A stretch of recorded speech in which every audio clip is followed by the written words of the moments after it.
Warwick Music Audience Prize is a world first within brass banding, with you, the online audience, the adjudicator. Here's how it works. Watch the stream in real time and then submit your score online. Adjudication opens when a band takes to the stage and closes 5 minutes after they've finished. This gives every band a fair and equal period of audience adjudication, so that's why we don't allow you to submit scores outside of that allotted window. Also, the more bands you adjudicate, the more your score counts. There's a clever algorithm that means if you watch and judge, for example, 5 bands, then your scoring has more sway than someone who just adjudicates on one single band. So that's how it works. Simple.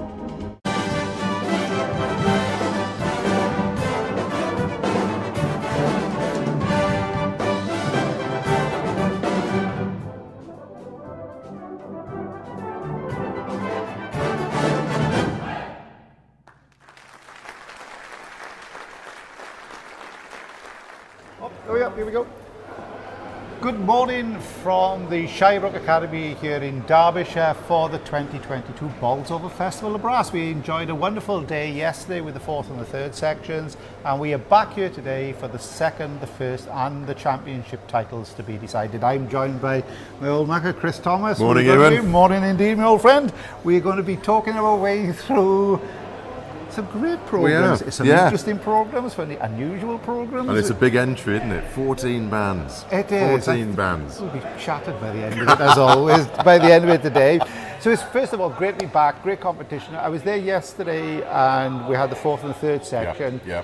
And it's great because the support really needs to be there. It was a great little audience that came on, and there's been support from Warwick Music, Dennis Wick, we've got a raft of sponsors, and the local authority councils are also sponsoring, so it's great to be back for this one. The local authority have always been hugely supportive here. It's hard to believe when you think back, this time 12 months ago, we came to Bolsover from the Royal Albert Hall, if you remember. That's right, yeah. So we were at the Royal Albert Hall on the Saturday, we came to Bolsover, and they were the first 2 contests really that got everything back off the ground after the pandemic. We've come a long way in 12 months, haven't we? We've come a long way in 12 months. But it's great to be here. It's still, there's a unique atmosphere about Bolsover, there always has been, and it's such a great spirit, a great atmosphere. Everybody comes and enjoys themselves, don't they? It's a sort of family atmosphere here. It's always been like that. Okay. It's always a great fish and chip van. Absolutely, There's a burger van outside you want to go to. We're looking at it now, actually. We go there for dinner later on today. So as we said, we've got 14 bands in the championship section. There's the added bonus. I think 8 of them have got the opportunity, if they're the highest placed band, to get to the first step of the British Open of the Grand Shield. So there's always something about this event, and it occurs other ones as well, which gives that a little added incentive to do well. And as you're saying, a lot of bands have invested a lot of time and energy into their programs by the looks of it. Yeah. Well, we know from past experience how hard it is to put a good entertainment program together. And we've talked a lot over the years here about the various merits of themed programs, and we've never come to any firm conclusions on it, have we, in reality? Some of the themes are a bit more tenuous than other ones, I have to say. We've had some tenuous programs. We've also had some very, very clever programs. Yeah. And I think there's 1 or 2 in here today, looking through what we've got to look forward to later. There's some quite enterprising programs in there, I think. It is. One of the things we have to say, one of the great unique things about this event is that you yourself can be one of the adjudicators. And what I mean by that is that it is a system where you go on to the Warwick Music page, we'll give you the details later on, and you can vote, in effect, give marks for your band, the band that you think tickled you or fancy the most. The more you actually do it, the more weight that your opinion holds. So by the end of the day, one band will be going away with this lovely little bit of silverware. I think it was found in a garage somewhere, but it's been looks good for that. It's been polished up well. It's been polished up well, and that's the Warwick Music Viewers Trophy. So, if you've got an opinion about a performance, you go on to the Warwick Music site, you make sure that you vote, and as they say in these parts, vote early, vote often. Absolutely. That's it, you're going to do that one. Just like a by-election. Just like a by-election. Getting politics into it already early in the morning. And one band will, they could be going away with a prize, they could possibly go into the first step of the British Open by getting to the Spring Festival. Well, that's a great reward in itself, isn't it? That's a great reward in itself to get to Blackpool. It is, and I was talking to somebody a little bit earlier on. I know these are entertainment competitions when you go to the Grand Shield and those competitions, they're test pieces, but it's about getting there, isn't it? And I think with regards to the British Open, everybody knows the steps that they've got to take to get there. And this is why these events are so important. If you want to get to Symphony Hall and play against the likes of Black Dyke, Corey, Foden, Stradiga and all those bands, if you come to these events first, you're only possibly 4 years away from doing it. Absolutely. And you've got the ambition to do it. You look at recent history, there are bands that have done it. I mean, look at Oldbourne, who just came third at the Open. I mean, you know, there's a band that has come on in leaps and bounds in the last few years and have gone through the tears at the Spring Festival. We know how hard it is at the Spring Festival to move from one tier to the next. It's a heck of an achievement, and it's a heck of an achievement to get there in the first place as well. I mean, places are always very competitive at Blackpool. There's never any empty places, so to speak. No, so the Grand and you know, you start off the Senior Trophy, Senior Cup, and then into the Grand. The Grand Cheetah was probably the hardest competition of the lot to win anywhere in the band. I've been there many times over the years. I know how hard it is to get. It's the only place where the band that comes second celebrates more. Actually, we got through. But for this event, talking about the Bolsover Championship, we'll be starting in a couple of moments' time when the first band on will be Unite the Union, conducted by Jonathan Beattie. They've got to tickle the fancy of Alan Morrison. It's all open adjudication, so there's no problems with that at all. There are 14 bands in this section. If you're also a supporter of the bands in the other section, the second section takes place also in the other hall, in the theatre. So at the same time, so you've got the choice really if you want to listen to the championship section bands, or you can listen to the second section bands, the 3 bands there, followed by the first section. So you sit back, get a cup of tea, put your feet up, and you can just flit between the channels and do it and enjoy yourself. So there's nothing better to do on a Sunday morning. So we'll just a little before we hand over to Simone Ribello, who is the compere master of ceremonies. Unite the Union, good strong band. Strong band. Talking about the Grand Prix, they won the senior trophy. Yeah, absolutely. I was there listening to Life Divine. They put in a cracking performance that day. Well, good strong band to start off the day. Good strong band, experienced conductor in Jonathan Beattie. He's been there, hasn't he? He's done the rounds with Grimethorpe, etc. So he knows what he's doing. And an entertaining programme, I think. It is. Looking at what they've come up with. We'll just tell you slightly, we'll be talking about it after they come off stage to give us our impressions. They're starting off with Elephant Patrol by Philip Harper. The trombone solo, Embraceable You, bit of George Gershwin. Nice bit of Gershwin. Played by Chris Chung.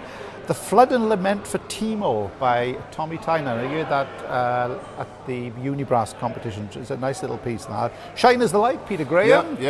One that we all know. One we all know, just before we go to London in a couple of weeks' time, and we'll be hearing something there. And they're finishing off with a piece intriguingly called The Chicken by Pee Wee Alice, which is a bit of fun. Not sure there's going to be a chicken dance. We'll have to wait and see. Chicken Danzak, or whatever, do that with Danzak. So there we are. So that's where we are at the present time. So we are waiting for the announcement. So we'll hand over to Simone Ribello for the first band to take the stage, Unite the Union, under Jonathan Beattie. We've got 4.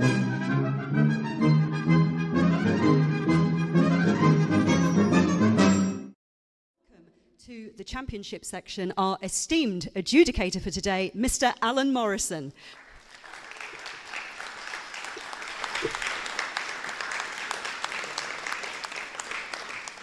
So, opening the section today, we've got a performance from Unite the Union Band with their conductor, Jonathan Beattie. Their narrator, Helen Chung, is going to be guiding us through their performance, which opens with the Elephant Patrol by Philip Harper. So, to open our championship section today, would you please welcome Unite the Union Band.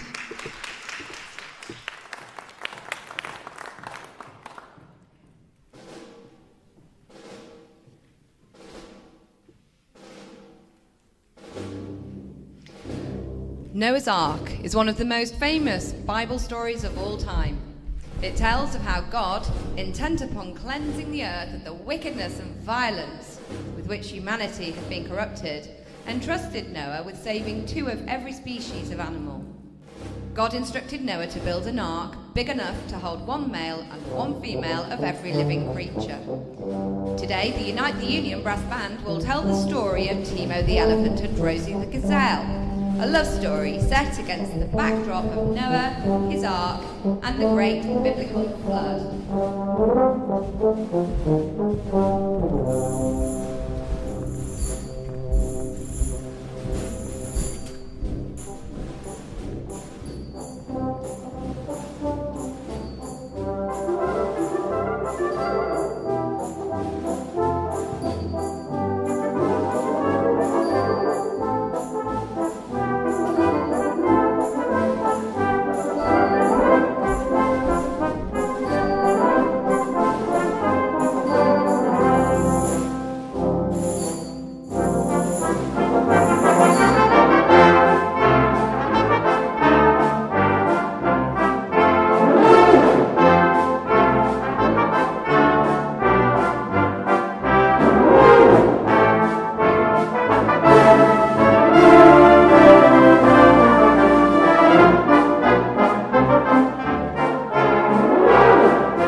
Timo and Rosie's tale begins as the building of the colossal ark is nearing completion. Timo, a handsome young elephant, has just finished his shift patrolling the construction site when his eyes light upon the beautiful Rosie as she strolls by in the still, cold air. A shy, hopelessly romantic soul, Timo is instantly love-struck. He gazes after Rosie, lost in admiration, and tries, but fails, to catch her attention with the serenade.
An independent creature pretends not to notice Timo and turns coyly away, doing her very best to appear uninterested.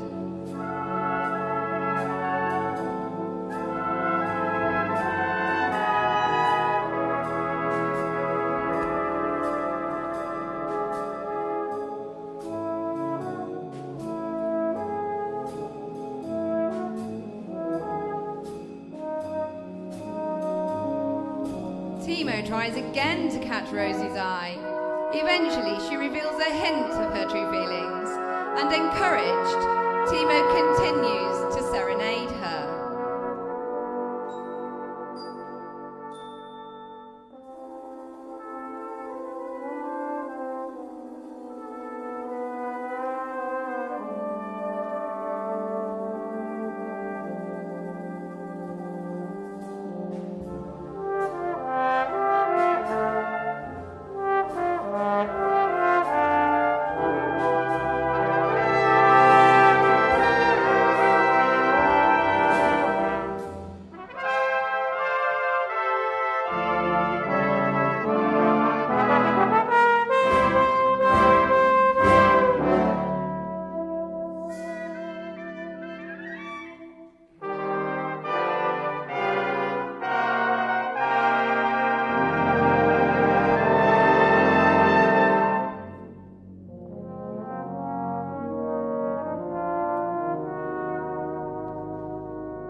Finally, Timo has won Rosie over and captures her heart.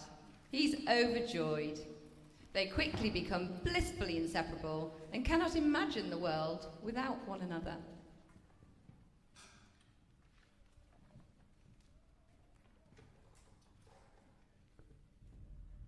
Their happiness, however, is short-lived. Enormous grey clouds are rolling in, and rain is beginning to fall. Slowly at first, and then increasingly quickly as lightning begins to flash and thunder to echo around the darkening skies. A wave of panic begins to sweep through the animals gathering alongside the ark.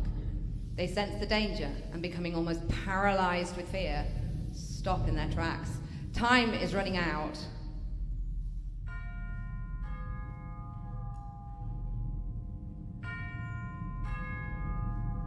Already aboard the ark, Noah calls urgently to the animals to hurry.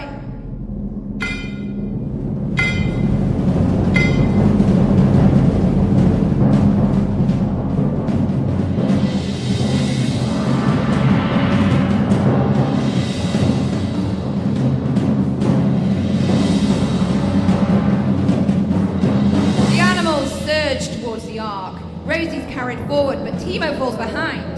The flood rises and the animals stampede. To Rosie's horror, she can no longer see Timo. He's not going to make it.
The animals make it aboard the ark just in time.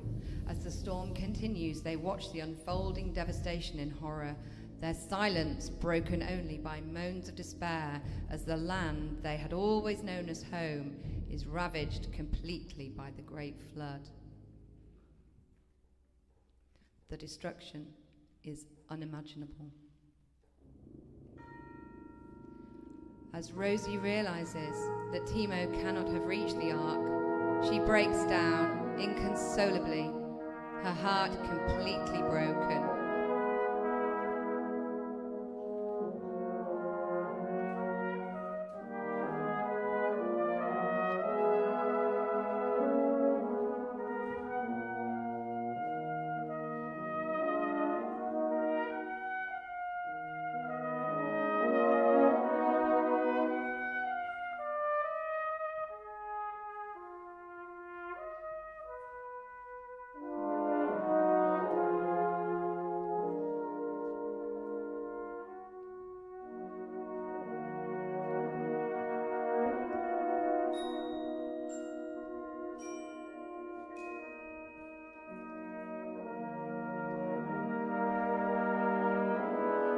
Suddenly, Darcy the dove, soaring high above the animals, exclaims, "Rosie, come quickly, I think Timo's here.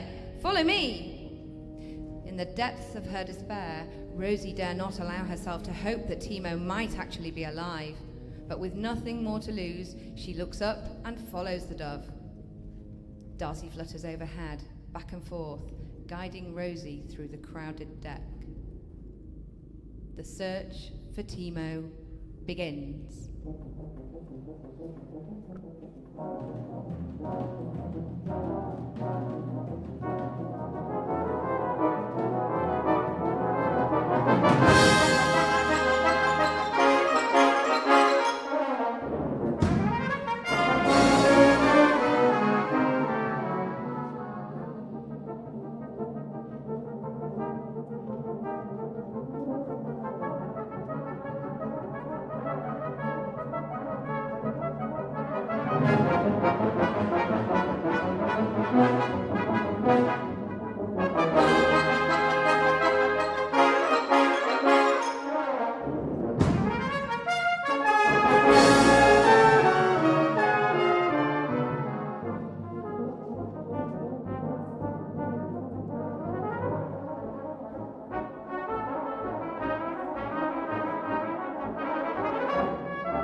Searching high and low, Rosie believes all hope is lost. She calls Timo's name in desperation. Timo!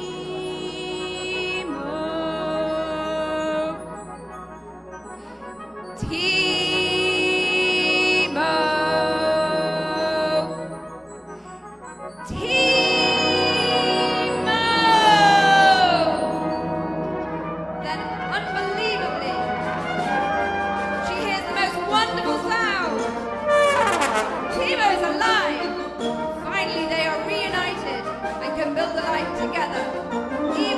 Such devastation, they have found their happily ever after.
Warwick Music Audience Prize is a world first within brass banding with you, the online audience, the adjudicator.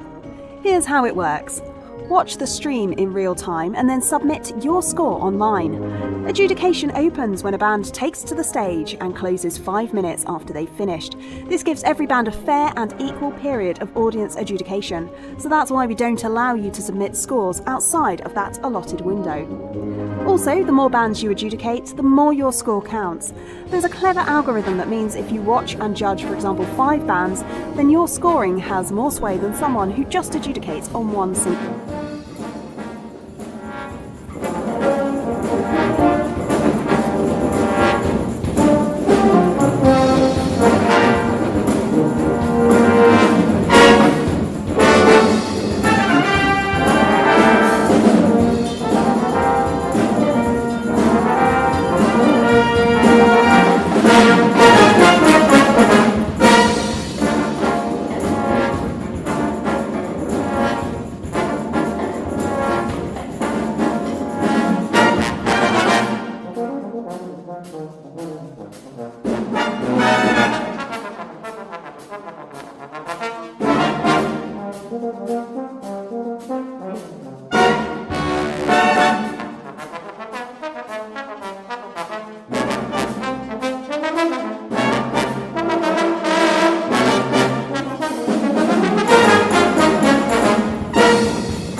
The Warwick Music Audience Prize is a world first within brass banding with you, the online audience, the adjudicator.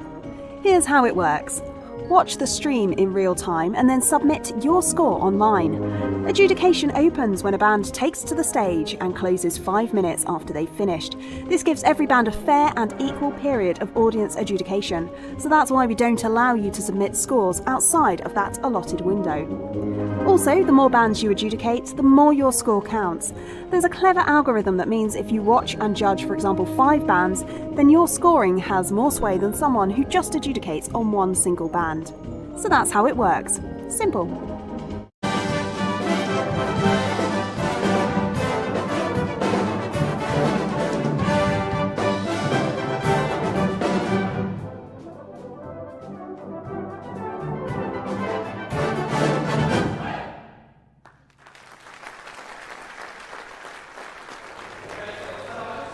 Well, welcome back, and that was the sounds of Unite the Union Band conducted by Jonathan Beattie playing the Funky Chicken, although it's just called the Chicken, I Just think. the Chicken. Not the Funky Chicken. It's like a feathered version of the Funky Moped by Jasper Carrot. Remember Oh, hey, showing your age there, innit? Hey, showing your age, though. The Chicken, did you know, came on the B-side of a James Brown single called The Pop.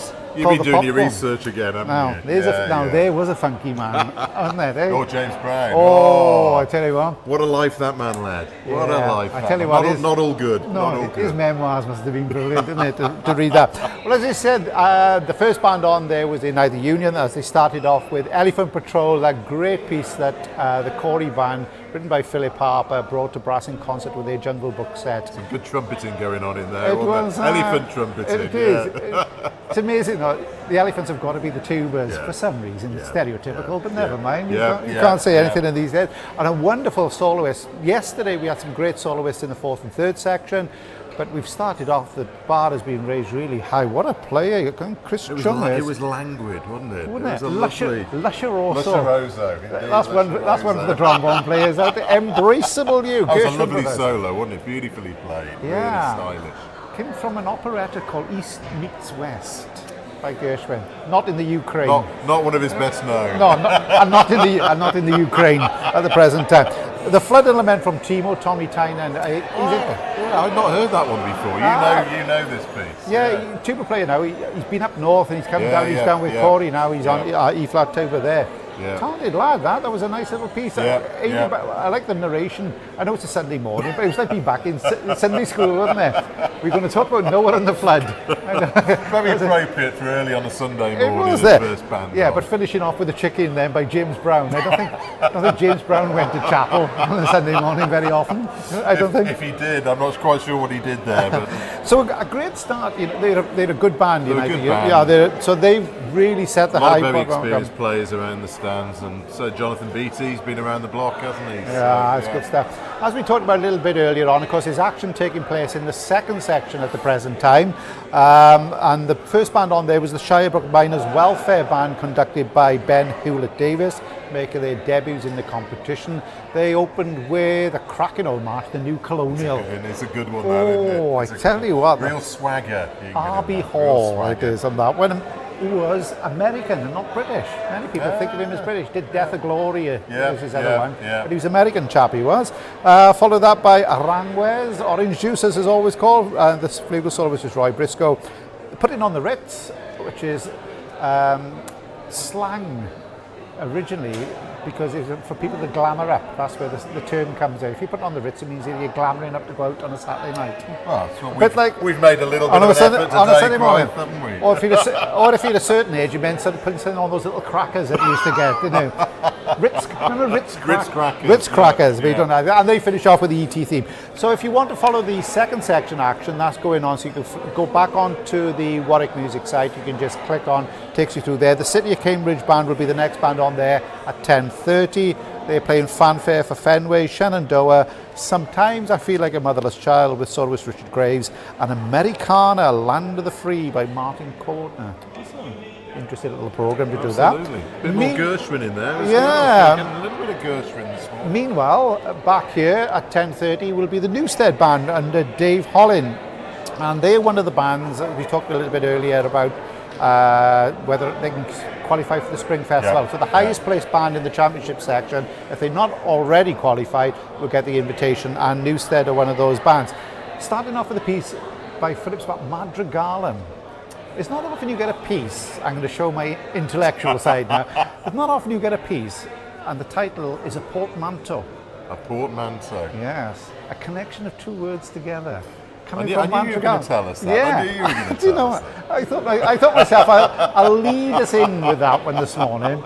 But he's an intellectual composer, Philip Spark. He Clever is. guy. It is. Any man who could write a madrigalum based on a 17th century madrigal and then make it into a portmanteau word is a good man. Opener, though. Interesting It is, opener. but he's always great composer, stuff like that. When I Fall in Love, of course, the great trombone solo being played, Kevin Holgate. No less than Kevin Holgate. Yeah, now Kevin... Well, there's a man with a history.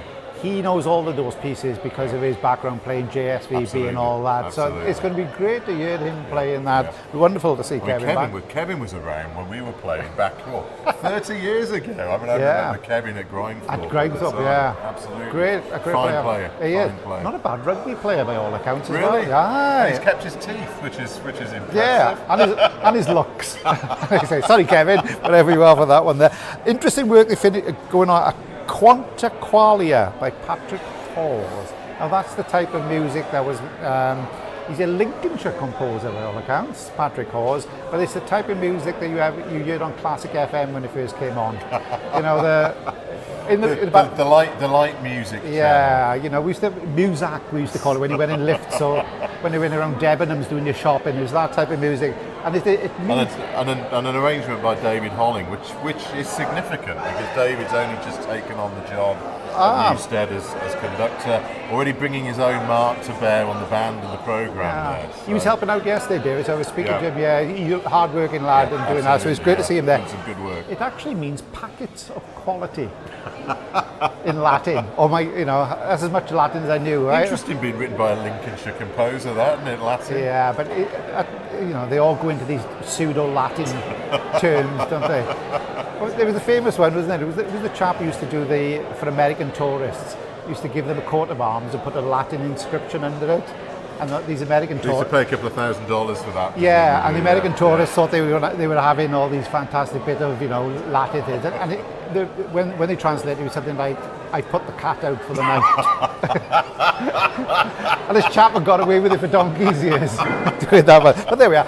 That certainly isn't that. This is Quanta Qualia, which is a lovely piece. And Silverado to finish. Silverado. We're going to use Silverado a few times today. Bruce Broughton, wonderful composer. Oh God, absolutely. Now there's a man with a Hollywood vintage.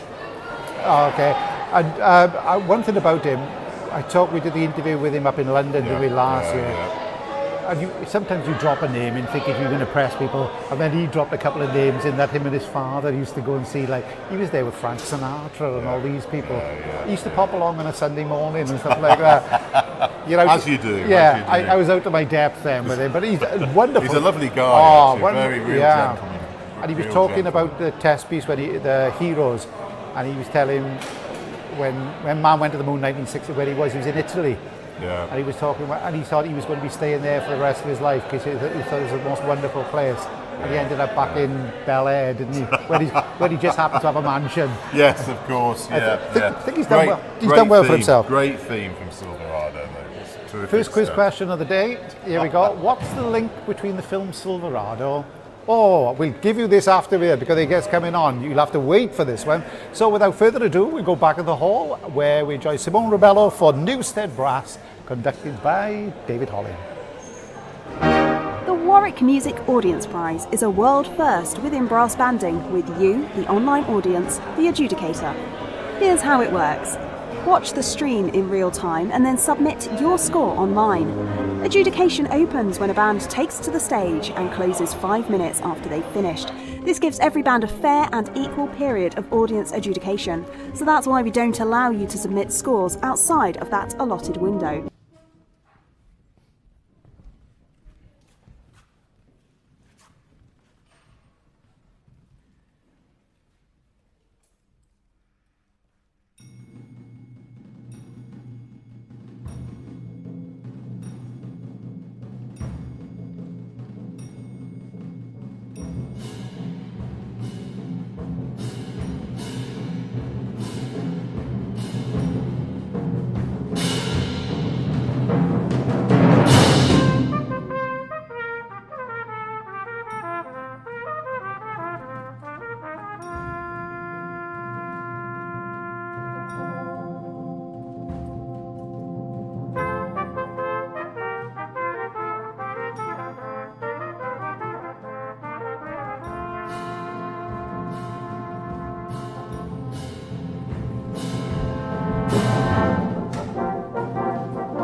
people at all when they conduct these bands.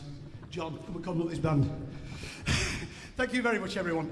Welcome to Bolsover Festival of Brass, and of course, our performance by Newstead Brass. We started today with a piece by one of the brass band movement's greatest composers, of course, Philip Spark, a piece that's influenced by Elizabethan dancers, of course, Madrigalum. It gives me great pleasure to introduce our soloist for today's performance, our principal trombone player, Kevin Holgate. We're, of course, very privileged to have Kevin in our band. A very well-known trombone player, probably best known for his involvement with the James Shepherd Versatile Brass Ensemble. And today he's going to play one of his own arrangements of the Victor Young standard, When I Fall in Love. This is Kevin Holgate.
Elgate, ladies and gentlemen.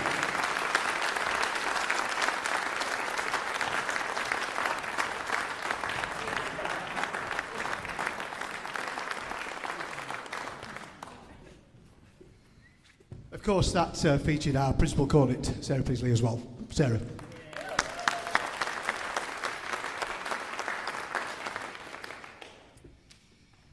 Of course, not so long ago, earlier this year, we sadly lost our Queen Elizabeth. And in tribute to that, we'd like to share a moment of reflection with yourselves, if that's okay, as part of our programme today, and play a piece that was written by Patrick Hawes. Patrick Hawes was the composer in residence for Classic FM for some years, a British composer and a composer generally of choral music. And this particular piece started life as a choral piece. It's a beautiful piece called Quanticalia. So please share this moment of reflection for our Queen Elizabeth, Quanticalia.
just share with you a few of Patrick's words when he wrote that. Originally a choral work that uses words to express a heartfelt longing for the joys of heaven, a happiness to be shared in a future moment of meeting. And I don't think anybody fits that bill any more than Queen Elizabeth longing to be with Philip, of course.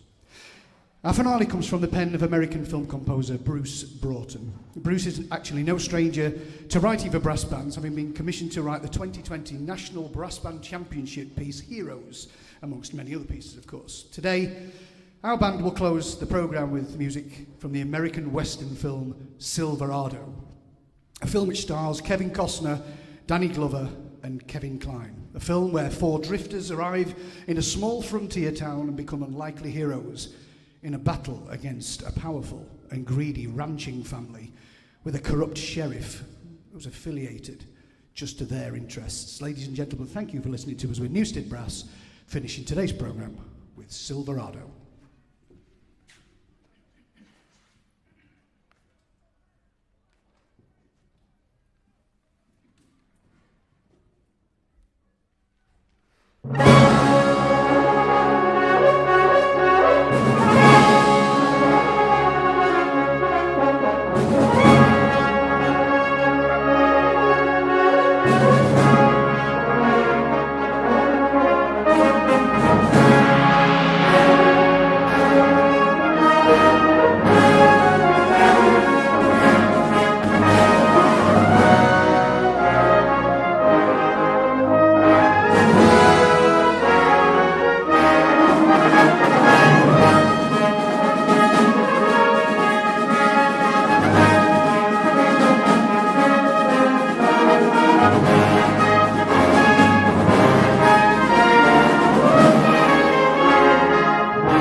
Shirebrook Music Audience Prize is a world first within brass banding with you, the online audience, the adjudicator.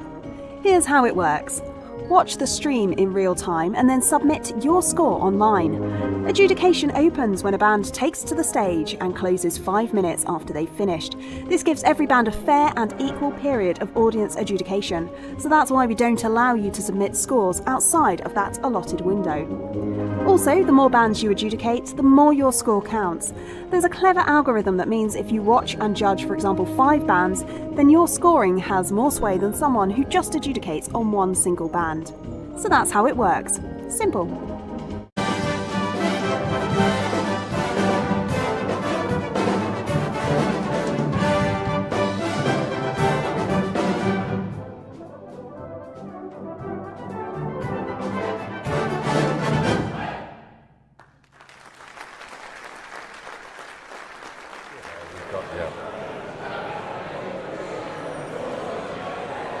Well, welcome back, and that was the thrilling sounds of Newstead Brass, conducted by David Hollin, playing the themes from the film Silverado. And before we went on air, I left you hanging with a quiz question, which Chris Thomas is now going to tell us.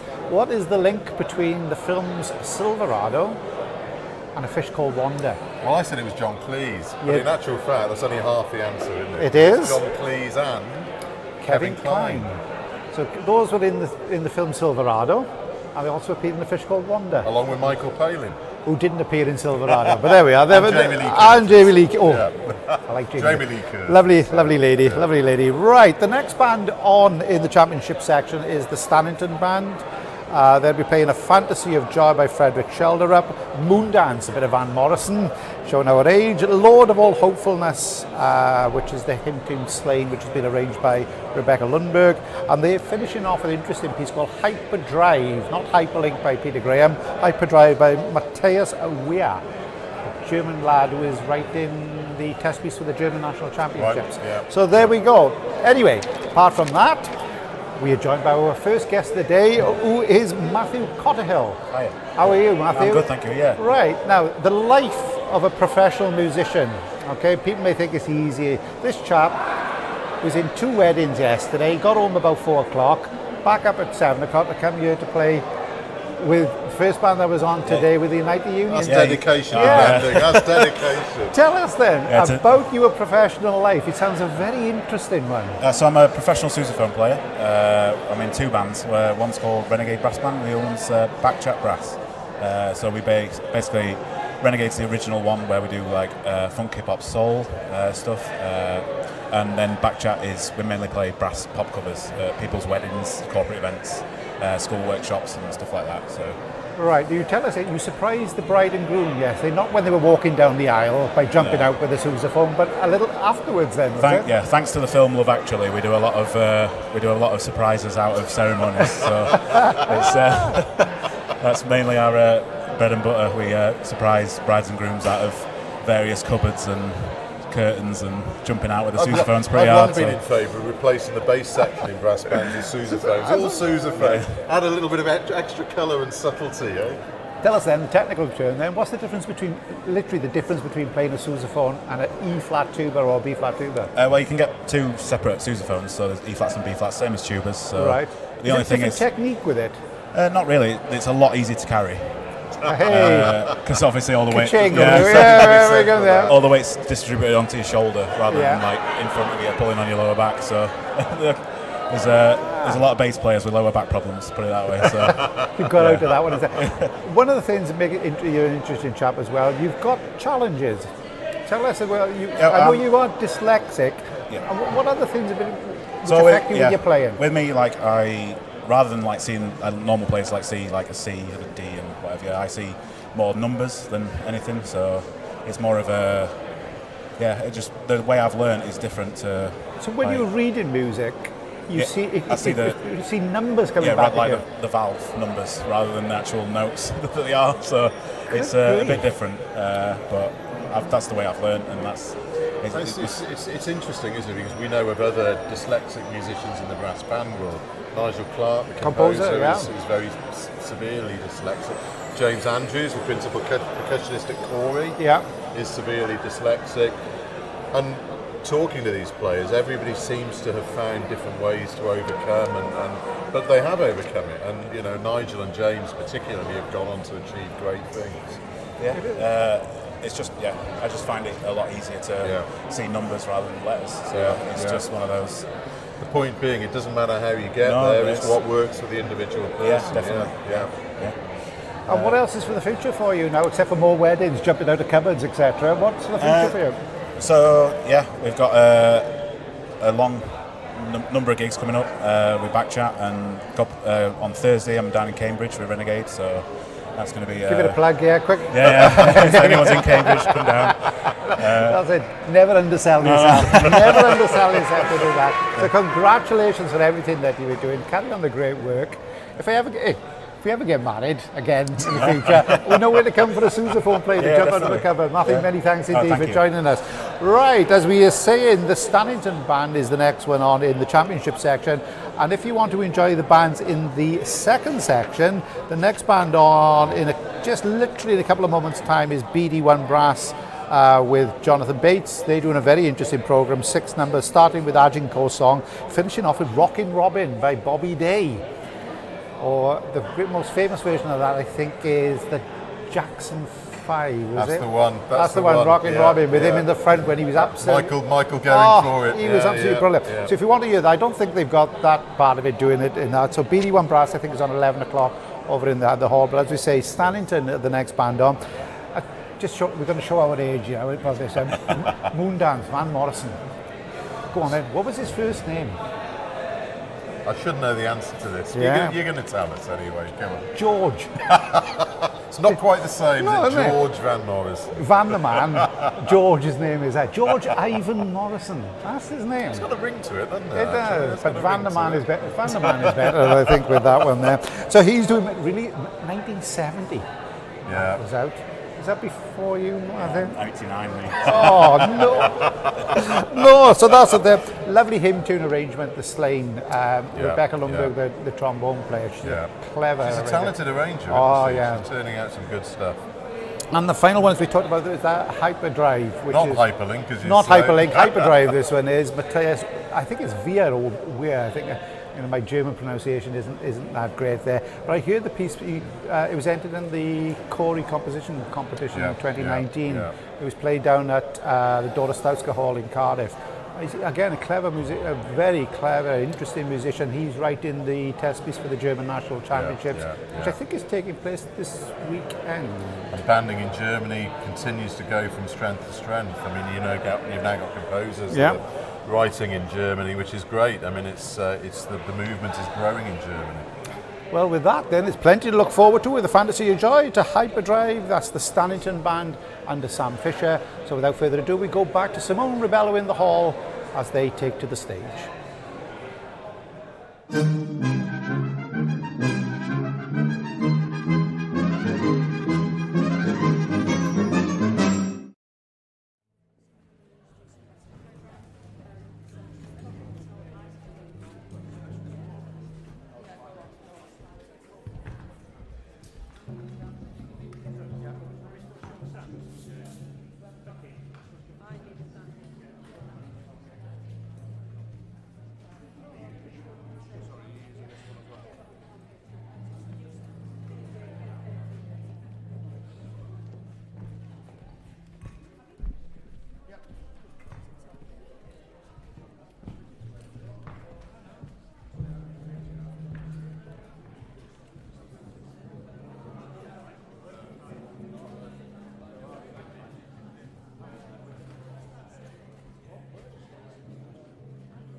Gosh, Sam's a bit taller than me. Hello, everybody. Welcome back to the championship section here at the Bolsover Festival of Brass, where Stannington Band are going to perform next for us. They're going to open their programme today with A Fantasy of Joy by Frederick Shelderup. So would you please welcome the Stannington Band and their conductor, Sam Fisher.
Thank you, and a very good morning to you all. We are the Stannington Brass Band from Sheffield, and that was, of course, our opening piece based on Beethoven's Ninth Symphony, the theme Ode to Joy, a fantasy of joy. We're now going to continue with our featured soloist for today, and it's the band's bass trombone player, to my left here. And we've chosen to play today an arrangement that's specifically for today and done for this contest. It's Van Morrison's Moon Dance, and to play for you, Matt Doubleday.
Thank you. Matt Doubleday.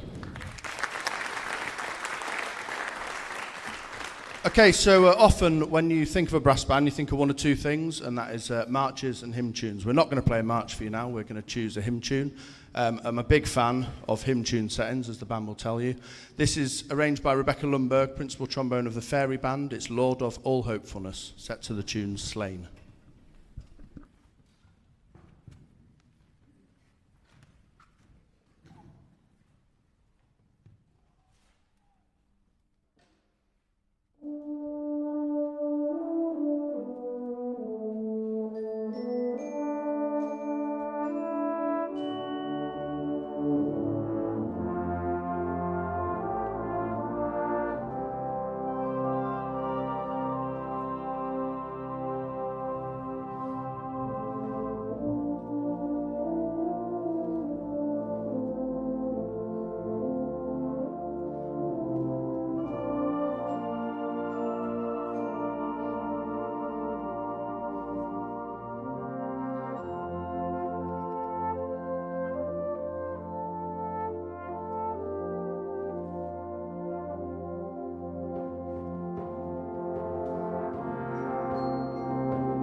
Thank you.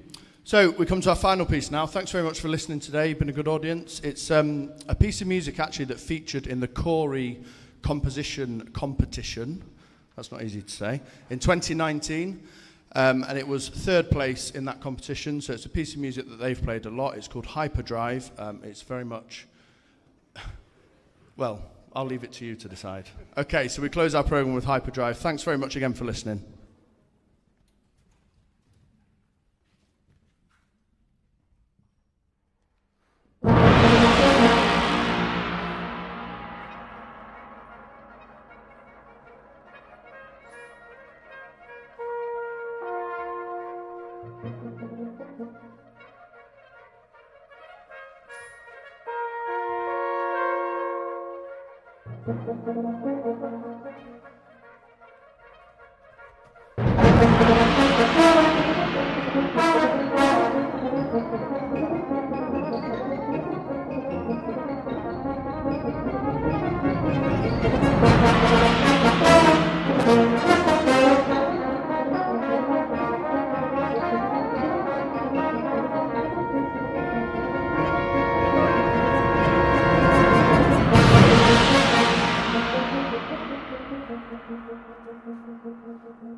Music Audience Prize is a world first within brass banding with you, the online audience, the adjudicator. Here's how it works. Watch the stream in real time and then submit your score online. Adjudication opens when a band takes to the stage and closes 5 minutes after they've finished. This gives every band a fair and equal period of audience adjudication, so that's why we don't allow you to submit scores outside of that allotted window. Also, the more bands you adjudicate, the more your score counts.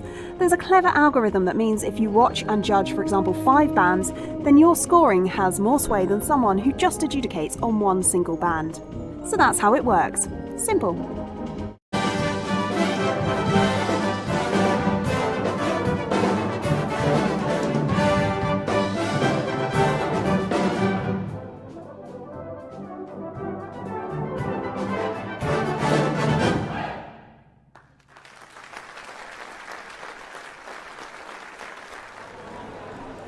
Well, welcome back. And that, of course, was the last sounds of the Stanton Band. They were playing Hyperdrive by Matthias Wehr, and really great rousing end to a fine programme. Super bass trombone player. Oh, Van Morrison on bass trombone. He Who'd have was. thought it, eh? Who'd have thought it? And he had that lovely 1970s look about him as well. He's in the groove. Brilliant stuff. And tell you what, the soloist prize today is going to be very difficult to sort out because yeah, we've already had some classy solos. Three yeah. real top class trombone yeah. players so far, so that's really good. A little special mention as well, a chap on soprano looked exactly like George V. I love the beard and the moustache. So wherever you are, see. Waxed on the ends. No, not quite, but very regal. He looked, but a fine player as well. So congratulations to that then. The next band on is the Roberts Bakery Band under Paul Lovett Cooper. They'll be opening with Valero, the great Jim Swearingham number. Concertitude, Goethe. Oh, Goethe, classic, isn't it? Oh, I tell you what. It takes some playing. He was Russian composer, 1930, late 30s, whatever. And because of this, is why Vincent Bach trumpets went into Russia. To do with him and the Concertitude. Because previously they played German trumpets, and then Vincent Bach wanted to get ones in there and got them in doing Stalin's ring as well. That was a good sell. You know all about that. Yeah, that was a good sell, I can tell you that. Mid All the Traffic by Leonard Ballantyne, and they're finishing off with Paul Lovett Cooper's Fire in the Blood. Very appropriate with Paul conducting. It is indeed. Now, I'm going to try and hopefully, if you've been following social media, you can, of course, put your own little comments through the Facebook page, and I hope then that they will appear on the screen. So I'm going to try and do something here, hopefully, if I can send it and it'll appear. There we go, watching from Tasmania in Australia. So whoever, I'm going to try and find out who it is, Anthony Douglas, here in Tasmania. Well done for him doing that. What time would it be out there? Oh, wee small hours, isn't it? Half past 11, half past 11, half past 12 at night. Yeah. So you do, I hope you don't go work in the morning. That's dedication to band. I hope you go work in the morning. Lovely place, Tasmania. Ever been? Oh, I tell you what. Tasmanian Devils. It was, but we went to the Australian Championships in Launceston, they call it, out there. Beautiful country, and there's a bandstand there to the Australian March King, Lithgow, who was a Scots who went there, and he wrote a march called the Cataract. Nothing to do with your eyes. It's to do with the waterfall. Because I've ever played that one. Haven't you? Great march. And you played it? Have you played it? Yeah, and there's another march called something like Nuts and Bolts or something. It is something like that, if I remember right. But he's the Australian March King. Yeah. And his marches are absolutely fantastic. But he's originally a Scotsman who, you know, the Scots, they went everywhere, didn't they? Oh, God, yeah. Well, most of them were deported to Australia. Yeah. Some of them still in Argentina after the 1978 World Cup, I think. Some of them are there. Anyway, the second section competition has ended. The last band on there was BD1 Brass, conducted by Jonathan Bates. So as soon as we get the result from that one, we'll bring them to you and tell them who has won there. But it was an excellent competition, really great high standard. And the standard has really been really good here, Chris, as well, hasn't it? We're only 4 bands in out of a big field, and so far it's actually been terrific standard. You say, great soloists. I think Alan Morrison's going to have his work cut out for him today, isn't he? It's good. It's good to hear, and it's nice to hear trombone players. Good, you know, there's a time when you know they're rather disappointed. Bass trombone player especially. You know, we've had 4 bands and 3 trombone solos. Yeah, that's not bad going, is it? So this one, Sarah Brown, who is playing the Concertitude by Goethe, is the first of them. But again, as we said, it's fantastic what they do in there. And the other part, remember, you can be part of the adjudication process if you want to win this. You get a band to win this magnificent trophy.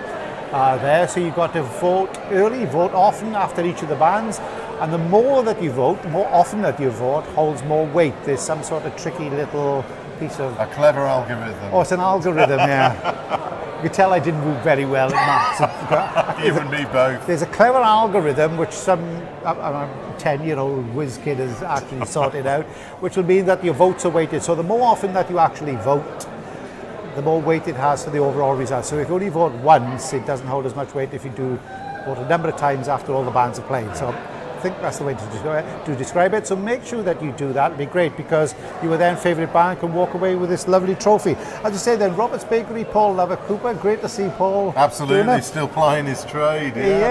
Exciting talent, am I? Yeah. Oh, that's it. Without We've got some further results. ado. We've got some results. Oh, right, okay, right. We're going to hold on to this. We have been given the results, but they haven't been announced officially yet. So as soon as they are, we'll let you know with that one there. So as we say, we got well done, Stannerton, a great performance there. That came from Doug McClure.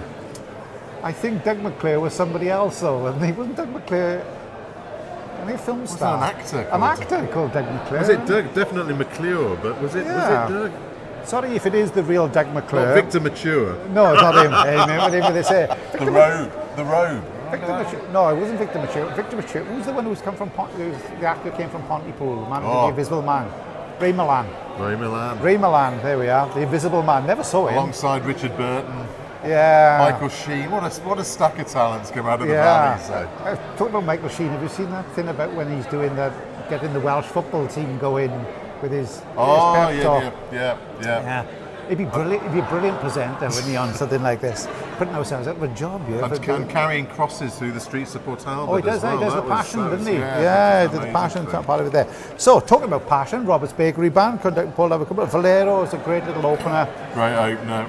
And then, as you said, that concert etude, mid all the traffic. That's a lovely little piece, isn't it? Really lovely piece. It is a beautiful... Yeah. It was nice to hear in the previous band that they did the Lord of All Hopefulness. That was it. So that's it there. So without further ado, we will now go straight back to the hall with the Roberts Bakery Band, and Paul Lover-Cooper is taken to the stage.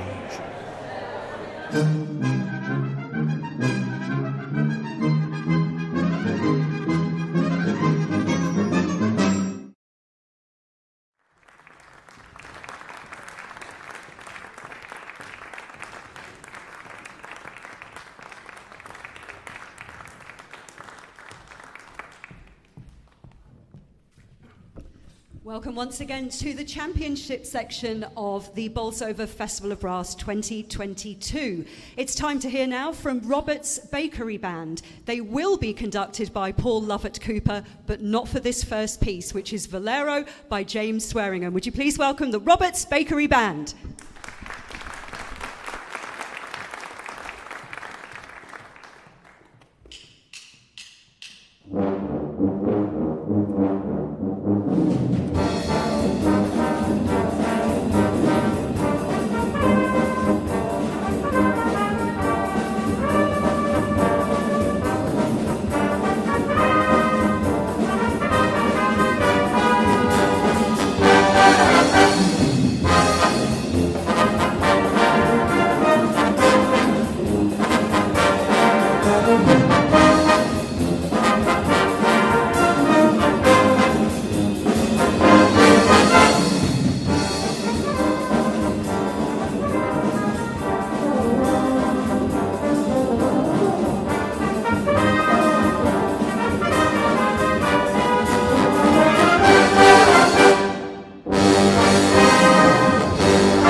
You all okay, everyone? That was at Valero. It was about just over 3 weeks ago we got the invitation to perform here, so we're really grateful for it. It wasn't in our plans originally. And so what we decided to do was have a band vote to choose what pieces we put into the programme. I'm really quite disappointed that the band didn't choose a piece by Paul Lovett Cooper for the opening, but there we go. Might be one later on, maybe. So that was Valero. We're on to feature our soloist. She's a fabulous player. She's chosen to play Cornet Etude, so please give a warm welcome to Sarah Brown.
Our next piece is going to slow it down a little bit. We're going to play a beautiful arrangement by Leonard Ballantyne.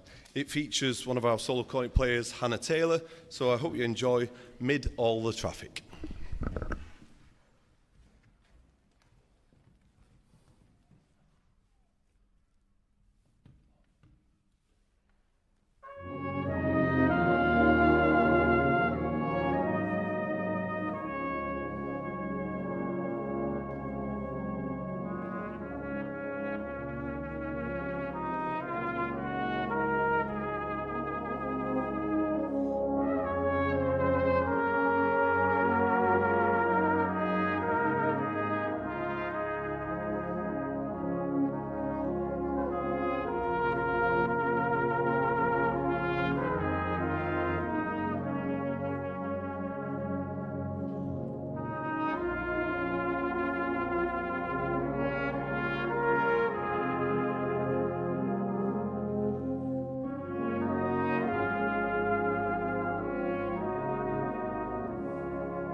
we've come to our finale. And as the band were voting for the pieces they'd like to do, my wife influenced them and said we should do a PLC piece because the royalties are good and she likes shoes and handbags. So we're going to play a piece of music I wrote around 10 years ago for the International Staff Band of the Salvation Army. It's a piece called Fire in the Blood. There's 3 tunes that we use in there, that I use, in the piece. Sing for Joy, Lord, You Know That We Love You, and I Love You, Lord. So ladies and gentlemen, hope you've enjoyed our programme, and we'll give it some welly now. This is Paul Lovett Cooper's Fire in the Blood.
Warwick Music Audience Prize is a world first within brass banding with you, the online audience, the adjudicator.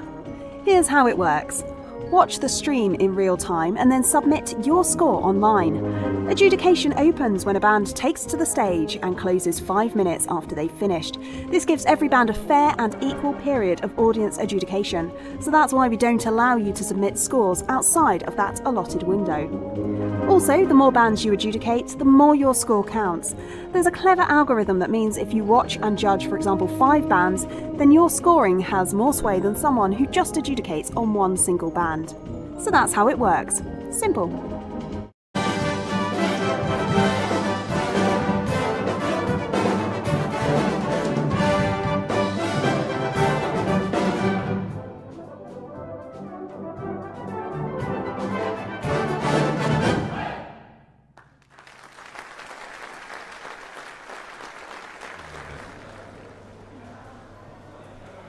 Well, welcome back, and that was the thrilling sounds of the Roberts Bakery Band conducted by Paul Lovett Cooper, finishing their set with Fire in the Blood. Oh, PLC there. Absolutely. Getting the blood Going boiling. strong. Getting the blood boiling on really on that one there.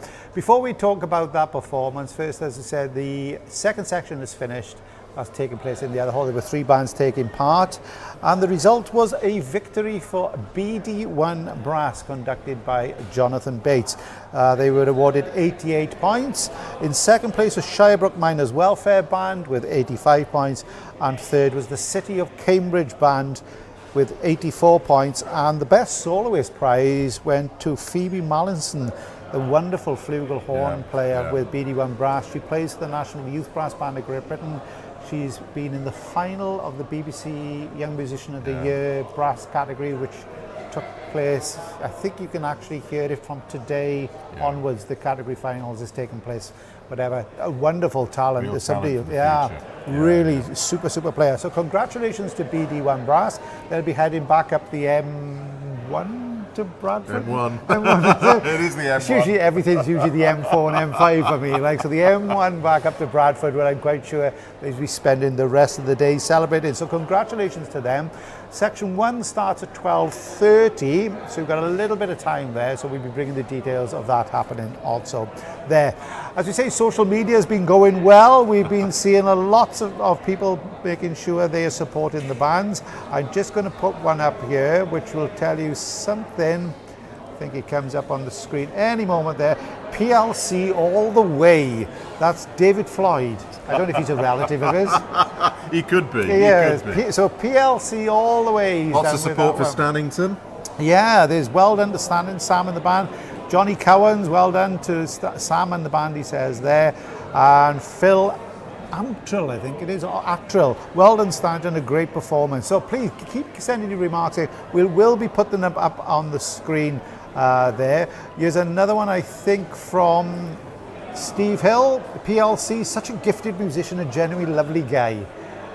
He said he got deep pockets, PLC. He's got his fans out today. He has got his fans out. So today. it's the PLC fan club, whatever you are, especially to Zoe, his wife. Well, they got a little baby girl, I think. Just in the last few days? Last few days. Yeah. So if Zoe, if you're at home, please relax. I know you're going to be busy for the next 17 years of the worst, by all accounts. That's the thing. They'll fly by. They'll fly by. They start asking you for money then all the time. You go, you've had this, haven't you? You've had this. It never stops, Christ. It never stops. You're a lucky man in that respect. It never stops. There we go. Anyway, the next band on in the championship section is the Enderby Band, conducted by Stephen Phillips, who has been the director of them since 2021. They'll be taking the stage literally any minute now, because we're right on time. They're playing The Planets Align by Philip Harper, Dark Abyss Part 1 by Frederick Shelderup, who we a little bit earlier on, didn't we? We did, with his Ode to Joy, his Beethoven inspired. Yeah, I think this one's from Brass in Concert set. Ikanga's program. The Ika Pranga from that's it. Who Wants to Live Forever? Brian May, from the film. Go on. Highlander. Yes. Christopher Lambert. That's it, with the terrible Scottish accent. Absolutely, yeah. And it really is a terrible Scottish accent. Strangely then, the other character is Sean Connery in it. Absolutely. Who's got a terrible Spanish accent in it. He still makes it sound as if a Spanish man who comes from Glasgow. It's always the same with Sean A little Connery. bit of miscasting there, maybe. Mind you, with Sean Connery, every role he played had the same accent. Didn't matter, did it? Absolutely, yeah. That's it. Oh, he's brilliant. So we got that. Then Space Invaders, Andy Scott, who's done some great work with the Fountains Band of the Year. He has. Great he has. saxophone player. Yeah, And he the has Apollo saxophone quartet, Yeah. I think, and a fine player. And still playing, I think, still playing professionally as a saxophonist, but doing a lot of composition as well. Oh yeah, I like talented. Andy. Yeah, really talented. guy. Andy, if you're there, congratulations. Then we got euphonium soloist Andy Mayall, who is playing the third movement of Peter Meakin's Origin. Good to hear this piece, isn't it? I mean, Pete Meakin now has been in Canada for Canada, a long time. yeah. Hasn't he? I Many think he years. may have taken out dual citizenship. Yeah, He's I married think he out has. there, Yeah, married a lovely yeah. girl out there. Well settled. He's probably been out there for 10 years. Yeah, I think he set up a Liverpool FC football club supporters club in Manitoba or something like that. Originally from Nuneaton, Pete. Aye, look at that. Originally Aye. from Nuneaton. Yeah. Great, and the piece, he wrote the piece, it's the third part is about,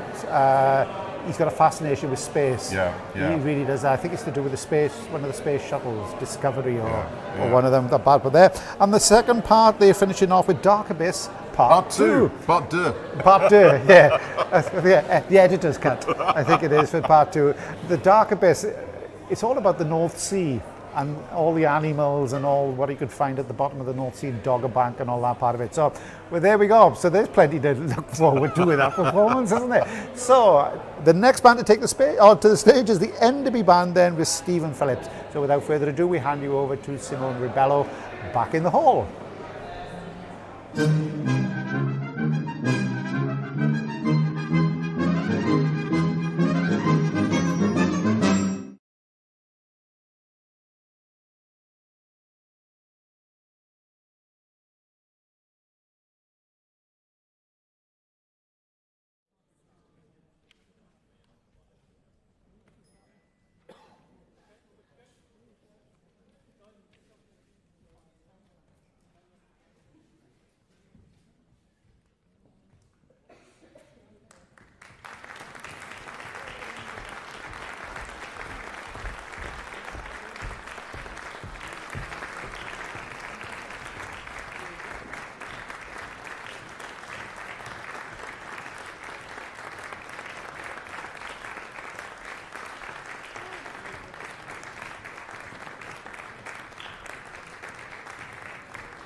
Welcome again to the championship section. I'm going to have to get a box or some higher heels, I think.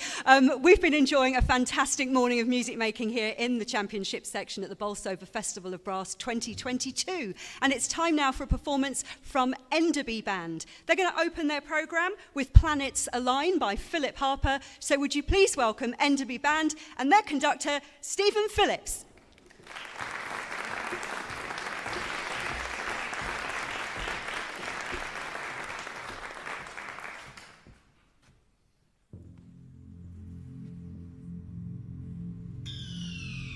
On the 24th of June this year, 5 major planets lined up for a rare conjunction.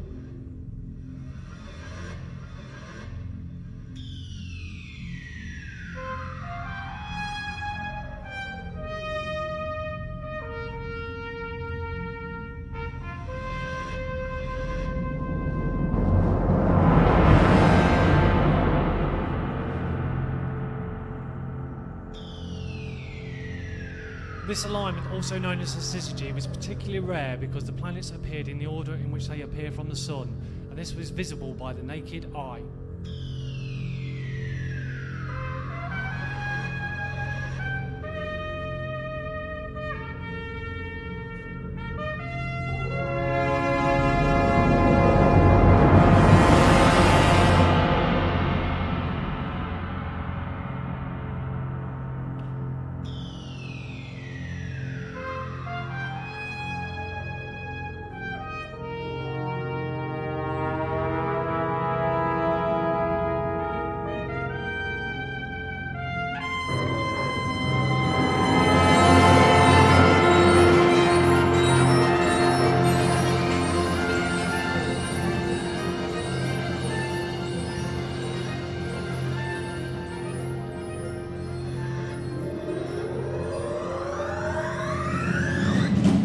Legend has it that the syzygy implies war and conflicts, and the larger the planetary gathering, the more doom is said to be impending, leaving some extremists to speculate that the world was about to be flung into a dark abyss.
As well as being the lead guitarist with the rock group Queen, Brian May is also known as a keen astrophysicist.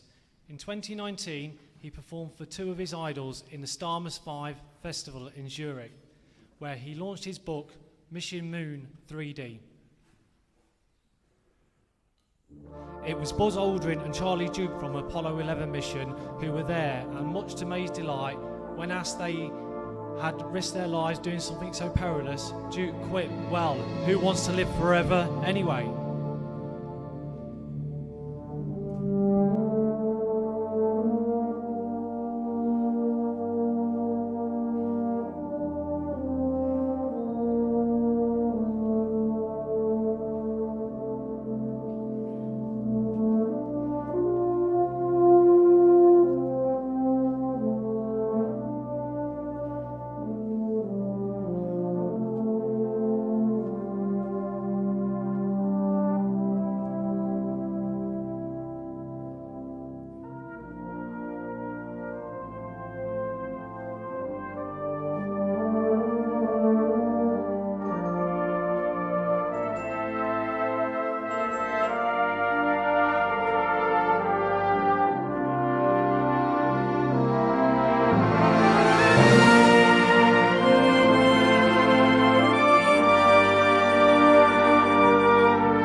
With the recent success of the James Webb Space Telescope, we're now able to learn more about our universe than ever before. We're still to find evidence, however, of the little green men we've been obsessed with since the panic-inducing CBS radio broadcast of Wells' War of the Worlds way back in 1938. Who knows what the future holds, though? Maybe one day we might really get to meet some space invaders.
Following the Apollo program in 1972 and running until 2011 came the Space Shuttle program, which was an endless source of fascination for a generation of young people who watched both their takeoffs and their landings with great intrigue on the evening news.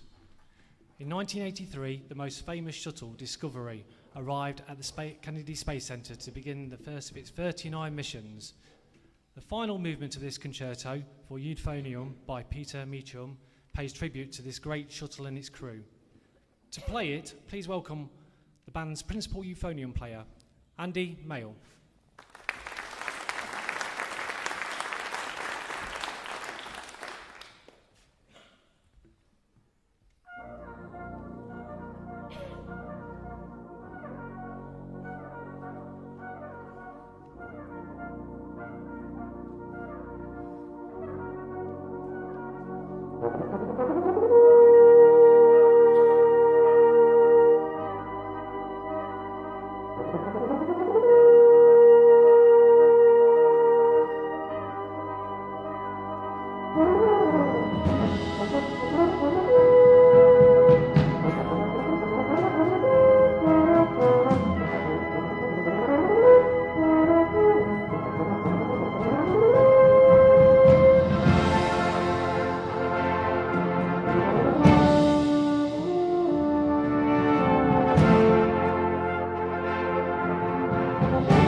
So, the remaining question for today is what about the future holds next? The world has certainly become a much more uncertain place over the past few years, and for all the pluck and endeavour of the space generation and our continued exploration, we don't know what we will find as we venture yet further afield. Will mankind continue to prevail, or will we be thrown back into that dark abyss?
Warwick Music Audience Prize is a world first within brass banding with you, the online audience, the adjudicator. Here's how it works. Watch the stream in real time and then submit your score online. Adjudication opens when a band takes to the stage and closes 5 minutes after they've finished. This gives every band a fair and equal period of audience adjudication, so that's why we don't allow you to submit scores outside of that allotted window. Also, the more bands you adjudicate, the more your score counts. There's a clever algorithm that means if you watch and judge, for example, 5 bands, then your scoring has more sway than someone who just adjudicates on one single band. So that's how it works. Simple.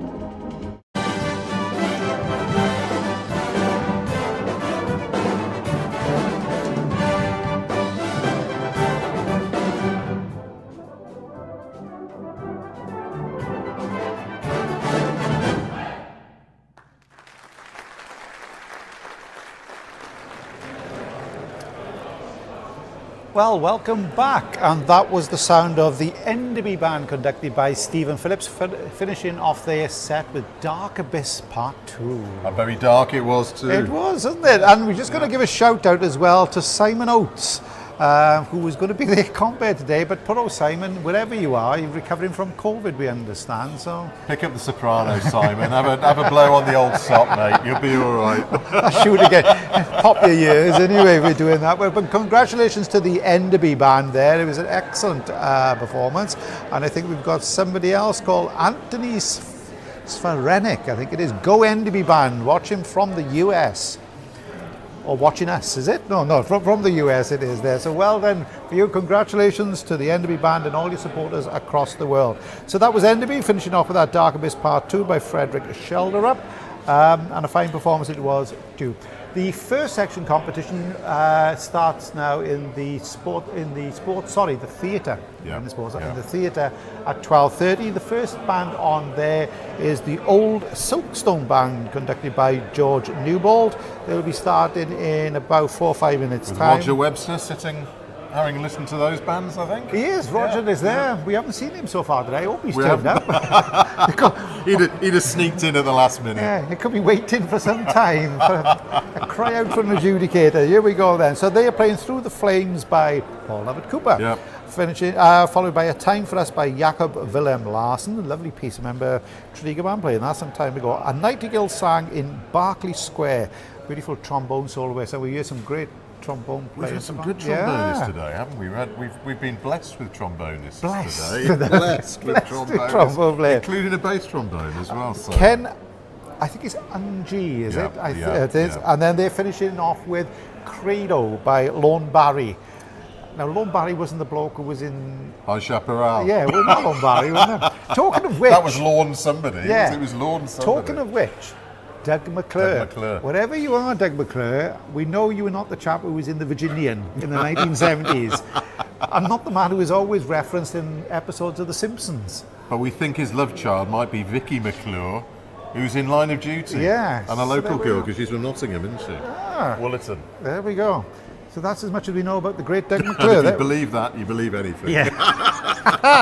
There we go then. Anyway, the next band onto the stage will be the Chapeltown Band under Colm O'Shea. And they are one of the other bands as well that if they get high enough place in, they'll see if they can hopefully qualify for inclusion at the Spring Festival next year. A little bit of a Welsh theme going on here. Gwaith, I think, in Carl Jenkins. There's a lot of Carl Jenkins with this. It's all Carl Jenkins. It's all Carl Jenkins. They will be playing excerpts from his Stabat Mater suite, which is about an hour long originally. Somewhat condensed. It's the condensed version. It's like going to the Catholic Church on a Sunday morning and having a shortened service, I think, with this one. But it's all about the mother of Jesus weeping, isn't it? Yes. Something along those lines. I'll take your word for Stabat Mater Dolorosa or something like that. It is. So it's a serious subject. And one of the pieces is based on a poem that was actually written by Carl Jenkins' wife. If I remember right. I think that's it's a Canctus Lacrimosis. And of course it was Robert and David Childs that really brought this music to the brass band world, wasn't it? He wrote the Carl Jenkins Euphonium Concerto. That's right, which is a terrific piece. It's a terrific piece. The last movement is a troika tidy. That's it. It's a great piece from there. But it's a bit of a Swanseaism there. It is, but he's down. Is it Mumbles? You said he lives. I think he lives in the Gower on the Gower Peninsula, down beyond Langland. Is it? Past the council houses. That's the council houses. And the ice cream parlour. Yeah, that's right. It's nice down there. He's down there. Down by Bonnie Tyler. Oh, Bonnie Tyler. She's in Mumbles. She's in Mumbles, yeah. Oh, yeah. She could belt the two. As in Catherine Zeta-Jones as well in Mumbles. She? Yeah.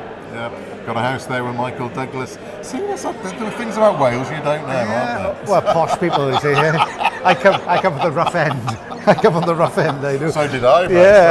There we go. So Chapeltown's over there. So it's Sancta Mater, followed by the Lament from the Stabat Mater, and that's the euphonium solo, which going to be played by Catherine Hodgkinson. Then the Canctus Lacrimosus. Not Cactus Lacrimosus. Not Cactus, that's something else. That's a weeping cactus, that is. Ave Verum from Stabat Mater, which is a cornet duet with Michael Belfield, fine player Michael, and Catherine Shaw. And finishing off with the Paradisi Gloria, which comes from verses 18 to 20 of the Stabat Mater. And that's about as much as I know about it. As you can tell, being an old chapel boy, Methodist lad. Methodist. We never went in for that nonsense. We didn't. We're gonna let this one unfold over us. I think so. This program. But Chapeltown Silver. Anyway, people are asking on social media. I'm just going to put up another little one there. Well done, Enderby. Very atmospheric. David John Roberts. And so there's some fans of the Enderby band after their really good performance there. So that's great to see. And we've got a nice one which came from Mondo Daft as a Brush. What a name. It's his real name. That must be his real name. And he said, nice to see Matthew Cotterhill interview. Looks so different suited.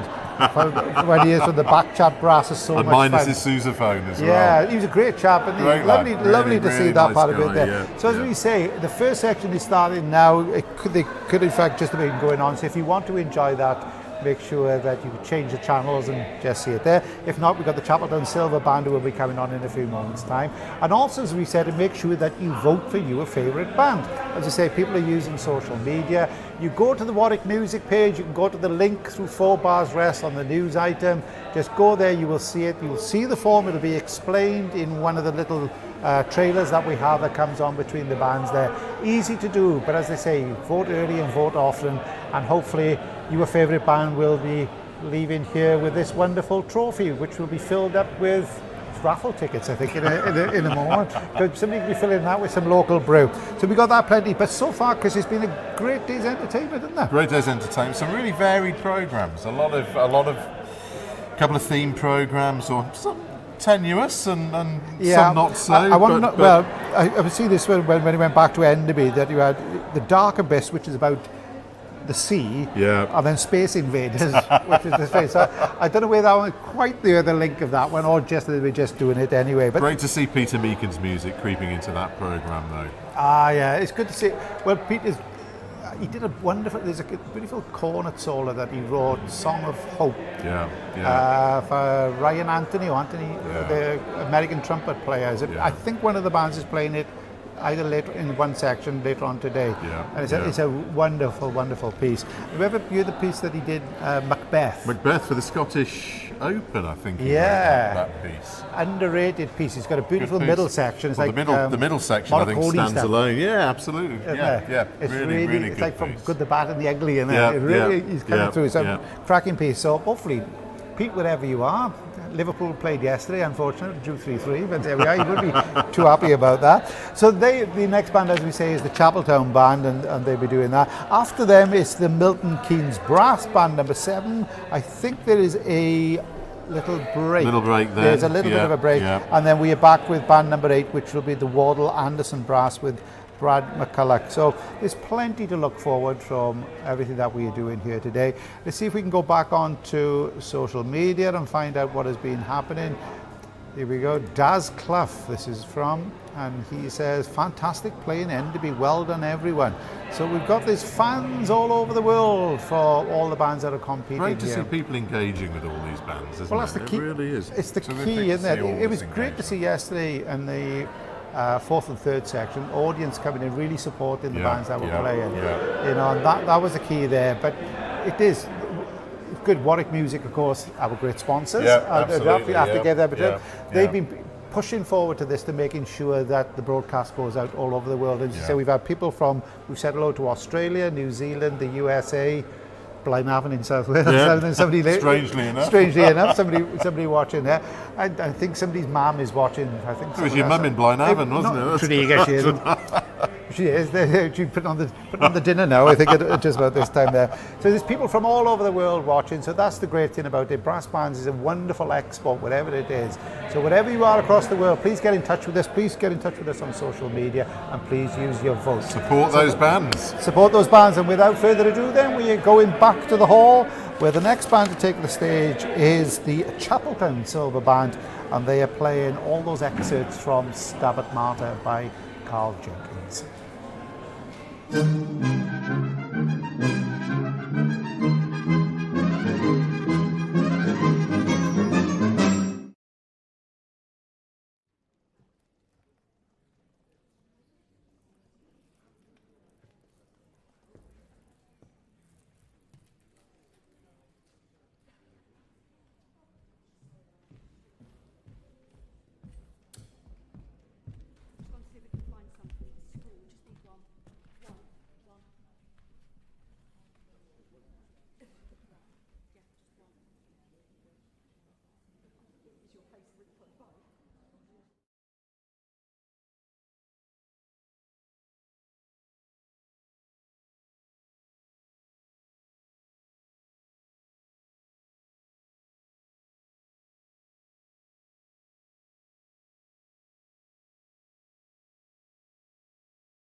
Welcome again to the championship section, and it's time to hear now from the Chapeltown Silver Band.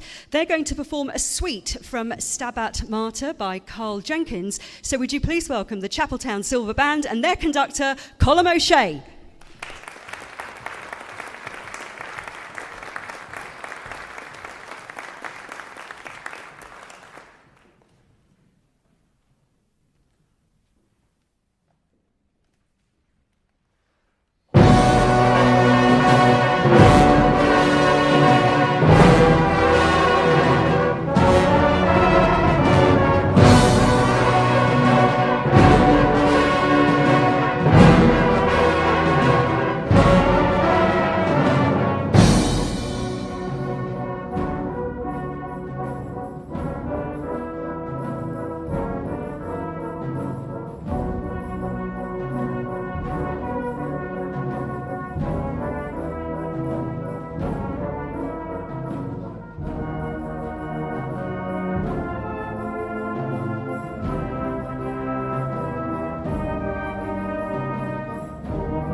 Thank you very much. The Stabat Mater is a 13th century poem in 20 verses telling the story of Jesus Christ's death and crucifixion, but told through the eyes of his mother Mary.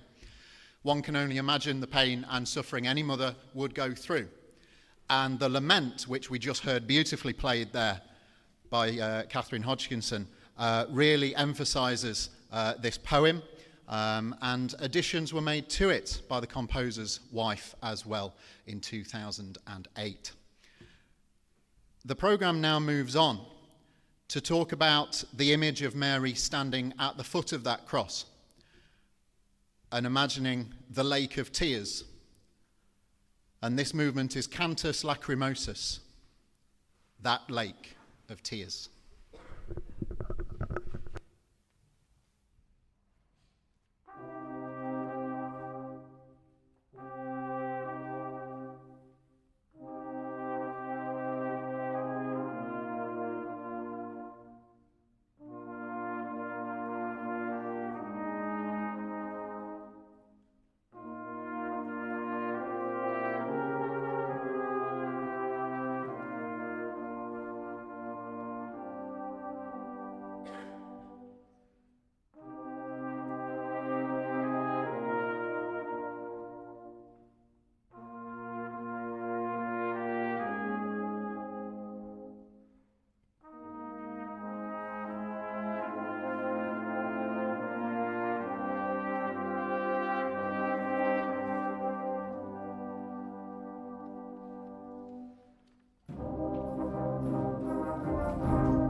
The 13th century was a pivotal time in the history of the church, because it was at this time they decided that Mary was more than merely a saint of the church, but indeed the Mother of God herself. And that simple prayer, the Ave Verum, played beautifully by Mick Belfield and Catherine Shaw, was just there, plain and simple, as all good prayers are.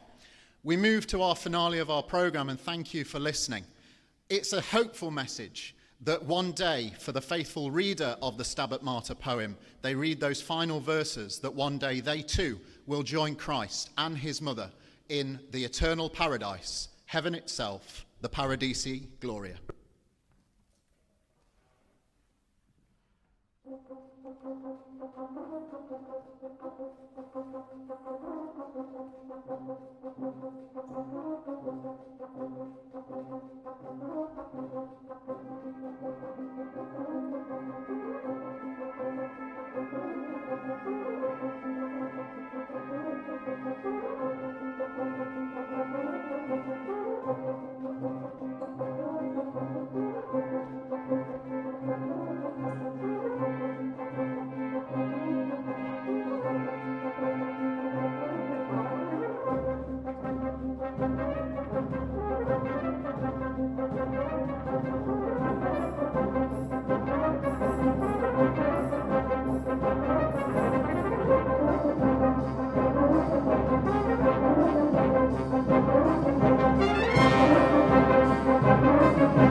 Warwick Music Audience Prize is a world first within brass banding, with you, the online audience, the adjudicator.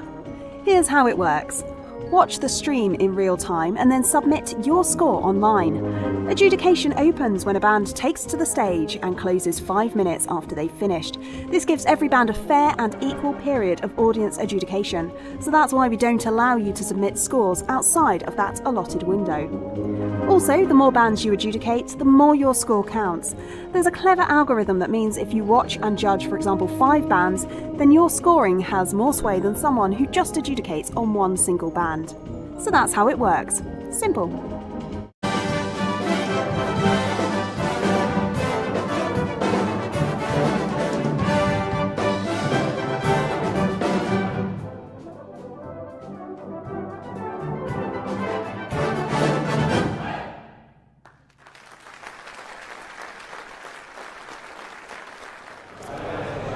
Well, that was the last thrilling sounds of Paradisi Gloria, played by the Chapeltown Silver Band, conducted by Colm O'Shea. And Colm is somebody that we're going to speak to a little bit later on.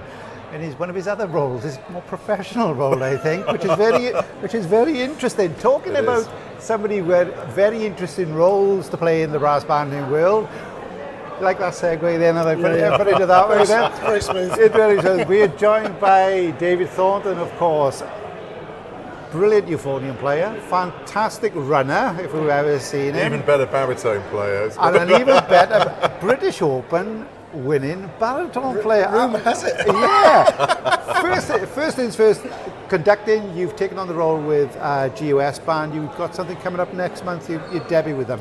Yeah, so my first concert with the GUS Band will be, I think it's Saturday the 29th of October to Montfort Hall, Leicester. I'm really looking forward to going and working with the band for the first time and getting to know them all. Of course, ready ahead of the contest season for next year. So it's never ending now. I know, it just keeps going, but I think they've got a great setup there and I'm very excited about it.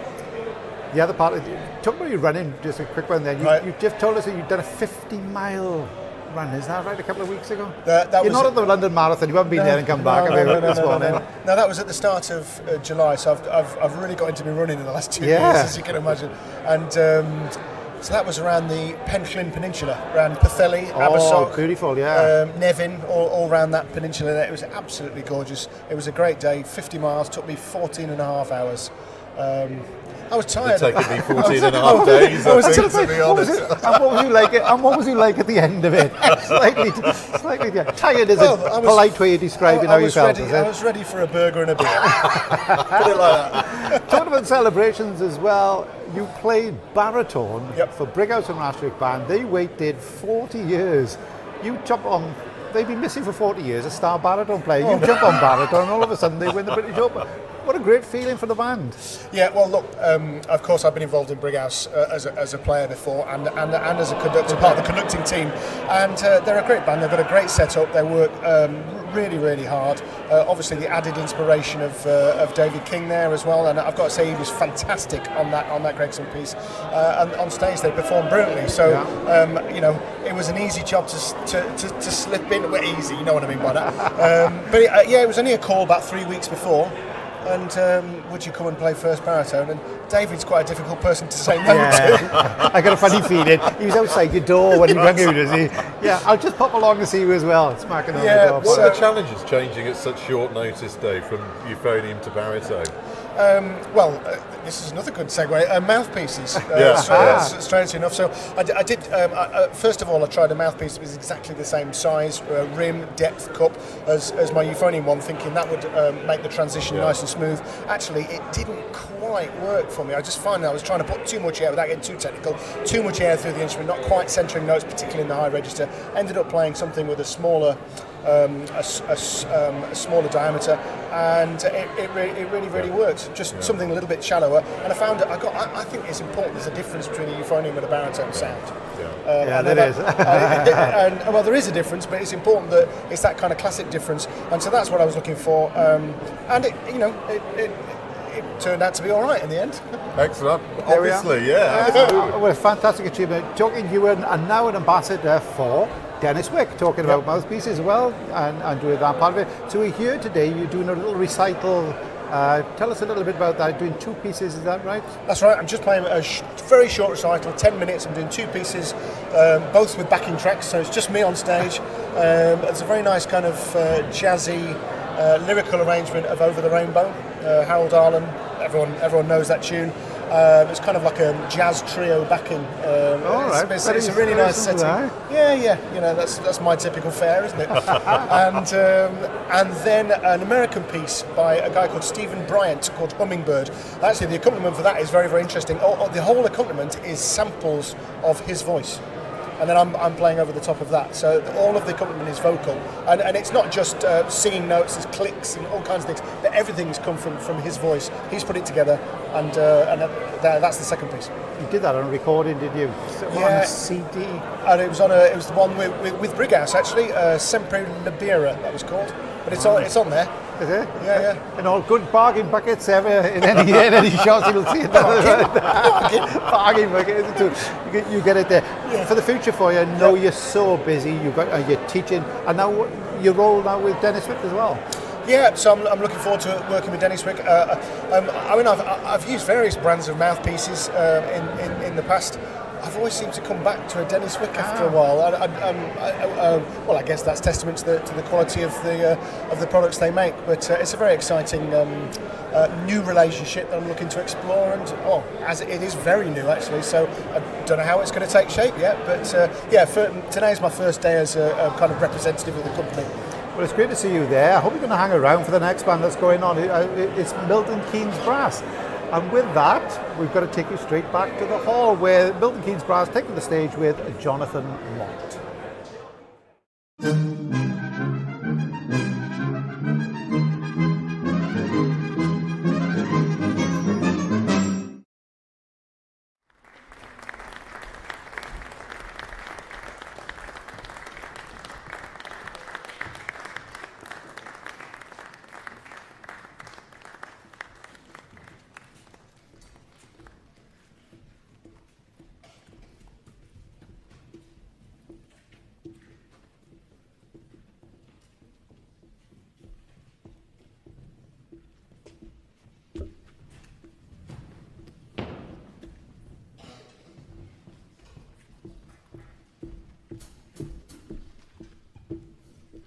We're continuing our fantastic morning and going into the afternoon now's worth of music here at the Bolsover Festival of Brass 2022, where the championship section is going to continue with a performance from Milton Keynes Band.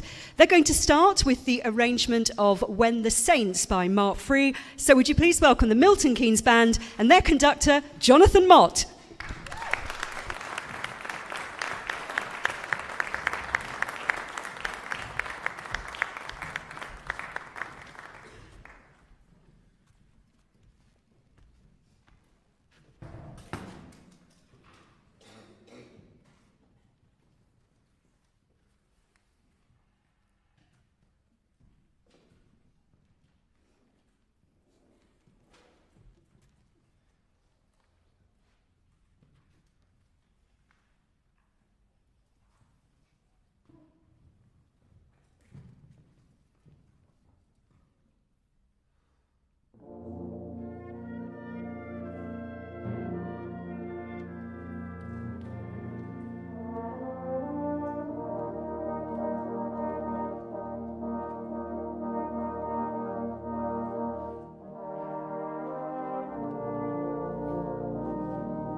Well, good afternoon. It's lovely to be back here in Shirebrook. Welcome to our USA-themed programme. That was obviously Where the Saints Go Marching In, featuring our Dixieland Quartet of Martin, Duncan and Dave, and not forgetting on the Dixie solo, the Flying Scotsman, Mr. Tom Chappell, ladies and gentlemen.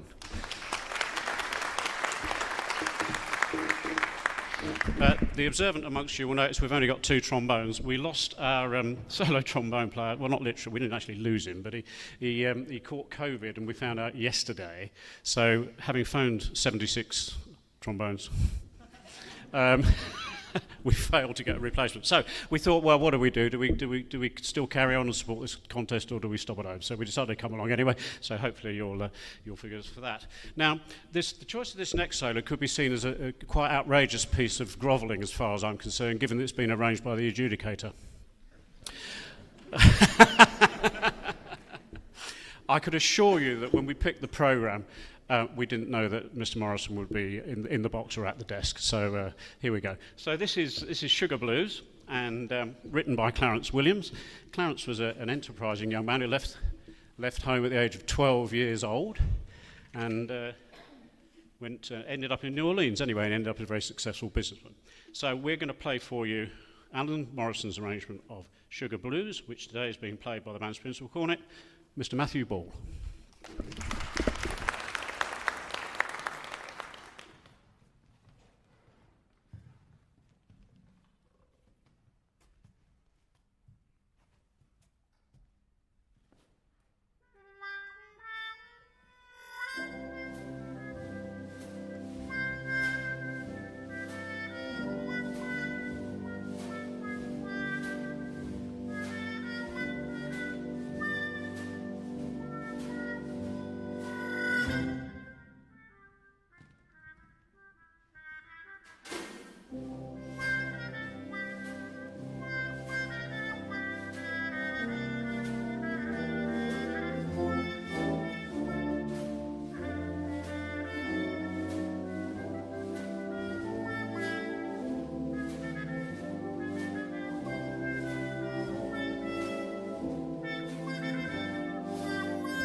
Mr. Matt Bowyer, ladies and gentlemen.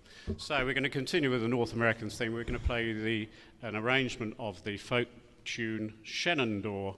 Said that the Shenandoah River that runs through West Virginia into the Potomac was named after Shenandoah, a Native American chief who helped George Washington in the fight against the British. So there we go. the river lends its name to the title of the folk song, and the folk song was sung apparently by traders who floated down the river selling their furs and wares and what have you. It's a beautiful arrangement by a Canadian Salvationist called Len Ballantyne. This is Shenandoah.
So, thank you for that.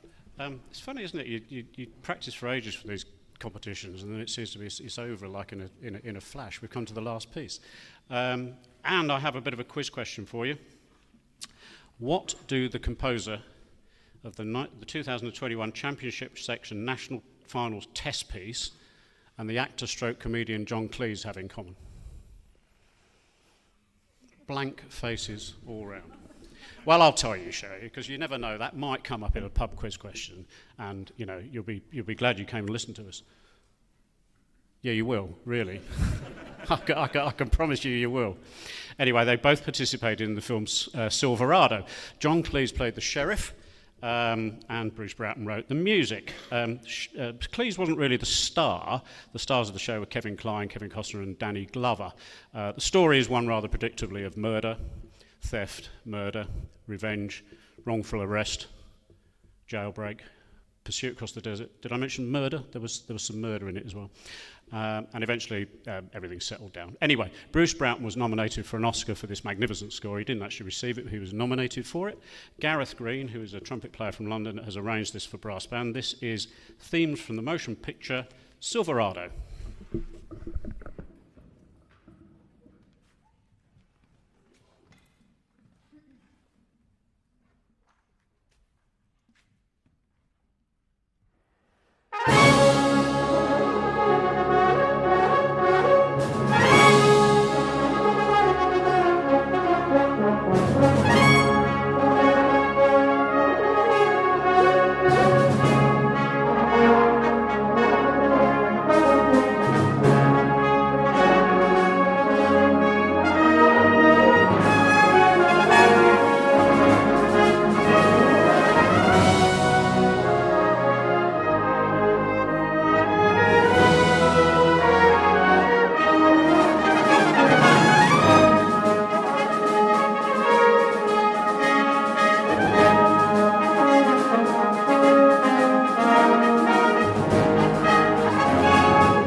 Warwick Music Audience Prize is a world first within brass banding with you, the online audience, the adjudicator.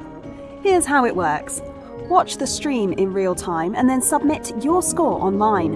Adjudication opens when a band takes to the stage and closes 5 minutes after they've finished. This gives every band a fair and equal period of audience adjudication, so that's why we don't allow you to submit scores outside of that allotted window. Also, the more bands you adjudicate, the more your score counts. There's a clever algorithm that means if you watch and judge, for example, 5 bands, then your scoring has more sway than someone who just adjudicates on one single band. So that's how it works. Simple.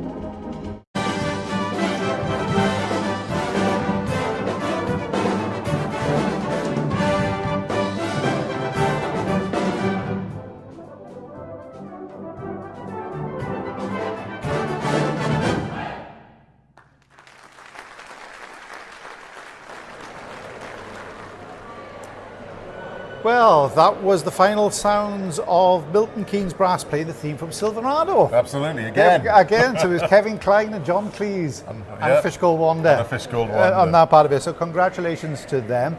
Before we carry on, just give it an update, as we said, that people can vote for their favourite bands to try and win this magnificent trophy for their bands.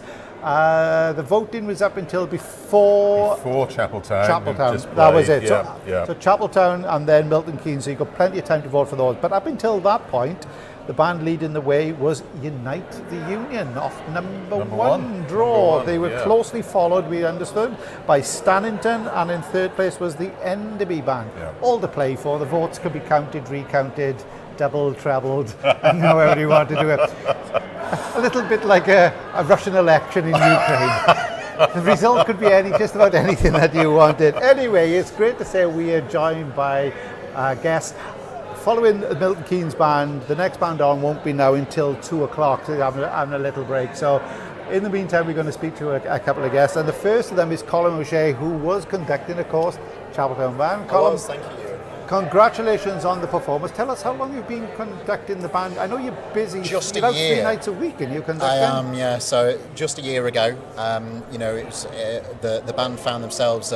Sam Fisher, of course, was the musical director there, and he's moved on to take the Stannington band. We're having great success at the minute, which is lovely. We have a great relationship with them, and the band approached me to come and do a concert with them. I had a great time, and here we are a year later. The band's gone from strength to strength.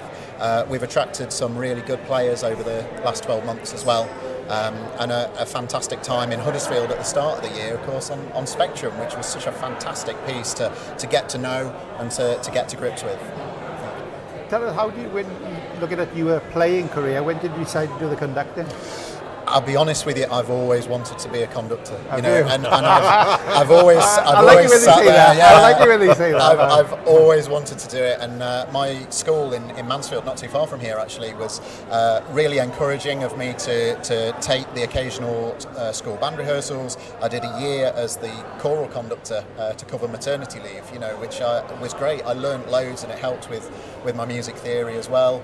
And then when I was 21, which was a few years ago now, I took a concert band over in Newark, who I'm still with. I've done 10 years there, and then wanted to get into the brass band side of things, and the mixture of concerts and contests that we have as brass band conductors. It's really enjoying, but it's challenging as well. Because a lot of people know you as a bass player as well, Colin, and you've really? Spent time with Grimethorpe. I have. Not on bass though. Yeah. Not on bass. Bass cornet. Bass cornet. Bass cornet we're doing. Even cornet.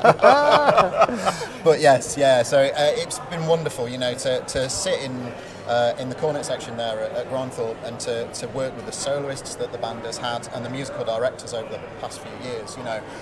I can see it's really helped me and developed me as a conductor. Think of the contest performances with David Thornton and Alan Withington as well. Just to be in the room to see them work, is just magic. Yeah.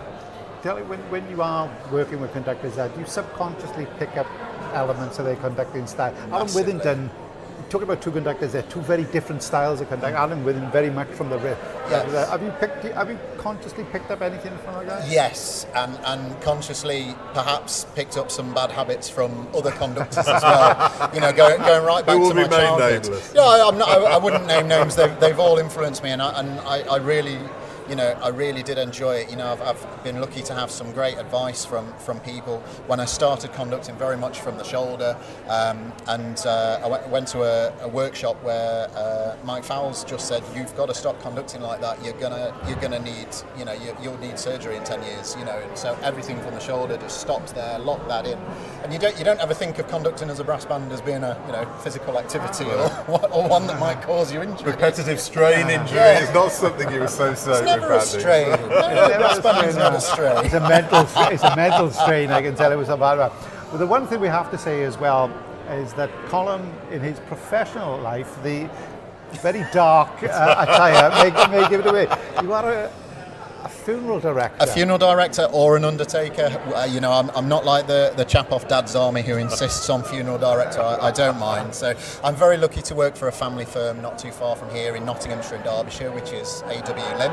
Yeah. You know, and they have been going since 1907. And the reason why I've been able to come and talk to you today is that in 2007 the company was 100 years old, and they did a number of projects to celebrate this anniversary, one of which was our Centenary Foundation. A little bit of money goes into a community pot from every funeral service that we do, and that enables local community projects to speak to us, to make applications, to fund quite literally anything. Over the years, we've provided football kits for youth teams. We've provided funding towards conservation projects. There was the Grantham Canal that they've been working on locally, as well as providing a great deal of funding to the Ukrainian Orthodox Church in Nottingham for the work that they've been doing, of course, in these very difficult and troubling times. But one of the community projects that they support for a number of years now has been the Blidworth Welfare Band. They carry our uniform and they perform a number of memorial events that we hold throughout the year. And it's lovely to have that relationship. And from there, we've been approached by the organisers of this great festival to see if there was any ways that we could help. And I'm glad to say that we've been able to provide some support to the ongoing work of this contest. One of the great things that we talk about all the time about this contest is the sense of community that's here. And it's the strength of that community. And this just ties in beautifully with the whole theme and atmosphere of the festival. It really does. The community is absolutely central to what goes on here. You were saying earlier, it's a big company. It is a community company. It's based around this area, but you've got 27 outlets. We have, so 27 offices, but all within Nottinghamshire and Derbyshire. We began in Nottingham in 1907, and then from there we've expanded to sort of Derby up to Mansfield Woodhouse, which is the area that we're in at the moment, and an office just down the road here in Shirebrook.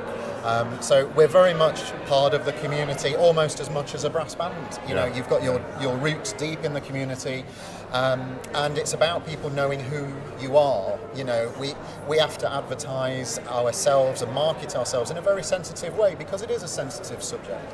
You know, and we want to know that when people hopefully return to us after many years apart, they will come and speak to us knowing that they will get the same quality of service as they did 10, 15 years ago when we looked after the family the last time. But just make it lighter, as you said, you didn't Absolutely. mind. Keep it light, Ewan. Keep it light. Death and taxes, they say, don't they? Absolutely. So if you've got a tax man out there who's conducting a brass band, the two of you want to get together, because that would be great.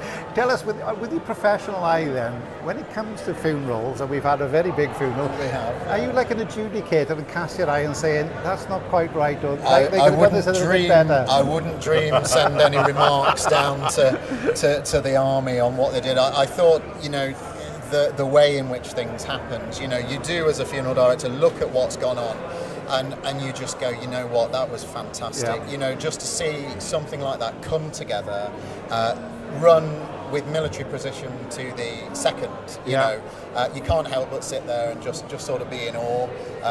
And of course the slight, you know, variation on that being, of course, Her Majesty passed away in Scotland. you know, Yeah. which brought a whole new set of protocols in. And you do sit there and just go, you know what, this is real, you know, and this is very, very impressive. Well, Colin, many thanks for joining us. Thank you. Interesting bloke, isn't he? Mind you, I don't want... That's professional speech that goes on a bit, I was going to say, no, but the other thing is, don't take it the wrong way, I don't need to see you very often, hopefully. Well, we hope not, anyway. Another 28 years perhaps, I'll see you again. Colin, many thanks for that. Cheers, Congratulations Ian. on the bonus. Let me take that back off you. And that would be great. So that's Colin O'Shea there, wonderful, both as a musician and as well as he talked about the company there supporting the event. Again, it's the linking in with the community, isn't it, which is so important.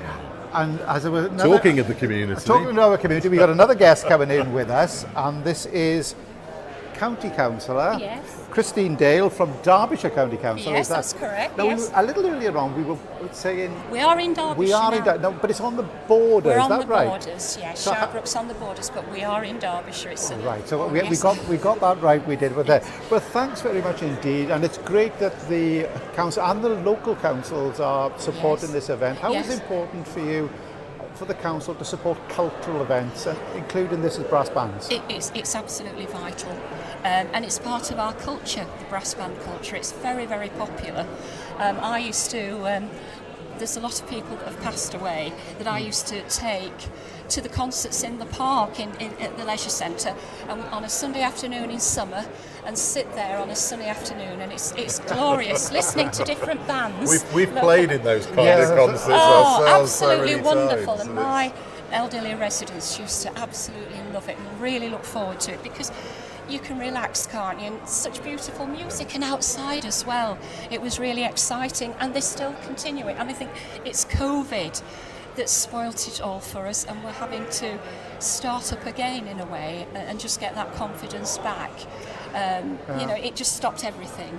And of course, what's happening with the world, with the support that you're giving with the councils and the rafter sponsors that have been brought on board, we're able now to send the voice of Bolsover and what is happening here at Shirebrook Academy across the world. We've had people from Australia, New Zealand, United States, back in Wales, they're watching as well. Even Wales. Even Wales, it's amazing It's that you get that. absolutely So that's fabulous. great. Yeah. Well, I sponsor it for my leadership allowance, which I do every year, because I was a teacher originally. I was in education. Right. I am a singer. I'm doing a concert tonight. Oh, where's that? Quick, give a plug. It's Staveley and District United Churches Choir in Chesterfield, and we've been in existence for 45 years, and we go around churches and community halls producing concerts, a full service with readings and everything, and we do it for their charities. So last week we were at the Ragged School on Sunday evening, and we were singing,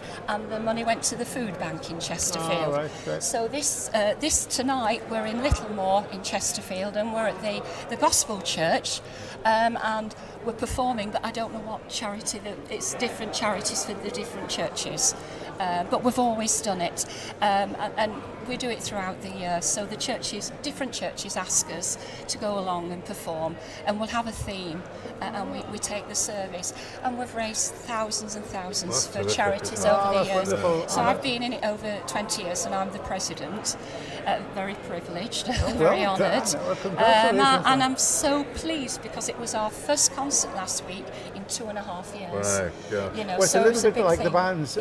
We were talking, myself and Chris, earlier on. This time last year, Bolsover and the National were the first two contests marked after COVID. Yes. Literally anywhere in the banding world. 2 years. The first ones that came back. It was very, very So hard. Bolsover put banding back on the map quite literally last year. They did, and I attended and sponsored it last year as well, and it was absolutely enthralling, because having been locked up in your home for 2 years, to be able to get out and listen to music and be with people, it was wonderful, it was uplifting, and this weekend it's been absolutely fabulous. The level of skill and the creativity that I've experienced, and the variety of music, it's just been out of this world, and I've really, really enjoyed it. But sadly, I can't stay because I'm performing myself. You need to save your voice. Save your voice. But Christine, many thanks for joining us. Many thanks indeed on behalf of everybody who takes part. for your support, financial support for the event. Oh, yeah, and it's as been you a can pleasure. see, how, the enjoyment that is being given, hopefully all around the world as well. Yes. So many thanks indeed. It's a wonderful And privilege. give a final plug. Where are you singing tonight? It's the Gospel Church in Littlemore in Chesterfield. So very, very little more in Chesterfield. Get along because Christine is singing. And to there's a make sure good that spread it's afterwards. I Oh, that's even understand. better. Yes, That's We'll even be there, better. we'll be there. Christine, many thanks for joining us for that part of it there. Thank you. So that's some of the guests. It's wonderful to see that the support that we get for this event from individual companies and also local authorities, etc. That's wonderful there. So join us after this little break, where me and Chris are going walkabout, and then we'll be talking to you a little about some of the performances before they come back on at 2 o'clock with Wardle Anderson Brass. So join us after this little break.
Right, through the wonders of science, me and Christopher have moved from the Warwick Music Studio, which is one part of the school about 60 yards away, and we've gone all the way back here where the camera is now on us, where we're going to interview our next guest, which is Sam Fisher from the Stannington Band. How you doing? All right. Right, you've got to hold the microphone. I've got to hold it? Yeah, come on. Do I do this to you? No, I don't get paid enough money to do this. Come on. Right. So the camera over there is looking at us. You're going to be looking at me for this lovely little interview. Tell us, what a fantastic couple of weeks you've had. Yeah, it's been great. Yeah, the band's obviously risen to the occasion. We've worked really hard. Summer was difficult. Obviously, people go away and things happen. But we kept things bubbling along. We kept the programme for this going, and we spent a lot of time obviously on Tritico. And then come September, it was just all systems go really. So how long ago is it since you put the programme together for today? You were working on it before. Well, we had a pile of pieces. Yeah. It was a bit of one of those kind of we need to be able to play, 4 or maybe 5 pieces. Yeah. So let's get a few together, and then we'll work out what we're going to do. So we thought about doing themes and different ideas, but it's busy. To write loads of new stuff and to arrange stuff just gets really difficult. So I kind of in the end just decided I wanted to do 4 pieces that I wanted to do. Yeah. Well, congratulations on that. When we have to cut you off in your pride, because David Thornton has started early with his recital, so it's straight back to the hall because you can enjoy the playing of David Thornton.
much for Brett.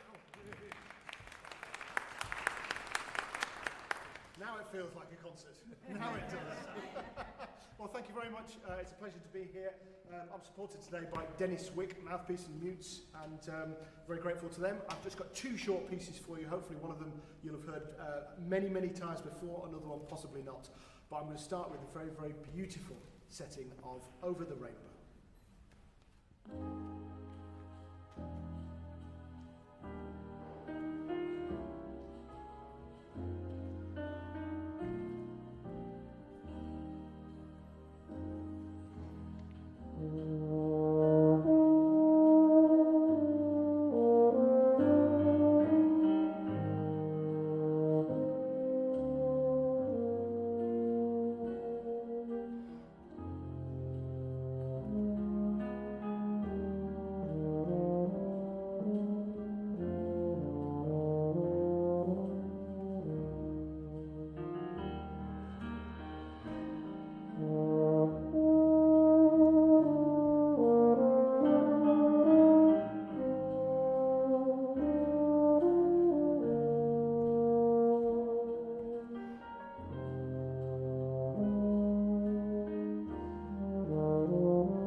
all been having a fantastic day. It's an amazing festival here at Bolsover.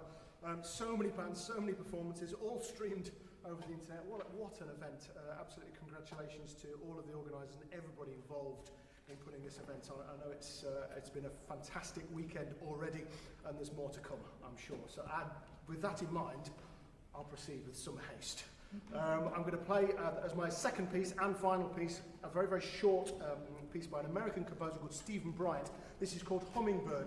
Slightly unusual in that the backing track you're going to hear is entirely made by the composer's own voice. Every sound you're going to hear is vocal, whether it's clicking or whether it's actual notes, but it's, I think it's pretty cool, and it's a piece that of everything I play, I've probably played this the most, and it is on a CD as well. What was the goal? Sempre Libera. It's on one of my CDs, so if you're interested in that, worldofbrass.com, it'll be on there somewhere. This is Hummingbird by Stephen Bryant. Have a fantastic day.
Warwick Music Audience Prize is a world first within brass banding, with you, the online audience, the adjudicator.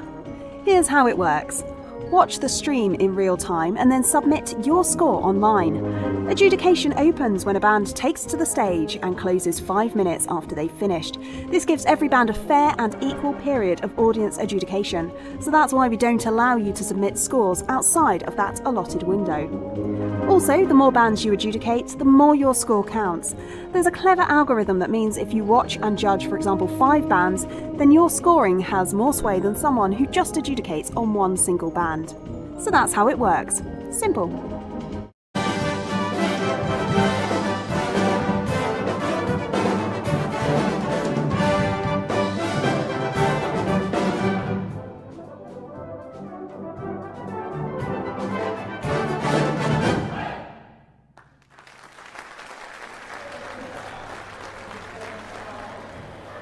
Well, welcome back after our little sojourn over to the other side of the room there. Over to the other side. We will be going back there a little bit later on just to give us a little bit of a break and stretch our legs.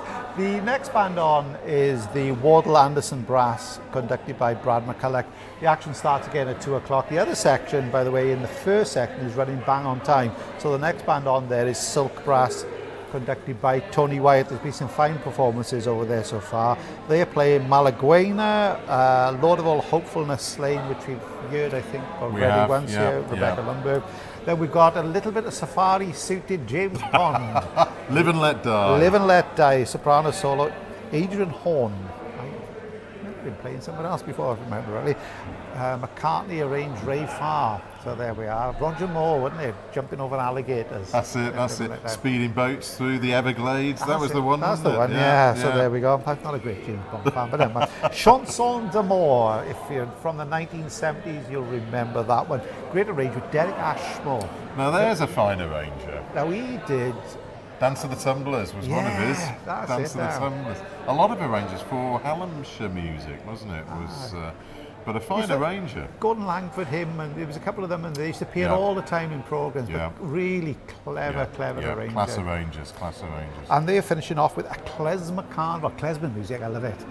It's brilliant. Philip Sparks' treatment of that is absolutely fantastic. So that's Silk Brass. We're taking the stage at 2 o'clock. And in a few moments' time here in the championship section, we got Wardle Anderson Brass from the Northwest and Brad McCulloch. They are doing a program based on the elements. Interesting program. Earth, Water, Wind and Fire. Yeah. Which reminds me of the pop group Earth, Wind and Fire. Dropped water for some reason, didn't they? It was a trio, not a quartet. I don't think we've got any Earth, Wind and Fire in this program. We could have though, couldn't we? Actually, we could have. I wonder though, is Earth, Wind and Fire? What happened to water? Like, failed the audition most probably. Okay, I'm sorry, mate. Off you go. They didn't need a second guitarist. I've only played September by them. Is it Earth, Wind and Fire? That was a big hit, wasn't it, back in the 70s? Great, that is funky soul. that is funky soul. So anyway, back to Earth, Wind, Water and Fire. They're starting off with Earth Rights by Robert Dewhurst, great composer Robert Dewhurst, great jazz stuff he does. Pacific Melody by Chris Bond. Chris is the Cornish composer. He's done a lot of work with the Corey band.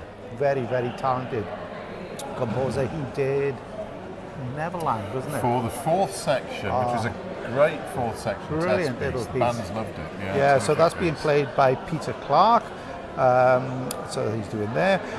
Then there's Flight to the Silver Bird by Two Steps from Hell, which is an American and an Englishman who did in early 2000s when they were still doing trailers to all films. They would put the trailers on, and these are the guys who did the music to all these trailers. It's all a bit like lift music and stuff like that. You know, those type of things. You're ahead of me on that one. Yeah, they made millions, absolute millions, and they did send out albums, all little short 2.5 minute pieces. Just background music. Yeah, all that type of music that you see, advert music in effect for them. So yeah, Two Steps from Hell sounds as if it would like, It sounds a bit like Meatloaf. Yeah, but it's not, is it? But that's it. And then they're finishing with Fire from Guyane. Is it Guyane Ballet? Guyana Ballet, Suite Number 2 by Kachaturian. So Sandy Smith's excellent arrangement of that. Yeah, it's really good. So without further ado, we go straight back to the hall where Wardle Anderson Brass take to the stage under the baton of Brad McCulloch.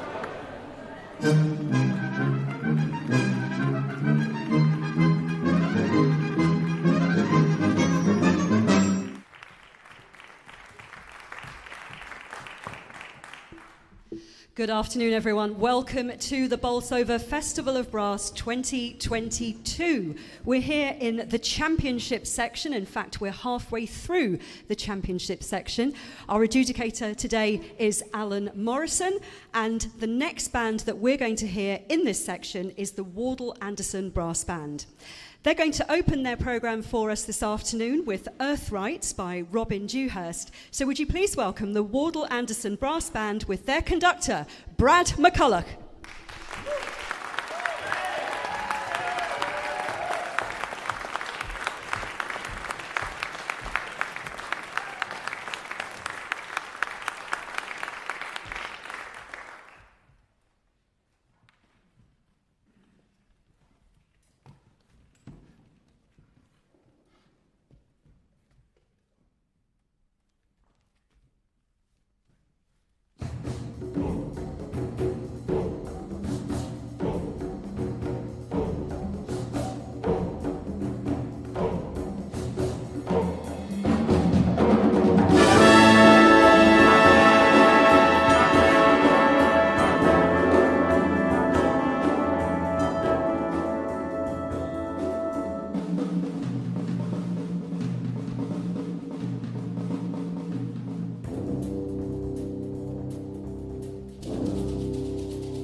Good evening.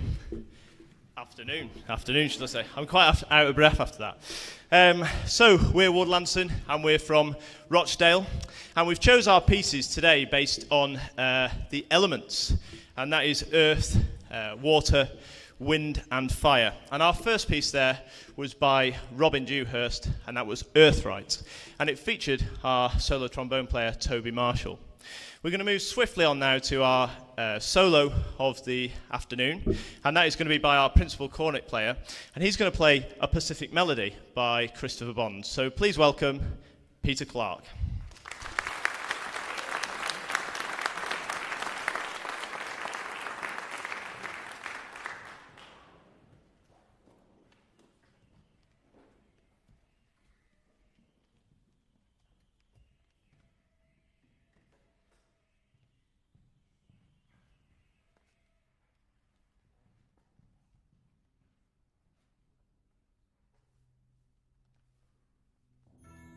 Oh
Good. So you may have noticed we moved straight on to our third piece there, which was Flight of the Silver Bird, and that was arranged by a good friend of mine, Ryan Broad.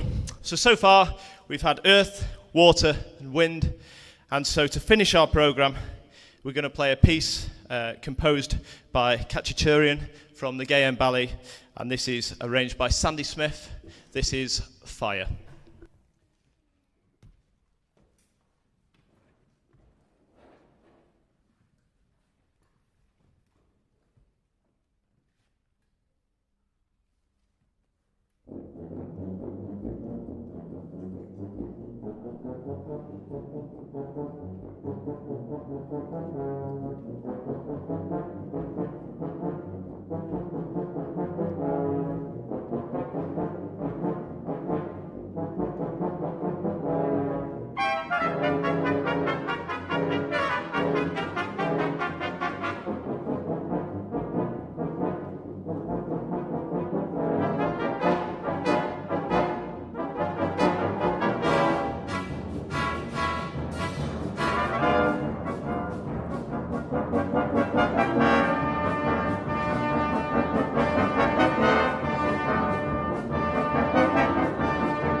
The Warwick Music Audience Prize is a world first within brass banding with you, the online audience, the adjudicator. Here's how it works. Watch the stream in real time and then submit your score online. Adjudication opens when a band takes to the stage and closes 5 minutes after they've finished. This gives every band a fair and equal period of audience adjudication, so that's why we don't allow you to submit scores outside of that allotted window. Also, the more bands you adjudicate, the more your score counts. There's a clever algorithm that means if you watch and judge, for example, 5 bands, then your scoring has more sway than someone who just adjudicates on one single band. So that's how it works. Simple.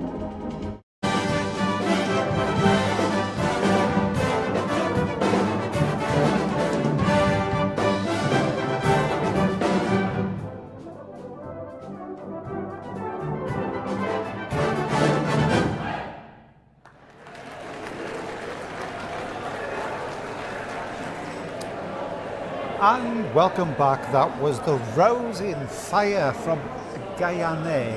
It was. It is ballet. Khachaturian. Armenian. He was, wasn't he? Yeah. Great trumpet concerto. Great trumpet concerto. Some great ballets. Oh yeah. Some great ballets. What was the piece you were saying that little like a waltz in? It was the Waltz from Masquerade, which is a really, really great little piece.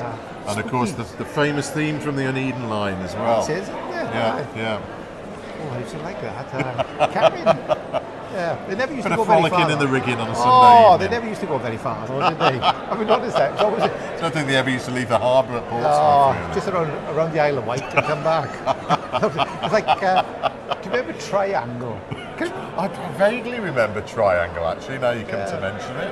It was a racy sitcom based on a ferry that went from, I think it was like Grimsby to Dieppe and up to somewhere else, and that was the tryout for the Howard's Way. There's another nautical Sunday night programme. Howard's Way. Cool. Where do we scrape these things up from? I tell you what, Triangle. I'll have to find out that a little bit later. Right then, the next band on is the South Yorkshire Police Band, conducted by John Davis. They are doing a great little programme, Cornish Cavalier March. There's a good old march. W.E. Moyle, Yeah. Billy Moyle, as they used to call him, down from Camborne he was, and conducted I've got to try and think of the Newquay Town Band. Newquay Town Band. Yeah, he wrote some great, these are some marches, the Flora Dance Patrol he wrote, the Killicourt March, and the Towan Blistra March.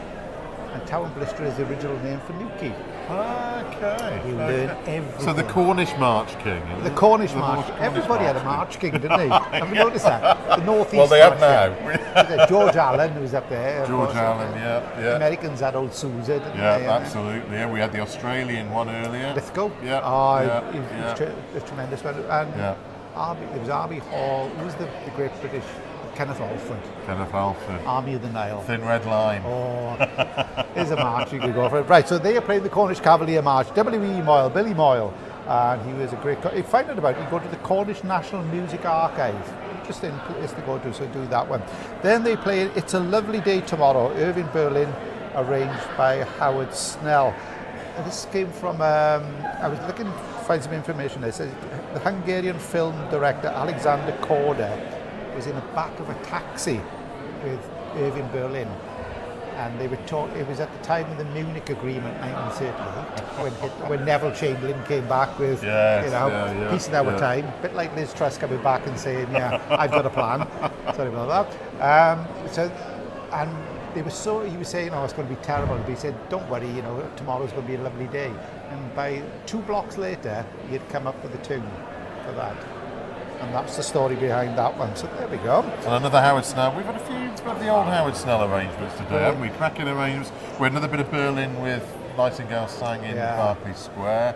But he used to pick out these things, didn't he? But bring them, and he still retained the colour. It was the finesse that he brought to the arrangements. It was the finesse. And he was 85 the other day. Howard Snell, they were celebrating him. Yeah. He's in France watching, Howard. I hope you're well. Still looking well on it, isn't he? Wow. He's one of the fittest looking 85-year-olds you'll ever see. What a musician. Followed by, you talked a bit earlier about Peter Meakin, and that was the Song of Hope. Soprano solo being played by Claire Jenkins, and that's dedicated to Ryan Anthony, who is the American player. I think it was the Dallas Symphony Orchestra. died of cancer, long battle, bravely fought battle against cancer. Really, and the story's been turned into a documentary, which I think has been shown at some like those Sundance film festivals, and hopefully it's going to win awards. So that's a great one there. And they're finishing off with Seize the Day by A little bit more Peter Graham, ahead of Hyperlink next Saturday. Yeah, we've had Hyperdrive. We had Hyperdrive. Hyperlink, and now we have Seize the Day, and that was written for the International Staff Hypertension is coming next. Oh, I've had hypertension. Don't worry about that. Written for the ISP for the band's USA tour in 2010, and it's based on 3 spirituals: the Gospel Train, Sweet Chariot, and the Amen, with another little bit of Sweet Chariot added on for good measure at the end. So that's the South Yorkshire Police Band, conducted by John Davis, the man who brought us Darth Maul. Oh, remember that? That was scary, wasn't it? He was brilliant, isn't he? That was scary, that was, wasn't it? I think he frightened most of the people in the hall here. It was like pensioners. Now tell me, what has John Davis got in common with Colin O'Shea, who we were talking to earlier? They're both undertakers. They're both undertakers. They are both undertakers. They're both funeral directors. Never. It attracts a certain type of person. Strange breeding ground for funeral directors, the banding world. Type of person there. Who was the other one? Was it when Dad's Army? Bill Laurie, his name was. Oh, Hugh Laurie. Yeah. He was the Fraser. Fraser, right. He was the Undertaker. We're doomed. We're doomed. We're doomed. So he was great. So band number 9 is the South Yorkshire Police Band. As I say, the band number 8 was the Wardle Anderson Brass. Just to tell you that we've had some great comments coming in from people on social media. I'm just going to put one up there from Sarah Jane Galtrey. She said that was beautiful, and that's not just me and you she's talking about, I think there. I think she was referring to Pacific Melody, which was played by Peter Clark, the Chris Bond piece, and it was. We've had some wonderful soloists here today and also yesterday, but the standard of solo we're playing has been really outstanding. So there we are. Without further ado, we can go back to the hall where the South Yorkshire Police Band, under the directorship of the Undertaker, John Davis, is taken to the stage.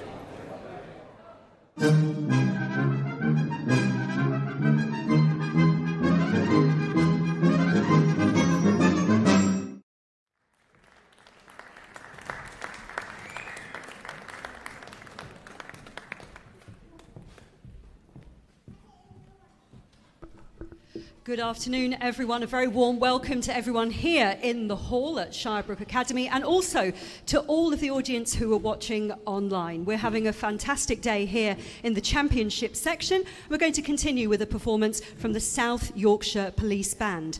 They're going to open their programme for us this afternoon with The Cornish Cavalier by W.E. Moyle. So would you please welcome the South Yorkshire Police Band and their conductor, John Davis.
Thank you very much. Good afternoon. That was The Cornish Cavalier by W.E. Moyle. Partly written for the Newquay Town Band. Moyle was born in Camden in Cornwall, and he played for a while for the Brighouse and Rastrick Band. And while at the Brighouse and Rastrick Band, Fred Roberts, the then principal cornet player, got wind of that march and asked him to finish it, and he did. And it was first recorded by the Brighouse Band with Eric Ball conducting. I'm going to move on now to a wonderful piece of music that was conceived in 1938. War was brewing in Europe, and in New York, Alexander Coley was sharing a taxi ride with Irving Berlin and said to Irving Berlin, "Have you written a war song yet?" And he went, "No." 2 miles down the road, while still in the taxi, Berlin had composed the lyrics and the tune to this wonderful piece. It was made very famous by Vera Lynn and recorded by Frank Sinatra with the Tommy Dorsey Orchestra. This is a spectacular arrangement by Howard Snell of It's a Lovely Day Tomorrow.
Thank you very much.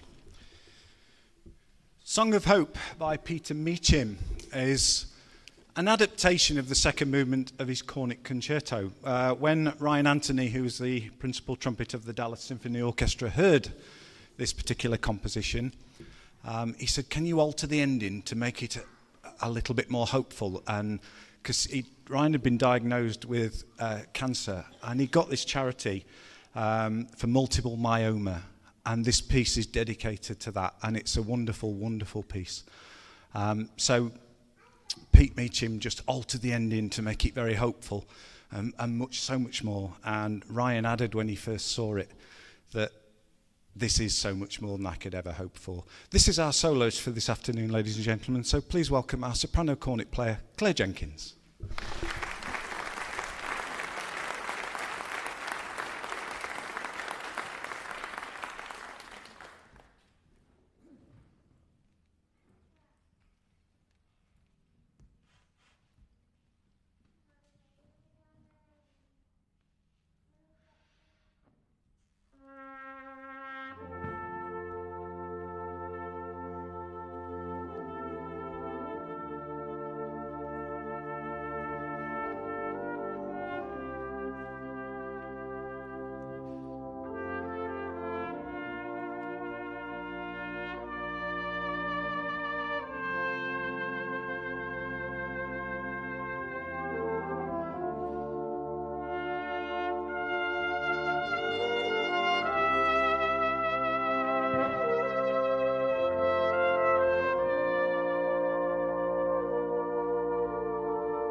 Thank you very much. Our final piece today is a piece by Peter Graham.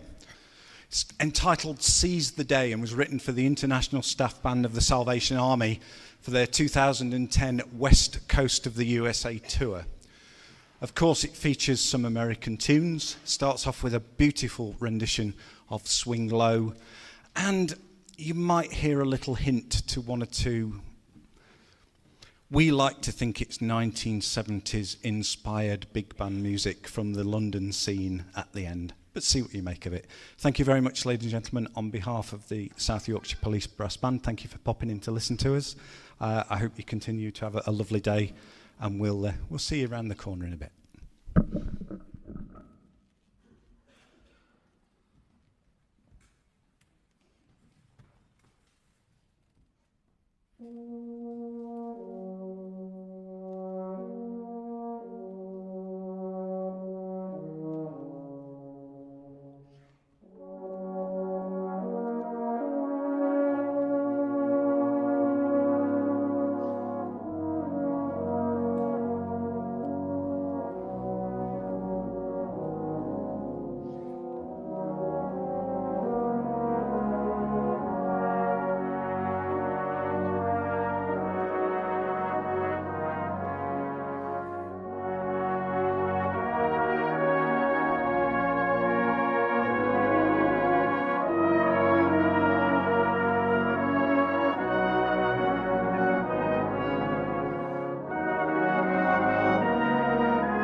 Warwick Music Audience Prize is a world first within brass banding with you, the online audience, the adjudicator. Here's how it works. Watch the stream in real time and then submit your score online. Adjudication opens when a band takes to the stage and closes 5 minutes after they've finished. This gives every band a fair and equal period of audience adjudication, so that's why we don't allow you to submit scores outside of that allotted window. Also, the more bands you adjudicate, the more your score counts. There's a clever algorithm that means if you watch and judge, for example, 5 bands, then your scoring has more sway than someone who just adjudicates on one single band. So that's how it works. Simple.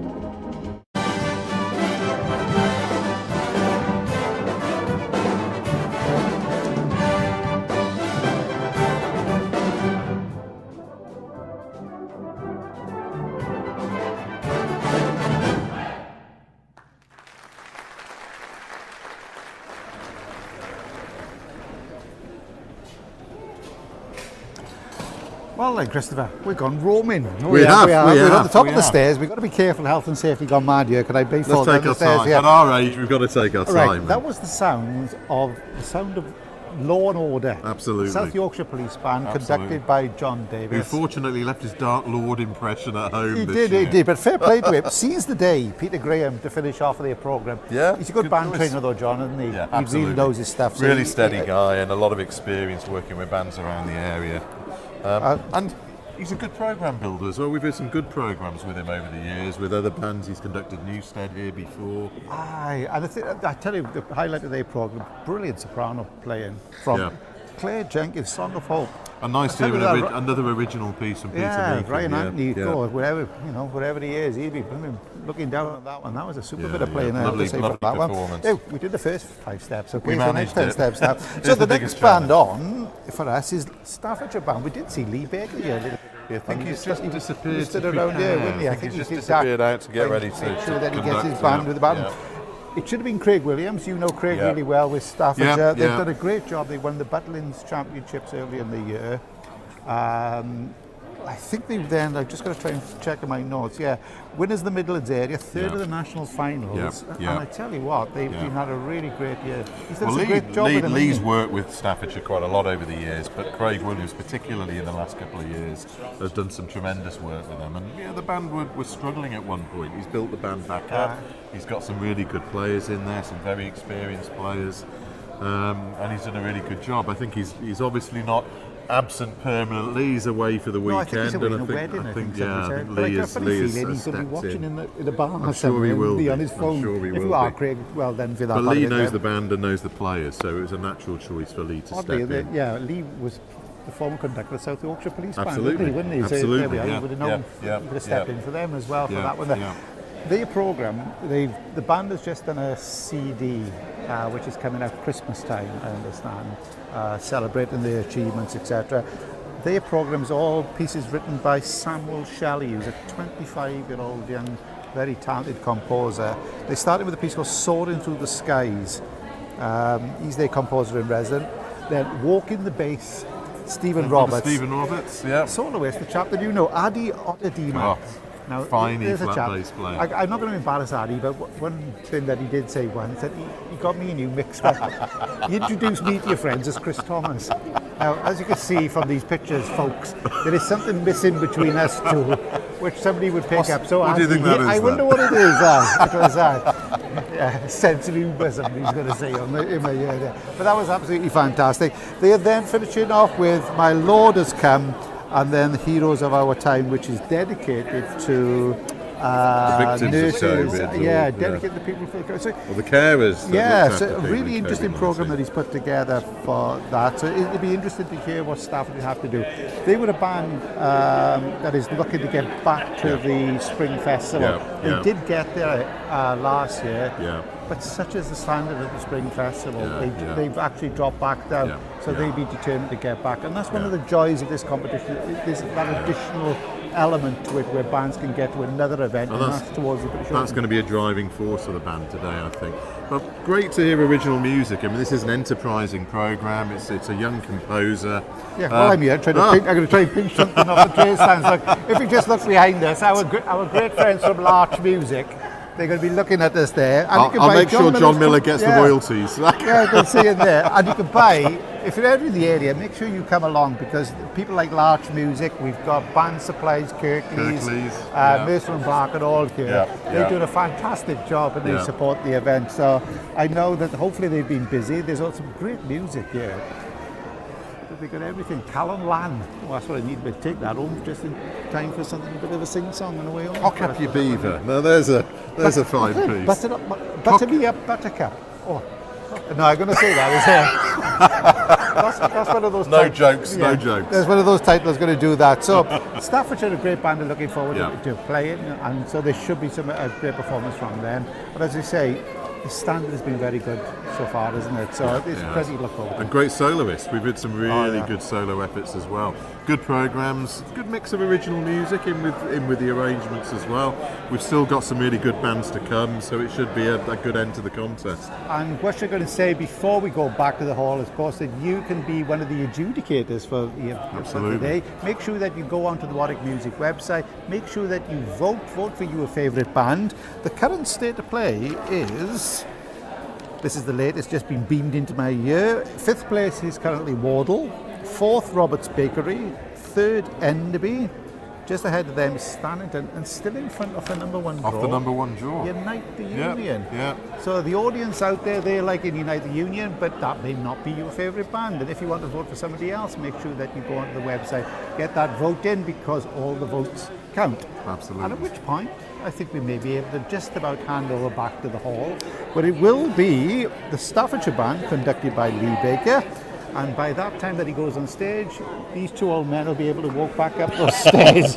Considerably slowly. Much more slowly than we came down. So it's like Morecambe and Wise now, going back out the other way as we come this way. So, right, so this is Staffordshire Band, and they'll be going on stage with Lee Baker. So join us after the break. We're going back to the hall to join Simone, who'll be introducing them. See you then.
Welcome back, everyone, to the championship section here at the Bolsover Festival of Brass 2022. And next up, we have a performance from the Staffordshire Band. They're going to open their programme for us this afternoon with Soaring Through the Skies by Samuel Shelley. So would you please welcome the Staffordshire Band and their conductor, Mr. Lee Baker.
Oh, dear me.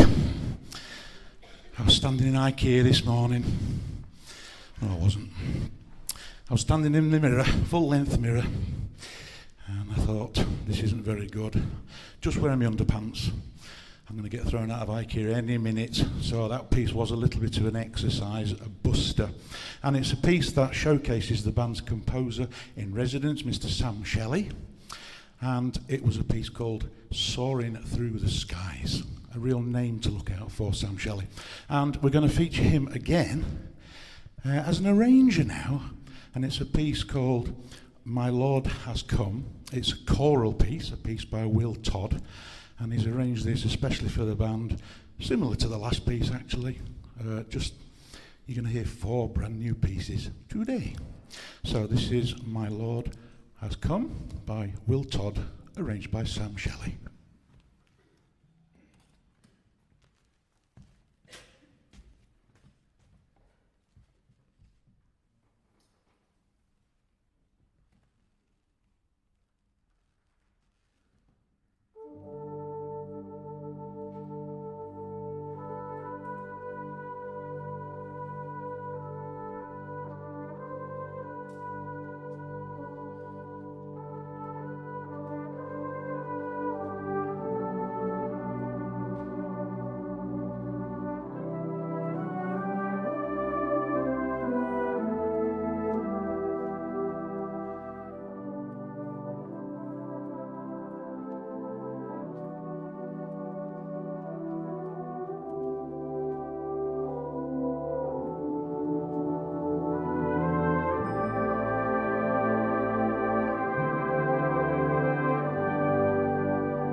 So, soloist time now. Now, I mentioned beautifulness because that last piece is obviously a beautiful piece. Our next soloist is a beautiful, beautiful young man as well.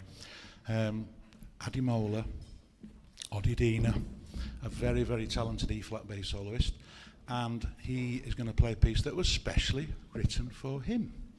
This was written for him by Stephen Roberts, who many of us will be aware of the work of. By the way, I'm just going to do that joke again that I messed up at the beginning. Shall I try it? Is that okay? Pretend you didn't hear that earlier on. So if you're watching online, just fast forward a little bit. So I was stood looking in the mirror this morning in my underpants, and I thought, this is not really good at all. Things don't look good. I'm going to get thrown out of IKEA at any minute. Is that any better? All right then, I won't bother then. So this is Addy, and he's going to play a piece that's been specially written for him by Stephen Roberts. It's called Walking the Bass. Please give Addy a massive round of applause.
So there we go. I told you he was beautiful. And Ian. So will you give Addy and Ian another round of applause, please?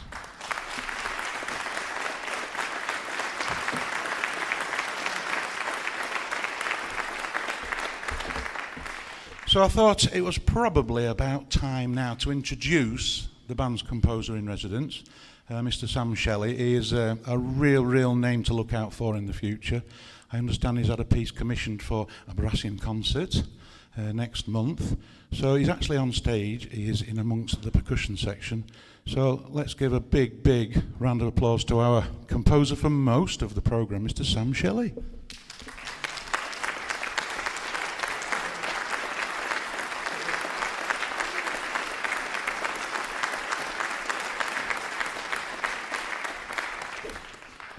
Even percussionists can be musical, Simone, can't they? Right, our finisher is also by Sam, and it's sort of a little mini tone poem, really. It's called Heroes of Our Time, and Sam's composed this for the band, but also as a tribute to frontline workers, NHS staff, anybody that was affected by the COVID obviously pandemic that we've all lived through. And so it's called Heroes of Our Time. So to close this programme by the Staffordshire Band, oh, by the way, Craig Williams is normally the band's conductor. He's similarly svelte-like and athletic. He's actually on a scuba diving trip in Wolverhampton this weekend. So if you're watching, Craig, don't get your screen wet underwater. This is called Heroes of Our Time. Thanks for sharing this little half-hour spot with the Staffordshire Band. Heroes of Our Time by Sam Shelley.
Warwick Music Audience Prize is a world first within brass banding with you, the online audience, the adjudicator.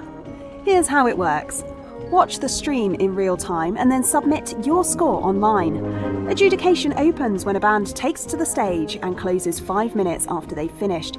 This gives every band a fair and equal period of audience adjudication, so that's why we don't allow you to submit scores outside of that allotted window. Also, the more bands you adjudicate, the more your score counts. There's a clever algorithm that means if you watch and judge, for example, 5 bands, then your scoring has more sway than someone who just adjudicates on one single band. So that's how it works. Simple.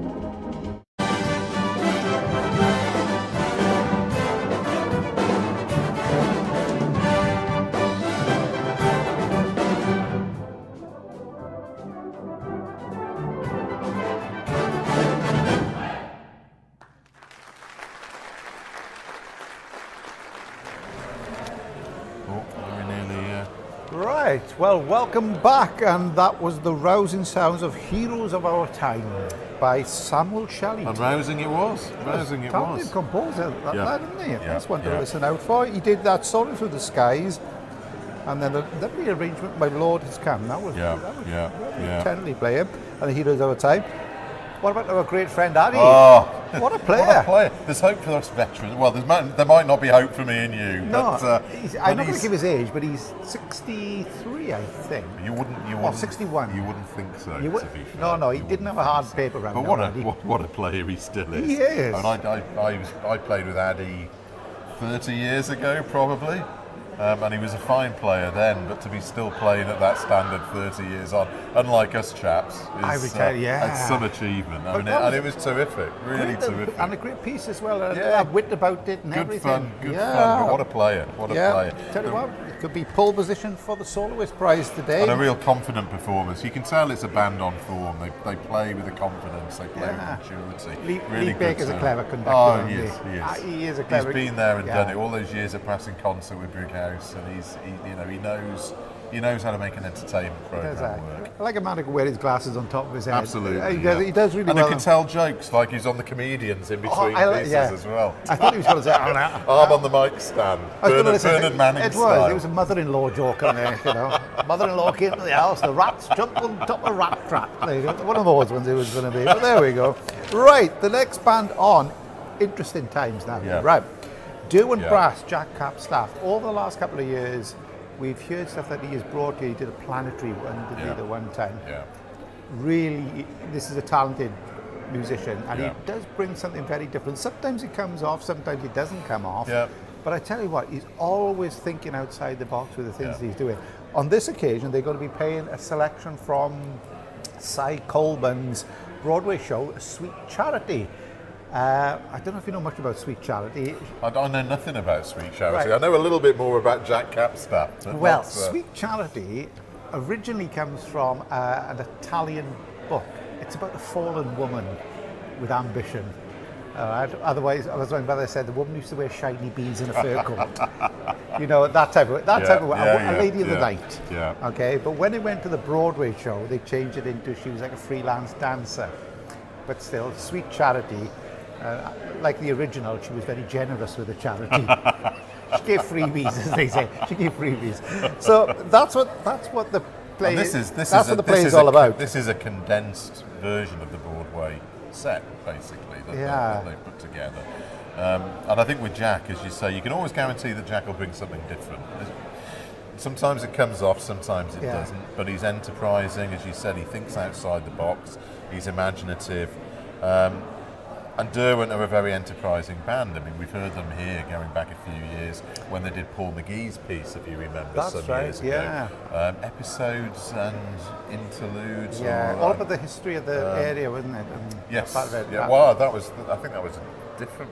Oh no, that was the same piece. That was the one, wasn't it? Yeah. But I mean, that was it was a typical gritty Paul McGee music. But Keith Leonard was the conductor. He was. Keith Leonard was I know the that he had that ethos which he's taken on and really pushed it on. Yeah. They've done a series of concerts. I think it's their 30th anniversary this year or last year. They've done a series of concerts, and again, there's ambition about what they do. I really like to see. I think Jack's got a lot of connections outside of the brass banding world. He's interested in the theatre. He's interested in music theatre, hence Sweet Charity. And I think he's bringing a lot of these ideas into the band. But of course, he's also a very talented arranger, so he can actually take these ideas and make something of them with the band. So he's picked this up and he's run with it, and he's really doing some interesting things. There's a vocalist and narration. So the vocalist, I think, is Helen Perry, and the narration is by the wonderfully named James Barrington Stevens. Sounds like a firm of solicitors. It does, yeah. James Barrington Stevens. It is LLP. It is. So we don't really know what the programme it says and the way in which it's going to be set up. So it's going to be a real treat to do it. Great songs within the show in Sweet Charity. The biggest one being Big Spender. A little bit of Shirley Bassey.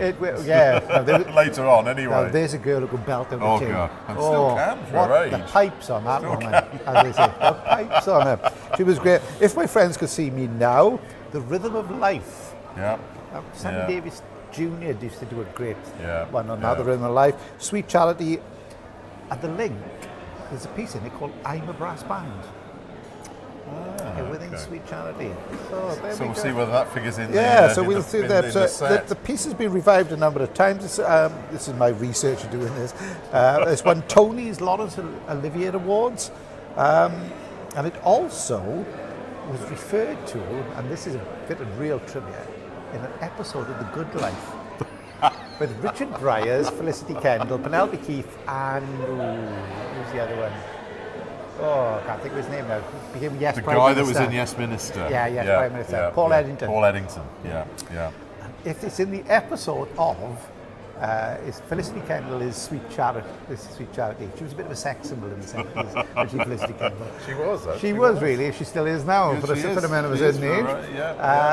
But in it, it's famously taken away in a sketch in The Young Ones when Vivian, the punk, if you remember I'm really going for it. The Young Ones, and The Good Life came up on the screen behind them, and Vivian jumps through it, smashing The Good Life, and then goes into a reactionary rant about Richard Briers selling. What do they do now? Sell blimmin' chocolate buttons, and that's his one on there. It's one of the greatest moments in comedy. I don't think we'll be seeing that on this. It's a shame, and it might add a little bit. It was, but as we say, Derwent are a band that really is. We talk about innovation. It's a word sometimes that some people say that is overused and misused. But when you've got a band that's trying to do something a little bit different, and really being ambitious when it does, as you say, if you've got to condense a Broadway show into 20-minute program that we've got to do, It's a clever thing to do. But I think this also extends, and this is, as you were alluding to, the important thing is that this also extends to their concert programs. So all of this goes on outside. I mean, they've just been able to utilise this as it happens in the form of an entertainment contest. But their attitude to concerts is exactly the same.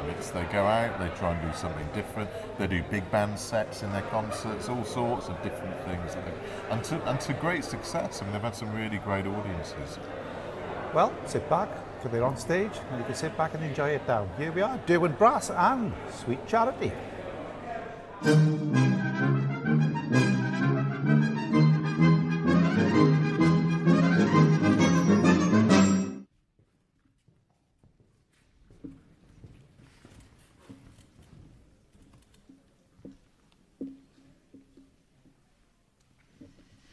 Welcome back, everyone, to the championship section here at Bolsover Festival of Brass, where we're continuing with a performance by Derwent Brass. Now, Derwent Brass are no stranger to exploring new formats and pushing the boundaries within the brass band medium.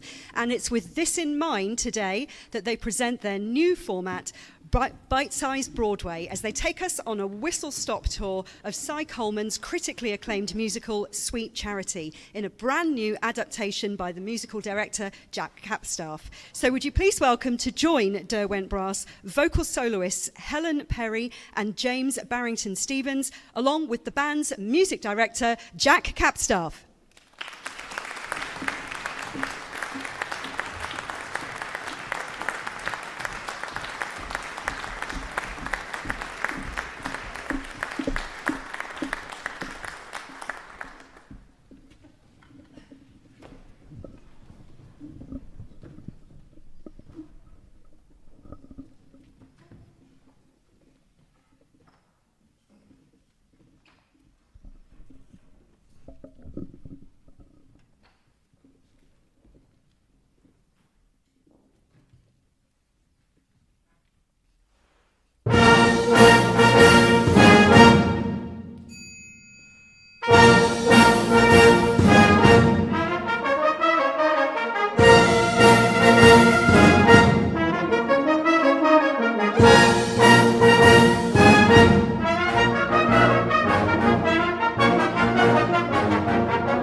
We present to you The Adventures of Charity.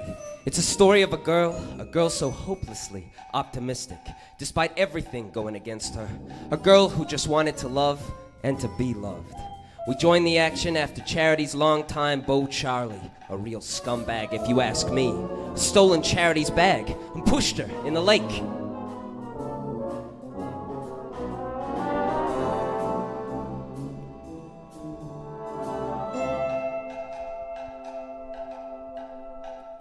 Now Charity told the girls at the Fandango Ballroom all about what happened, or at least what she'd like them to think. They weren't buying it really, and besides, they had to get back to the Fandango Ballroom to make a living. If you can call this a living.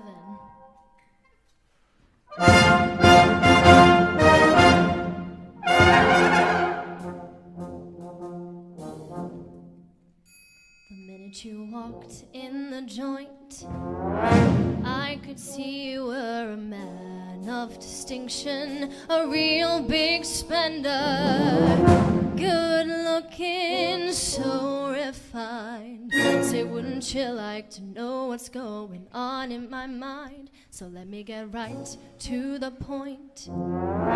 I don't pop my cork for every guy I see.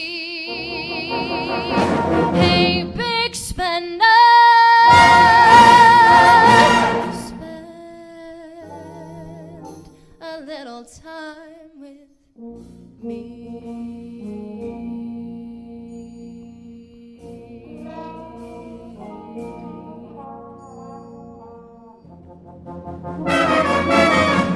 Big spender, hey, big spender. So let me get right to the point. I don't pop my cork for every guy I see. Hey, big spender. Hey, big spender. Hey, big spender. Spend a little time with me. Fun laughs, good time.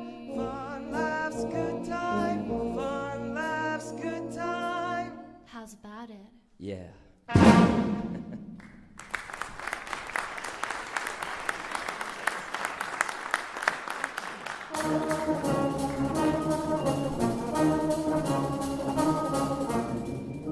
Charlie had given everything Charlie ever wanted.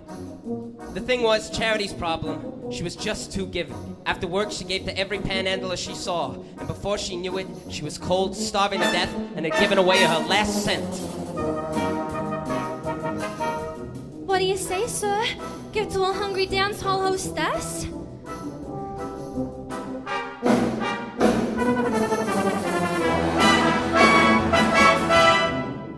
Her optimism paid off that night, though, as she quite literally bumped into a famous movie star, Vittorio Vidal. Completely starstruck and smitten, she didn't take much convincing when invited back to his apartment.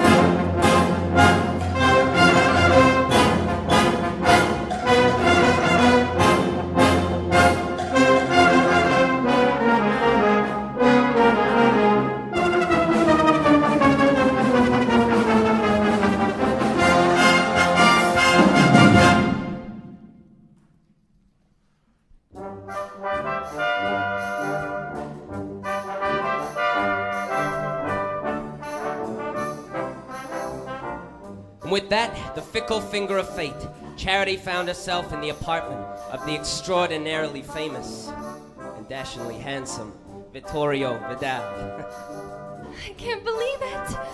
The girls won't believe it. Me, little Charity at Vittorio Vidal's apartment. Look at those drapes. Look at those glasses. Look at that bed.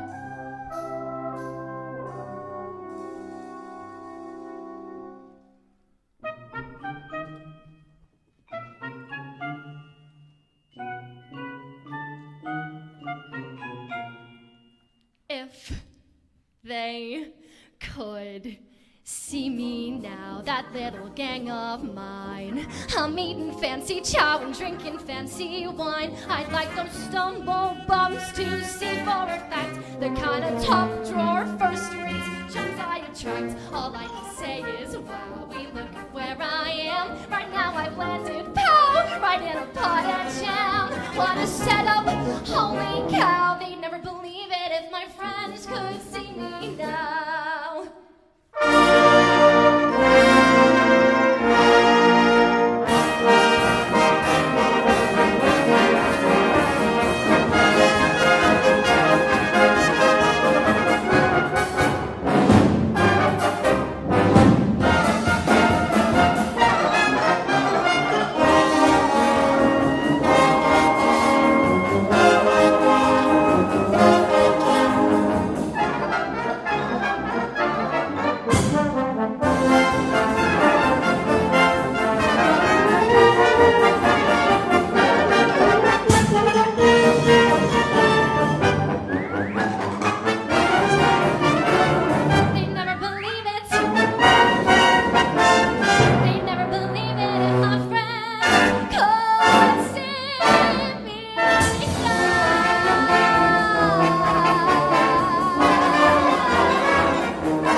And then I left his apartment at 5 o'clock in the morning. And you know how I got home? I flew! And they still weren't buying it. Charity talked and talked about the wonderful things she'd saw, the extravagant, opulent apartment, and the astonishingly handsome movie star Vittorio Vidal. That'll all be my world one day. What did she say? I'm getting out of this life, and I'm gonna live. Out. What a beautiful world. I'm not gonna spend the next 40 years in the Fandango ballroom.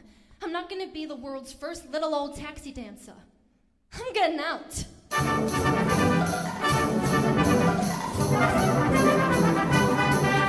be something better than this. There's gotta be something better to do. Find me something better to do. I'm gonna get up, I'm gonna get out, I'm gonna get out and do it. There's gotta be some respectable trade. There's gotta be something easy to learn. Find me something I halfway can learn. I'm gonna get up, I'm gonna get out, I'm gonna get out and learn. All these jokers, how I hate them. With their groping, grabbing, clutching, clinching, strangling, handling, fumbling, pinching. Going! Maybe a receptionist. When I sit at my desk on the 41st floor with my copy of Dior, I receive big tycoons and I'll point to the chair. I'll say, honey, while you're waiting, how would you like to put it down over there? Something better than this. There's gonna be some good reason to live. Find me some kind of life I can live. I'm gonna get up, I'm gonna get out, I'm gonna get out and live it.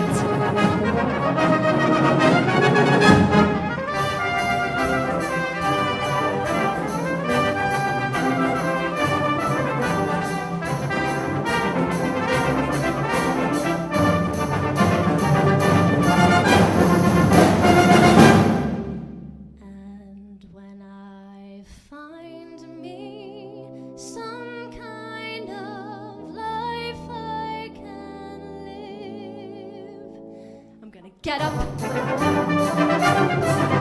gonna get out, I'm gonna get up, get out, and live.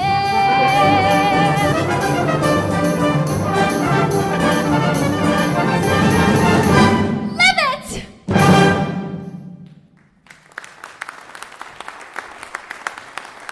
I've got to get out of this dump, go to new places, meet new people.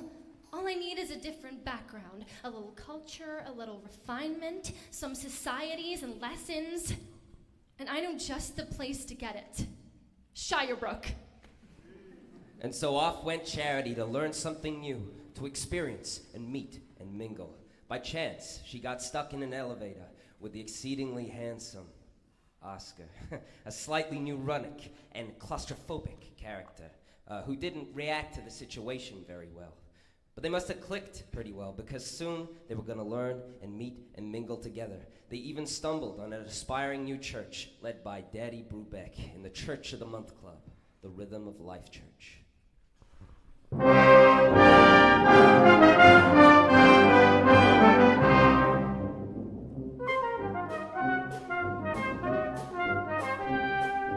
Daddy started out in San Francisco, tooting on his trumpet loud and mean. Suddenly a voice said, "Go for it, Daddy." Spread the picture on a wider screen, and the voice said, "Daddy, there's a million pigeons looking to be hooked on new religions. Put the road, Daddy, like a common law wife. Spread the religion of the rhythm of life." And the rhythm of life is a powerful beat. It's a tingle in your fingers and a tingle in your feet. Rhythm in the bedroom, rhythm in the street. Yes, the rhythm of life is a powerful beat. Oh, the rhythm of life is a powerful beat. Puts a tingle in your fingers and a tingle in your feet. Rhythm in your bedroom, rhythm in the street. Yes, the rhythm of life is a powerful beat. Daddy spread the gospel in Milwaukee, took his walkie-talkie to the Rocky Bridge, flew his way to Canton, then to Scranton, till he landers under the Manhattan Bridge. Daddy was a new sensation, got himself a congregation, built up kind of operation down below, with the pious pipe blowing while the muskets overflowing, all the cats will go down below. Flip your wings and fly to Daddy, flip your wings and fly to Daddy, flip your wings and fly to Daddy, fly, fly, fly to Daddy. Take a dive and swim to Daddy. Take a dive and swim to Daddy. Take a dive and swim to Daddy. Swim, swim, swim to Daddy.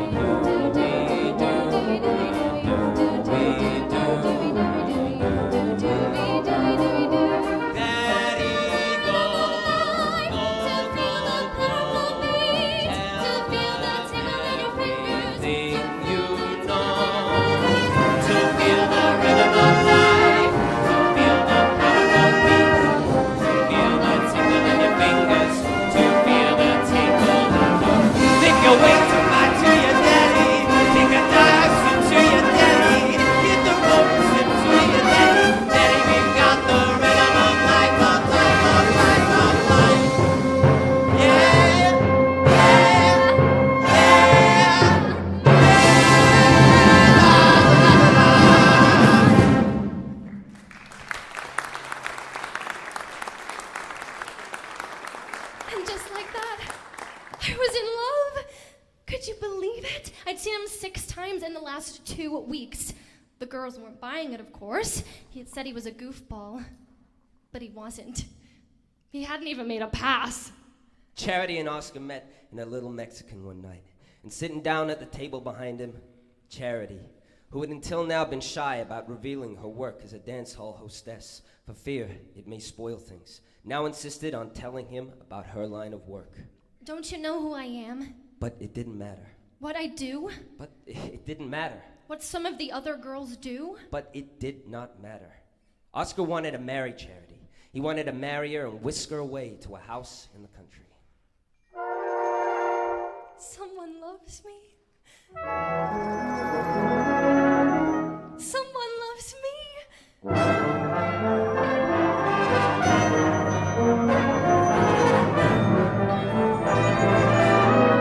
Somebody loves me. My heart is beating so fast. All kinds of music is pouring out of me. Somebody loves me at last. Now I'm a brass band. I'm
And with the proposal, all the girls at the dance hall threw Charity a huge leaving party.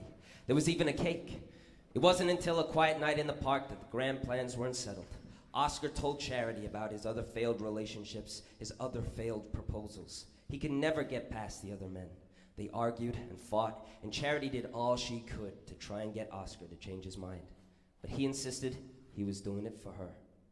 If they got married, he would destroy the beautiful, hopeful girl he'd fallen in love with. And with that, he was gone. As abruptly as their relationship had started in that tight little elevator, it was over. Did you ever have one of those days? At least I didn't get tattooed again, and I still have my dowry. Maybe things are starting to look up.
Warwick Music Audience Prize is a world first within brass banding with you, the online audience, the adjudicator.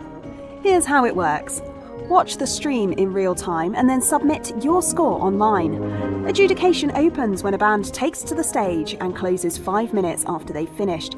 This gives every band a fair and equal period of audience adjudication, so that's why we don't allow you to submit scores outside of that allotted window. Also, the more bands you adjudicate, the more your score counts. There's a clever algorithm that means if you watch and judge, for example, 5 bands, then your scoring has more sway than someone who just adjudicates on one single band. So that's how it works. Simple.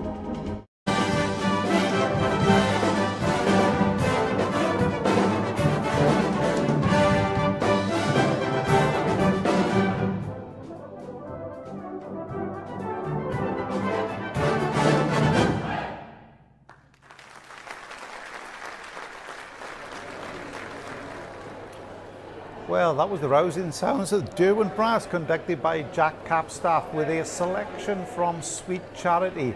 We said we're talking about something which is innovative and very different, where they certainly did that there with their vocalists and narration by Helen Perry and James Barrington Stevens. We'll talk a little bit later about that with Chris, but for the meantime, I'm joined by 3 very important guests, as you can tell, because they are wearing the regalia. We are with Councillor Tom Munro, who is the chair of Bolsover District Council. Correct. And we're also with Councillor Rita Turner, who is the vice chairman of, or the vice chairperson, I should say, of Bolsover District Council, and also with Councillor Marion, isn't it, Stockdale, who is from Shirebrook Town Council. Now, once we've been off air, I've been having a history lesson from all 3 of them about the area. Fascinating. There is real history in this area, and that includes brass bands. And I'm going to come to Councillor Tom, who told me you were a teacher at the old Shirebrook School, not the new one. I most certainly was, yes. I had 17 and a half very happy years teaching mathematics here. And tell us, how important is the brass band tradition in this area? All these little villages around here, all have brass bands, or some still got brass bands? Very much so. The traditional industry in this part of the world until the closure of all the mines was very much coal mining. And every village around here, Cresswell, Whitwell, Clown, Shirebrook, all of these places and many, many more, Bolsover, all had their own brass bands associated with the collieries. And of course, once the collieries closed, many of those did initially struggle. But as time has gone on, many of them have built back, and have now got splendid brass bands, many of whom have been here in the different sections over the weekend and are doing quite well. If you pass over the microphone to your colleague, to Councillor Rita. Now, Rita, if you tell us as well, do you yourself enjoy the sound of brass band music? Yes, I do. I love brass bands. When I was a little girl, Cresswell Colliery Band was very famous. They were. And I didn't live far from the welfare in Cresswell, and I used to go and sit on the stairs and listen to them. I love brass bands anywhere. And I've got a nephew now that plays in a Salvation Army band down in Aldershot. Oh, right. Yes. So you've got that connection there. Yes, I've got There's a connection to the and band also, I'm associated with. Go on. And also, my great-granddad was did the drums in. Started the colliery band off in when it started up. I can't remember the year, but it's quite early on in the century, in the last century. Oh, that's wonderful. Yes. And if you pass it on there to Marion as well, it's lovely that we talk about this, about the families and the community. Yes. This is really is a community area. This is the Bolsover District Council area, and you said it's made up of 4 main villages: Bolsover, Shirebrook, yes, and about 17 villages. It's amazing, and each of those are the bands, and that's something that's very, very important in this area, that sense of community. It is, yes. When I was a child, I can always remember, my dad taking me down to listen to the band at the welfare. We had the welfare band, we had the Silver Prize band, we had the brass band, we had the Salvation Army band. And on Remembrance Days, you had every band there, and it used to be a fabulous sight to see. Lovely. And I know that the organisers here are very thankful for the support that you've given since this event, 16 years an event, and each of your councils have really put in financial help and support. How delighted are you? This broadcast is going over the world. We've had people from New Zealand, Australia, the USA, even Wales. Wow. Even Wales have been watching in from you. So how delighted are you that the focus is back on this area? It's time it was focused on. It's a great place. We've never gone very far since the colliery closed, and we feel that a lot of people here feel let down. I mean, Bolsover are trying their utmost to help. The town council itself got some big plans in place. Obviously, it's not going to happen overnight, but we've got a vision, and we want to see that vision materialise for the benefit of Bolsover. Well, thanks very much indeed for that. And I've just handed back to Tom here. Can I just echo that? Yep. The District Council have also got a vision and are very, very determined that Bolsover has the most prominent place on the map.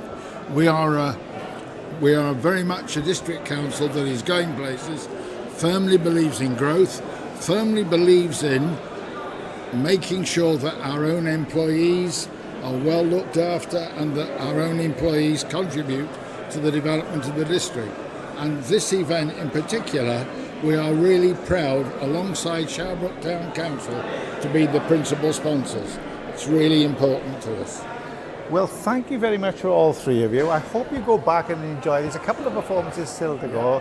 It's wonderful story you say. Isn't it amazing that you go back all the way through? See, you never lose brass My bands. husband played in band in Parachute Regiment as well.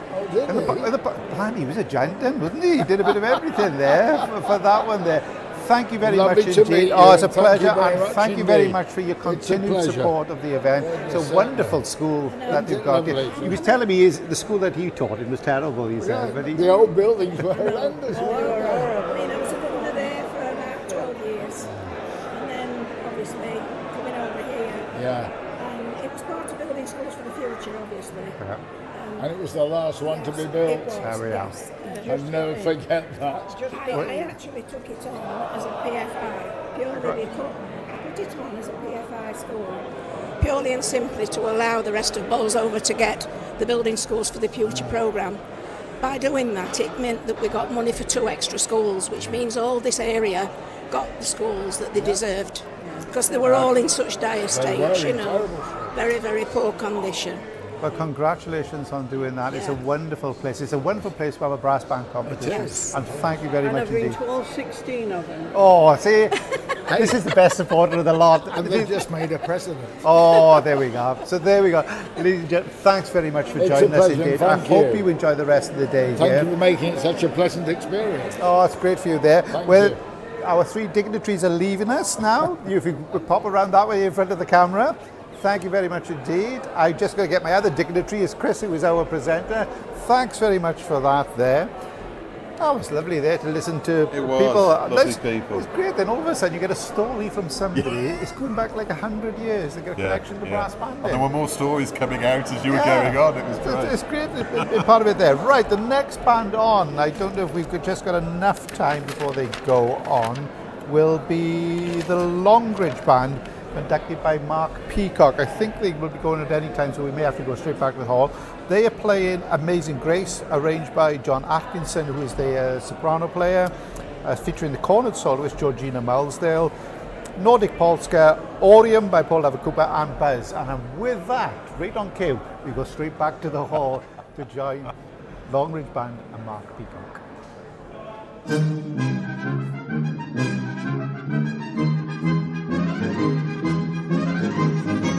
And we can probably tell they're not here, and that's because they're going to do a very special entry for us. So it just leaves me to say that their conductor today is Mark Peacock, and they're going to open their programme this afternoon with an arrangement by John Atkinson of Amazing Grace. So would you please welcome the Longridge Band, who will be conducted by Mark Peacock.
Good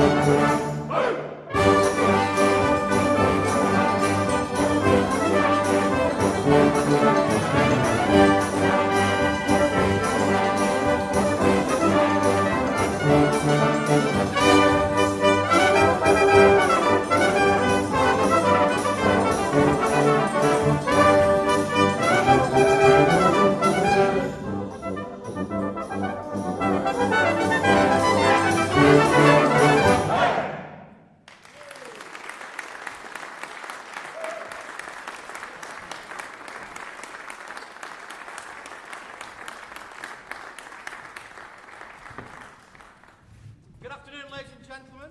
Great to see you all in here. Thank you for that warm applause for our first two items. The first item is, of course, Amazing Grace, a Canadian brass version arranged by our soprano cornet player John Atkinson for his fiancée, Georgina Millsdale, who did a stunning job there on principal cornet. So I hope you enjoyed that. And then that was followed up by Philip Harper's arrangement of Nordic Polska, done for the Corey Band for brass in concert. Great two items, we feel, to start this afternoon's proceedings. The third piece of music is entitled Aureum, Latin word which means golden. And that was a specific commission that I was involved with. My wife, Alison, plays second baritone. Her mum and dad were celebrating their golden wedding anniversary, 50 years. What do you buy? The couple have got everything, all the trinkets, everything. You get them a piece of music composed by their favourite composer, Paul Lovett Cooper. The brass band fanatics, they play Upper Mill Band.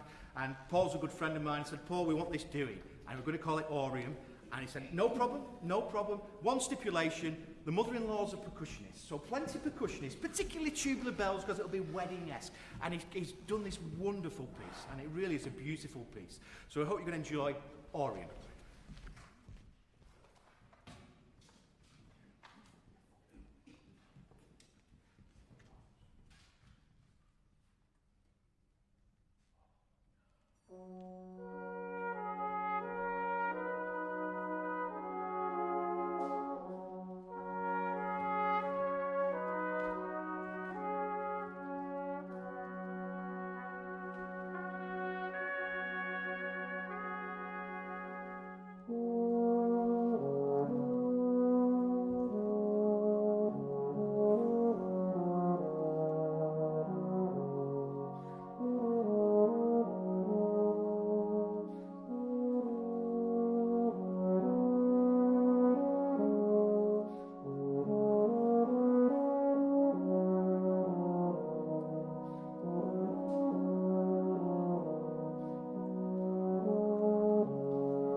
you very much. Beautiful arrangement. Hope you enjoyed that one.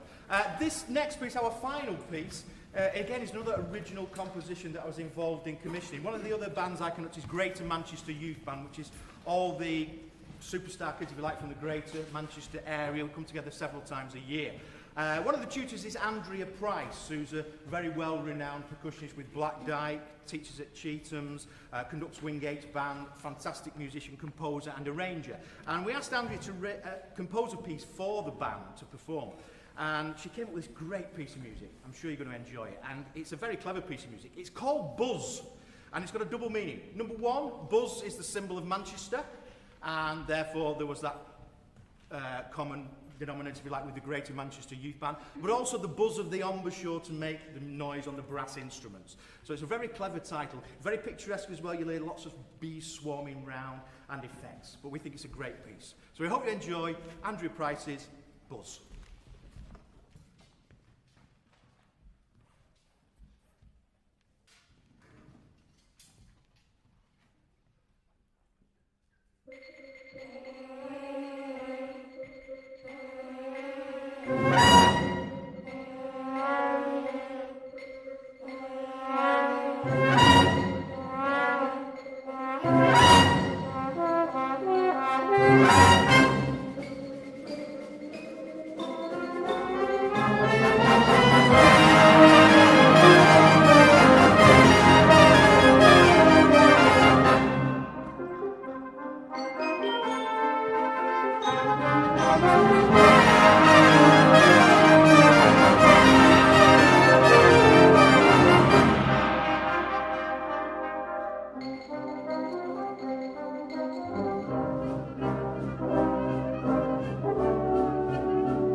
Historic Music Audience Prize is a world first within brass banding with you, the online audience, the adjudicator. Here's how it works. Watch the stream in real time and then submit your score online. Adjudication opens when a band takes to the stage and closes 5 minutes after they've finished. This gives every band a fair and equal period of audience adjudication, so that's why we don't allow you to submit scores outside of that allotted window. Also, the more bands you adjudicate, the more your score counts. There's a clever algorithm that means if you watch and judge, for example, 5 bands, then your scoring has more sway than someone who just adjudicates on one single band. So that's how it works. Simple.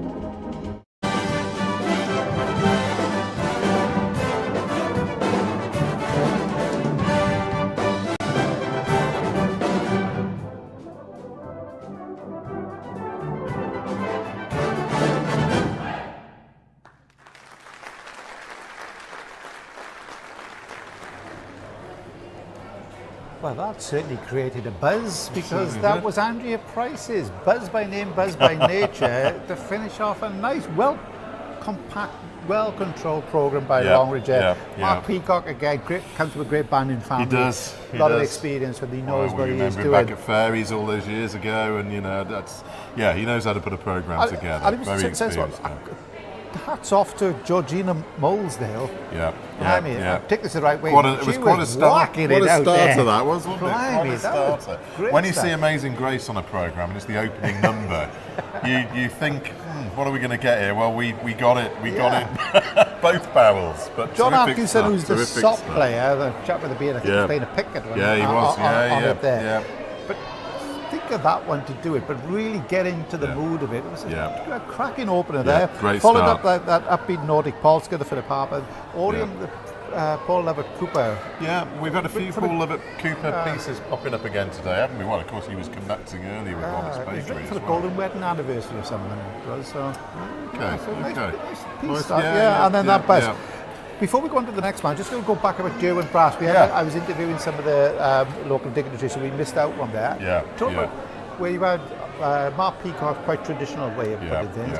Then you had Jack Capstaff, who really went in a different direction. It was almost musical theatre, and I say almost because the singer and the two singers weren't dressed up in it, wasn't it? Did it work or didn't it work? You enjoyed it, though, wasn't it? We did enjoy it, and some of the playing was great, the atmosphere was good, some real gutsy singing. The problem for me was that the singers were too forward in the focus, and the band were almost secondary to the singers. I think Jack took a risk. I think, to be fair, it was a very, very cleverly conceived programme. I think it would work fantastically well in the theatre, particularly, as you said, if you did it in costume and that type of thing, and you recreated some of the atmosphere of what the musical is. On the contest stage, I'm not entirely sure that it worked. Be interesting to see what Alan Morrison makes of that. It will, but I think you're right with that one. I'd love to see the two characters dressed up to play their roles. And possibly add, some effects. You couldn't do it here, but I think there's more than the idea of a real cracking evening's entertainment there. So I hope they carry on with it, because I think there's something about that really enjoyable. As we said earlier, they've pioneered these sets that they do in their concerts, and in that respect, it's a good concept, isn't it? It's a good concert concept.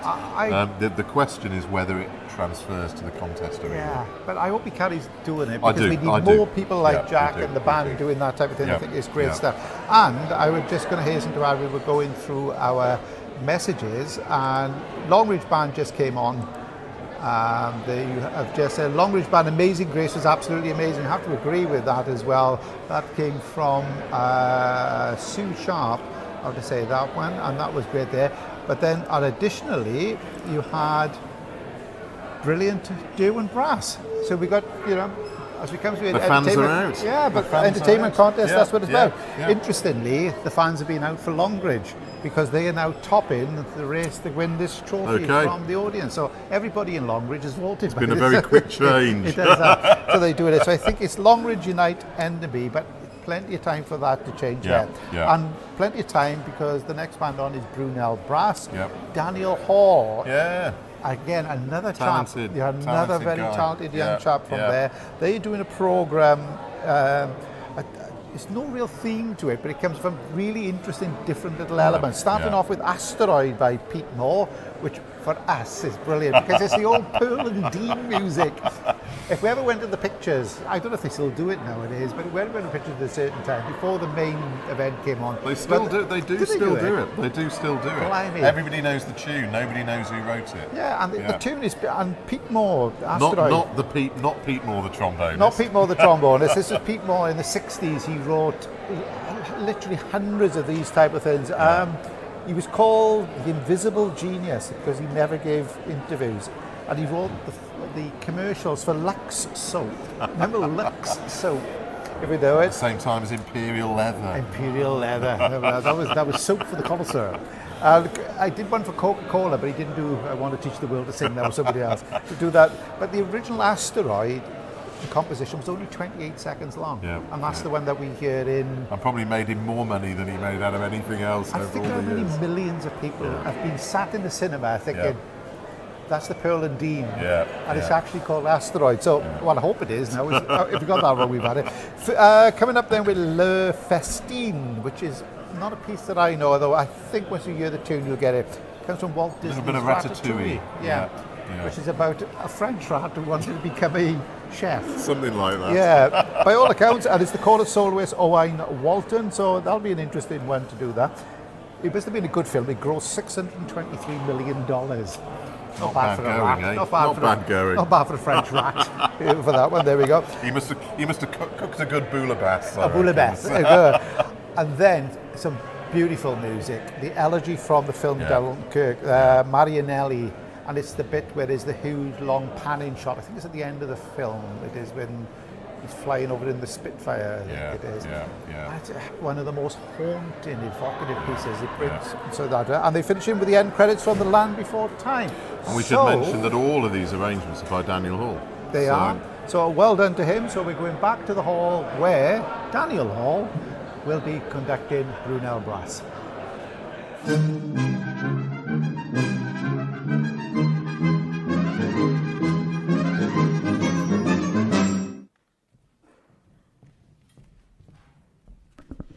Welcome again to the championship section here at the Bolsover Festival of Brass. We've had a fantastic day of music making. We've heard 12 bands perform already, but now it's time for Brunel Brass. They're going to open their programme for us this afternoon with Asteroid by Pete Moore. So would you please welcome Brunel Brass and their conductor, Daniel Hall.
Hello and good evening, ladies and gentlemen. We are Bruno Brass. I am Daniel Hall, and we are incredibly excited, honoured, and thrilled to be here performing for you today. So, our first piece of music was called Asteroid, which some of you may recognise as the Pearl and Dean theme. This music was performed before every cinematic performance from the early 50s right up until the 2000s, and it is a theme of cinema which we will be following today. For our next piece, we will be celebrating the 100th year anniversary of the Walt Disney Company, and to do so, it is my pleasure to introduce to you our soloist for the evening. So, performing Le Festin from Disney Pixar's Ratatouille, will you please give a very warm welcome to our principal cornet player, Owen Walton.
Ladies and gentlemen, that is Owen Walton. He is one of the youngest members of the band, and we are so incredibly proud of him. Please give him another round of applause. Owen Walton.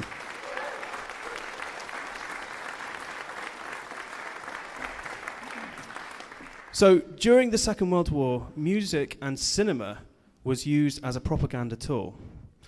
So, cinema was used to entice civilians to join the British Army and to join the Allied forces to fight the Nazi, well, not Nazi, but the fascist regime. If you listen to soundtracks of films about the wartime produced these days, you'll hear that the music is produced with a far more somber tone, and it is with that we perform our next piece of music. So from the film Atonement, this is Elegy for Dunkirk.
Well, thank you very much. And this has come to the final piece of our program. And to do this, we will be celebrating the 110th anniversary of the oldest surviving film company in the United States, and that is the Universal Studios. So we really hope you have enjoyed our program. And finally, we will perform to you James Horner's end credits from The Land Before Time. Thank you very much.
Warwick Music Audience Prize is a world first within brass banding with you, the online audience, the adjudicator.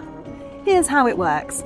Watch the stream in real time and then submit your score online. Adjudication opens when a band takes to the stage and closes 5 minutes after they've finished. This gives every band a fair and equal period of audience adjudication, so that's why we don't allow you to submit scores outside of that allotted window. Also, the more bands you adjudicate, the more your score counts. There's a clever algorithm that means if you watch and judge, for example, 5 bands, then your scoring has more sway than someone who just adjudicates on one single band. So that's how it works. Simple.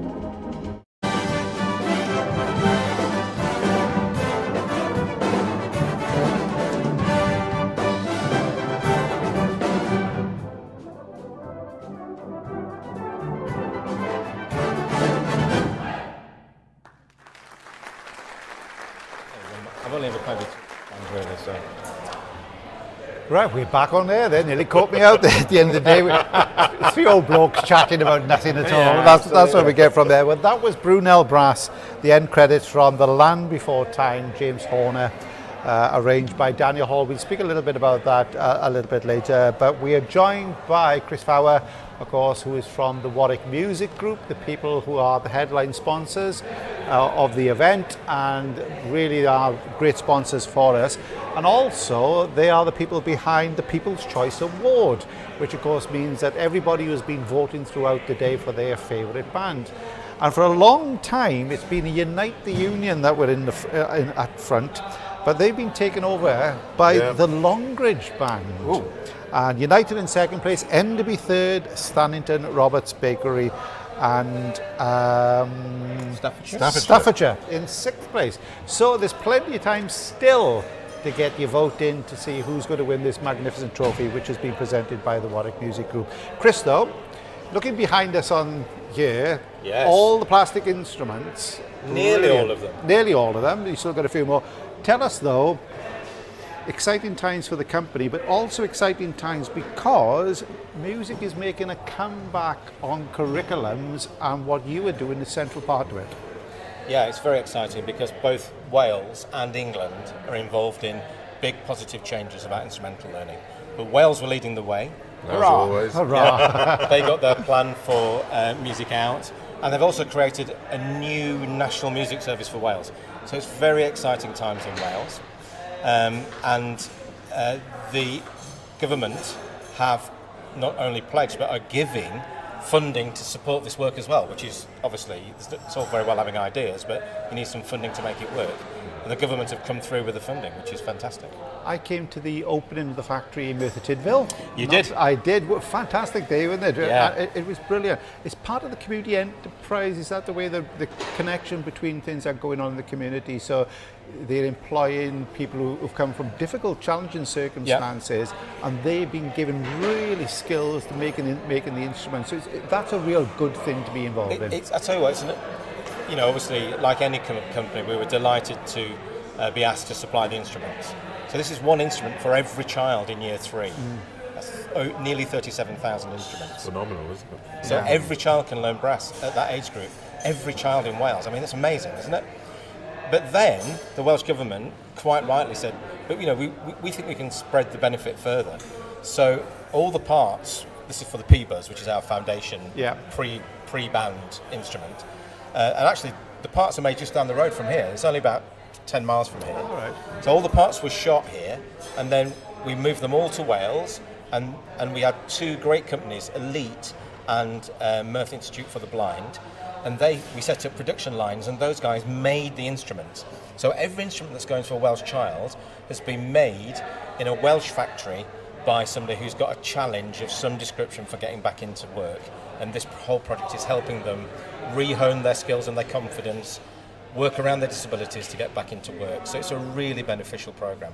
And it's much bigger than its parts in terms of the benefit to the community, particularly in Merthyr. And areas like Merthyr Tydfil, not alone, there's areas around here. We were talking to the councillors from the Bolsover area. You could see the parallels between these areas. Absolutely. And the same thing is going on. It's music hubs in England, isn't it? More towards that. Yeah, so the idea of the work in Wales is that there's a kind of national body to help coordinate the work of the music services, as they're called in Wales. In England, we have music hubs who are Arts Council funded, so that's a big difference. In Wales, they're government funded. Yeah.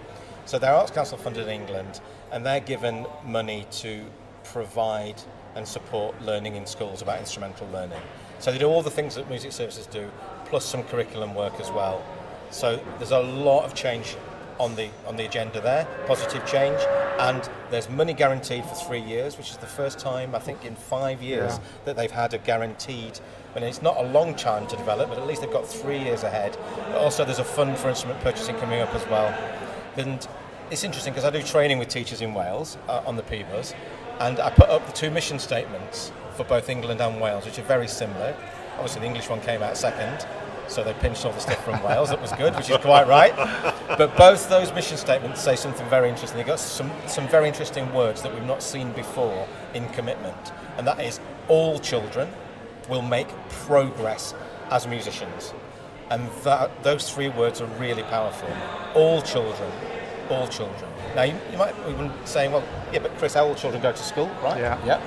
Some research recently has shown that quite a large percentage, up to 7% of children, aren't getting involved in whole class learning because they've got challenges, whether it be physical or learning needs. And so this pledge, this mission means that it's incumbent on all of us to make sure that all children enjoy this work. They all get to play music and they all make progress. So that's a fantastic thing for Wales and England, and it unifies actually both plans. It's wonderful to hear. Thanks for joining us and tell us about that. We are going to say, Warwick Music Group, these lovely children, they're about 19 or 20 years of age now. Yeah, they've all grown up. At least they're all film actors now. Yeah, that's right. But it's fantastic what you were doing. And the you. support, the one thing I would say, that the support that you've given to this event, you must be delighted because there's been a great atmosphere here today. Oh, it's lovely. I mean, what's this, my third or fourth visit? It's really great here. I mean, it's very I know it's a competition, but it doesn't feel like that. It's really inclusive, it's really warm, so collaborative. I really enjoy coming. I only live 25 minutes away. It's great for this to be my doorstep. It's really lovely. Well, thanks, Chris, for doing that part of it there. We'll be handing over to the hall. It's the last band on, I think. Yeah. Band number 14. This is Skelmanthorpe Band, conducted by the experienced Martin Hartfield. He knows what he's doing. They've got a programme starting off with Los Hermanos de Bop, which is the Adam Taylor, American composer, great upbeat opener arranged by Sandy Smith. Autumn Leaves, the great Cosma. There's a good classic. Yeah, I'm going to use my French here. Le Feuille Morte, which translates into the dead leaves, which isn't quite the same. Not as romantic. Not as romantic. No. It was a huge hit in 1955 by Johnny Mercer. Whatever happened to him? And then, so that part of it there. And then Bing Crosby, Nat King Cole, Duke Ellington, Miles Davis, they've all had a go at it. But there we go. And this time it's going to be played by horn soloist Laura Brown. Then we've got Cossack Fire Dance from Call of the Cossacks by Peter Graham. Lullaby by Billy Joel, which is, he was married to Christine Brinkley. Right. And every boy of a certain age had a poster of her on their bedroom wall at some time. A lovely girl. The Uptown Girl. She was the Uptown Girl, that's right. That's there right. we go. Showing our age there. But the lullaby is about their daughter. It's about how they love their dream. And finishing off with Nightingale Dances, a piece that I know well. It was written for Tredegar Band at the Brass and Concert Championship. So we've got plenty to look forward to as we go straight back to the hall for the final band, the Skelmanthorpe Band, conducted by Martin Hartfield.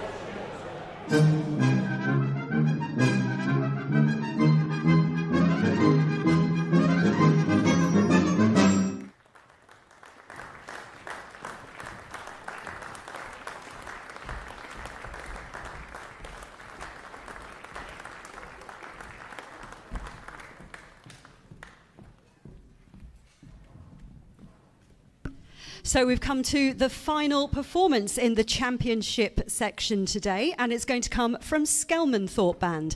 They're going to open their programme for us with Los Hermanos de Bop by Mark Taylor. So would you please welcome the Skelmanthorpe Band and their conductor, Martin Hartfield.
Thank you, everyone, and welcome to our programme. We hope you're going to enjoy our programme, and this year it's based on a theme of song and dance. From the samba-driven rhythms of Los Hermanos de Bop, we swiftly move to our soloist for this afternoon to play this wonderful arrangement of Autumn Leaves by Bill Geldard. Please welcome the band's solo horn player, Laura Brown.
I say fantastic audience participation, the best I've had today so far.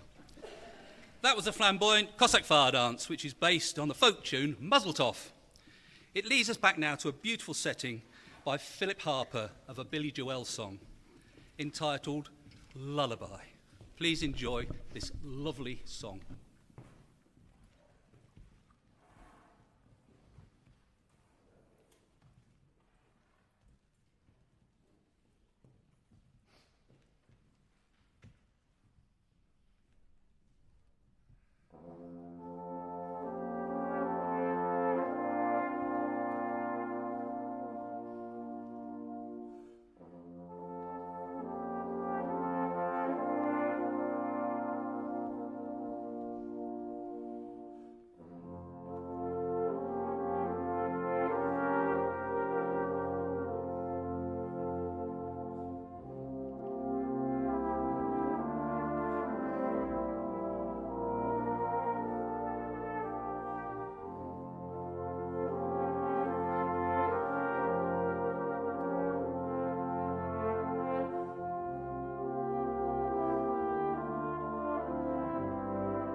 For our finale, we've chosen a great setting of the well-known Nightingale Sang in Berkeley Square. This version by Matthew Hall is actually inspired by the Manhattan Transfer version, and I'm sure you're far too young to remember that. We close our programme with Nightingale Dances, or up north, dances.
Warwick Music Audience Prize is a world first within brass banding, with you, the online audience, the adjudicator. Here's how it works. Watch the stream in real time and then submit your score online. Adjudication opens when a band takes to the stage and closes 5 minutes after they've finished. This gives every band a fair and equal period of audience adjudication, so that's why we don't allow you to submit scores outside of that allotted window. Also, the more bands you adjudicate, the more your score counts. There's a clever algorithm that means if you watch and judge, for example, 5 bands, then your scoring has more sway than someone who just adjudicates on one single band. So that's how it works. Simple.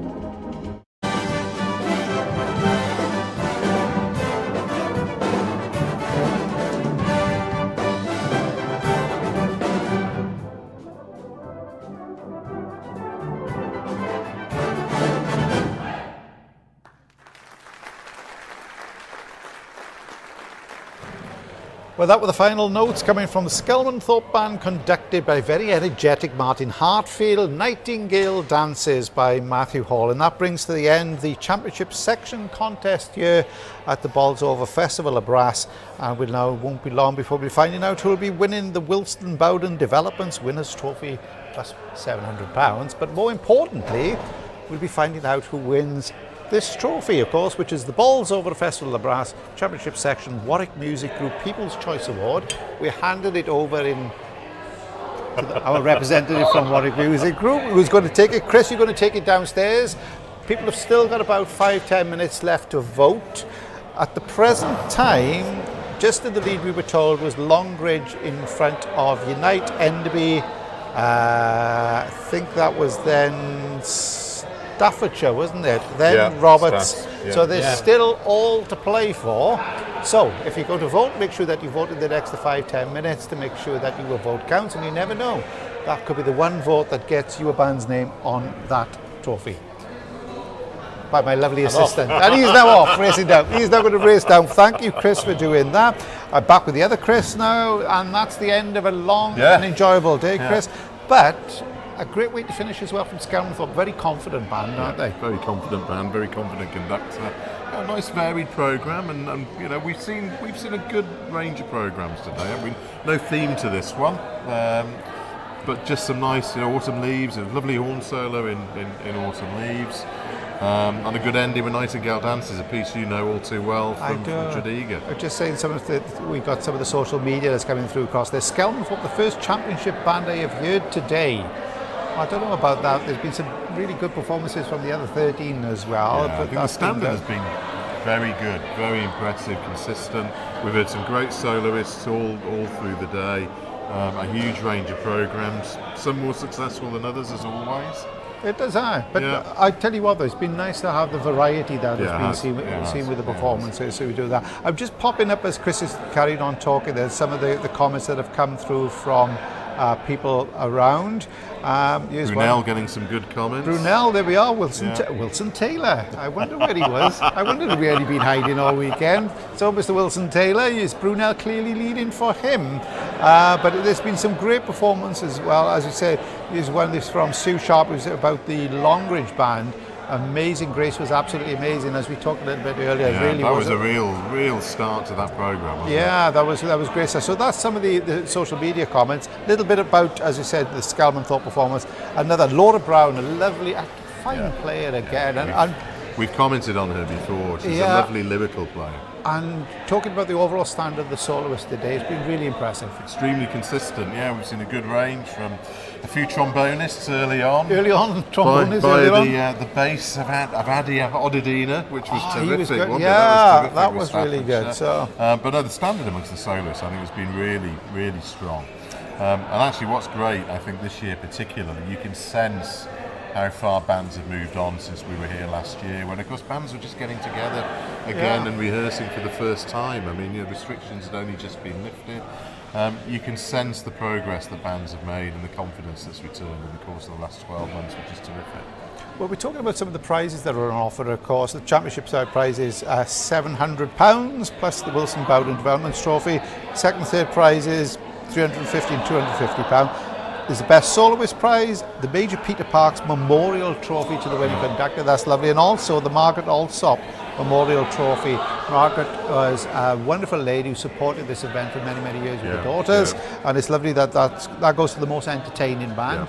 So that's going to be a bit difficult one to pick out as well. I think Alan Morrison's got his work cut out there, and then finally you got the one that is chosen by you, the viewers, and that's the People's Choice Award. So there's plenty to play for there. The band that comes the highest place band out of the 8. I've just got to try and find, if I remember rightly, who they were. Just see if I can get my notes right. We're eligible for the Spring Festival, so keep an eye out for Chapeltown, Longridge, Milton Keynes, Newstead, Roberts Bakery, South Yorkshire Police, Staffordshire, Stannington and Wardell Anderson. Whoever's the highest place out of those will get the invitation to go to the Grand Shield competition at Blackpool next year. So that's another additional prize that's well worth getting. Absolutely, yeah. So we see from that. So I think the action is coming to a close as well in the first section. There's been some wonderful performances there. The final band to take to the stage will be the York Railway Institute band. They should be getting on stage now under experienced David Lancaster. They're playing Stars and Stripes Forever, and Mr. Sousa, featuring Callum Clayton on soprano, Light Walk by Barry Gott, great. I love like old band. Yeah, And there's a feature in there, flugel player Caroline Ramsbottom, Procession to the Minster, Wagner arranged now. And they still got something left in the... And not the finisher. There's an interesting choice of just, I program. remember this as a soprano player, when you come at the end of the night, you think to yourself, thank goodness I'm going to play anything more. But they're playing Hallelujah Parade by Kevin Norbury. So I think there's a little bit of a walking, marching, perambulating theme to that one. Everything from the Stars and Stripes March all the way to Hallelujah Parade at the end. So that's the last band in the first section. Roger Webster is the adjudicator there. And as we said, he'll have just as difficult task as Alan Morrison here in the championship section. So by the time that we go back down to the hall, hopefully Alan Morrison will have collected his thoughts, done all his paperwork, handed it in, and they'll be handing over to Simone Ribello, who has been a wonderful compere and master of ceremonies, and she will be then announcing who's going to be the prize winners. So join us after this little break when we'll be getting back to the hall, or you can switch over to enjoy that last performance in the first section, but the results will be coming sometime soon.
The Warwick Music Audience Prize is a world first within brass banding with you, the online audience, the adjudicator. Here's how it works. Watch the stream in real time and then submit your score online.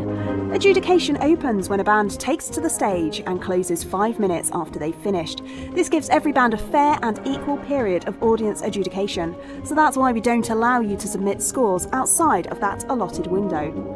Also, the more bands you adjudicate, the more your score counts. There's a clever algorithm that means if you watch and judge, for example, 5 bands, then your scoring has more sway than someone who just adjudicates on one single band. So that's how it works. Simple.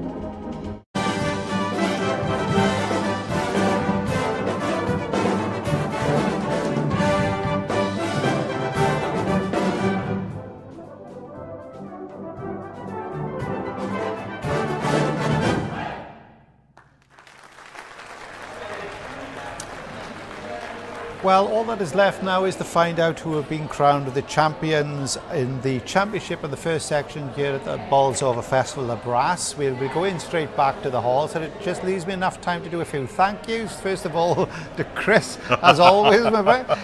We have a fine time, but we've really enjoyed ourselves. We've had a great day today. It's been good fun. You said a little bit earlier on, you talked about how the bands are getting back into things, whatever. That you can really feel that now. They're starting to get back into top form, but also there's like an enthusiasm about their playing. Sometimes bands can sound a bit jaded, but no, there's a little drive and passion about things. I think understandably there was a cautious note about the contest last year in terms of not just the playing but the atmosphere. People were still wary. This year has been completely different. I mean, it really feels like it's back to business as normal. Great playing, the bands have been confident, the audience have enjoyed themselves. Lots of people out here. I mean, there's so many people enjoying themselves outside. And it's the Bolsover Festival of Brass that we know of old. It's back. Oh, it's been great stuff there. Also a thank you as well to the sponsors of the event, which, without them nowadays, they never take place. Yeah. The Warwick Music Group, of course, who are the exclusive partner with the Bolsover Festival of Brass. They're the people who have managed to give us the ability to give the live broadcast, which you've all enjoyed, and it's been great to hear from people on social media all throughout the world. We've had New Zealand, Australia, the USA, as we say, just about every country in Europe has been in touch with us to say how much they've enjoyed it. So thank you for your support. Thank you also for voting to find out who is going to be the People's Choice. We know who it is now, but we're not going to tell you. That's going to be announced in the prizes. So our thanks go to the Warwick Music Group who did that, and also the other rafter sponsors such as Dennis Wick, Derbyshire County Council, I think it's Creative Partners as well, all the people who are involved, because it's been a fantastic effort. And a special mention to the team that you see behind the camera. That's James, Sarah and Chris, who've done a wonderful job. They really do work their socks off. So they're the people who brought you the live stream, so they deserve a special round of applause. Mind you, they've still got plenty of work still left to do for that as well. So without further ado, I think we'll go back to the hall. If you could be patient with us. So of course, because both adjudicators, Roger Webster and Alan Morrison, will be doing their comments, I think, together with the announcement of the results. So if you just bear with us for a little while longer, everything will be revealed and we'll be finding out who's been crowned the 2022 Bolsover Festival of Brass champions in the championship section and the first section. From us, many thanks indeed.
Hi everyone, thank you very much for your patience and welcome to the results ceremony for the championship section.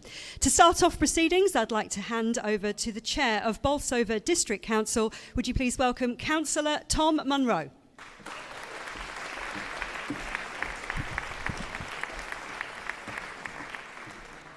Thank you very much indeed. Can you all hear me okay? Yes. Thank you. Before I dip into my speech, which has been beautifully constructed for me, I just wanted to bring to your attention or raise with you the fact that my predecessor, the late Ken Walker, and his wife Frida were phenomenal supporters for the last 16 years of the Bolsover Brass Band Festival. And I say the late Ken Walker because he died about 4 weeks ago, but that's nowhere near as sad as the fact that back in April this year, he and his wife were brutally attacked in their home, and his wife was killed. So it's been a very difficult year for Bolsover District Council to come to terms with somebody so very much part of the fabric of Bolsover District Council for many years, and obviously very much a part of the fabric of the Bolsover Brass Festival. So can I ask you just for 10 seconds, just a bit of applause in memory of Ken and Frida Walker.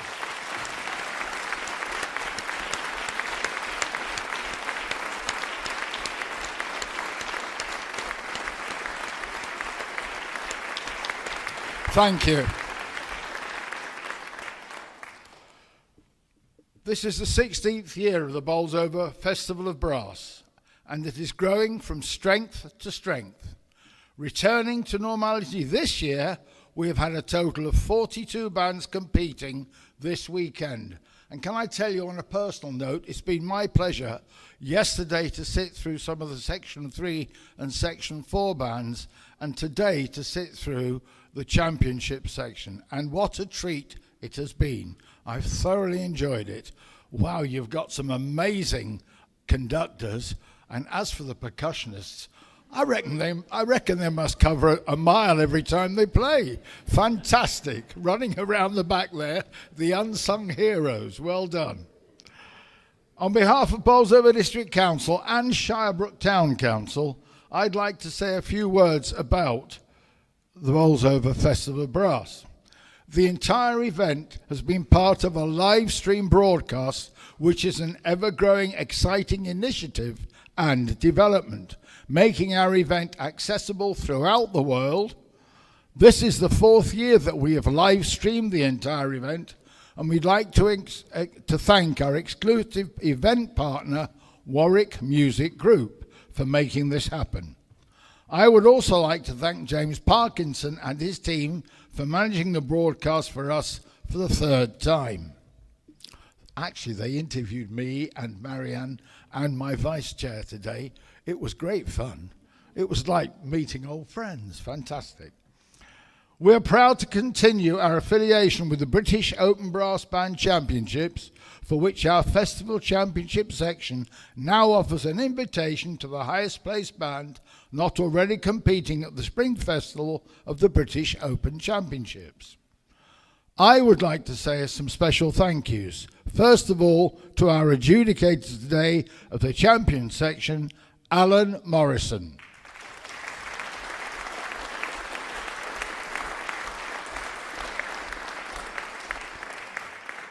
Next, I'd like you to put your hands together to thank our gorgeous compere, Simone Rebello.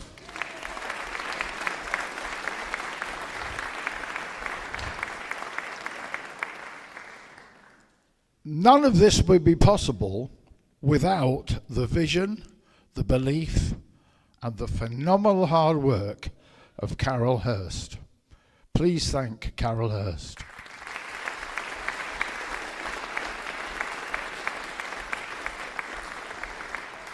And this weekend, as always with the Bolsover Festival of Brass, Carol has been supported by a phenomenal team of volunteers. So will you please put your hands together for all the people who volunteered to make this possible.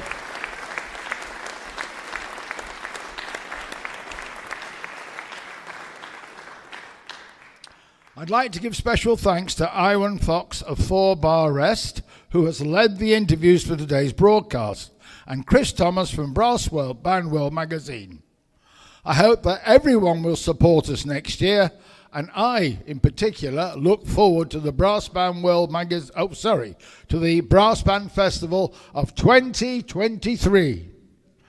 I will now hand you over to our sponsors for the champion section, Dennis Wick Products Limited, for them to say a few words, followed by the adjudicator, and then the results. Thank you.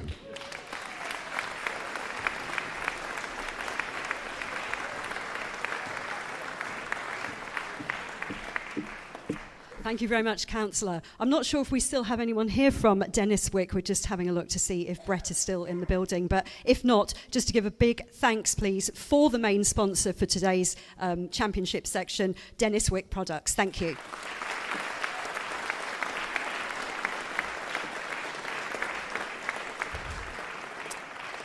And now it's time for a few words from our adjudicator. Would you please welcome the gorgeous Alan Morrison?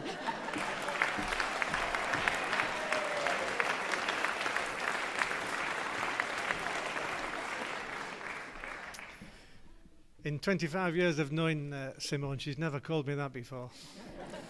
But there we go. It's been a long day. I walked into this building at 9 o'clock this morning. It almost feels like Tuesday morning now. Having said that, it's been a wonderful day of music making, brass band music making at its best.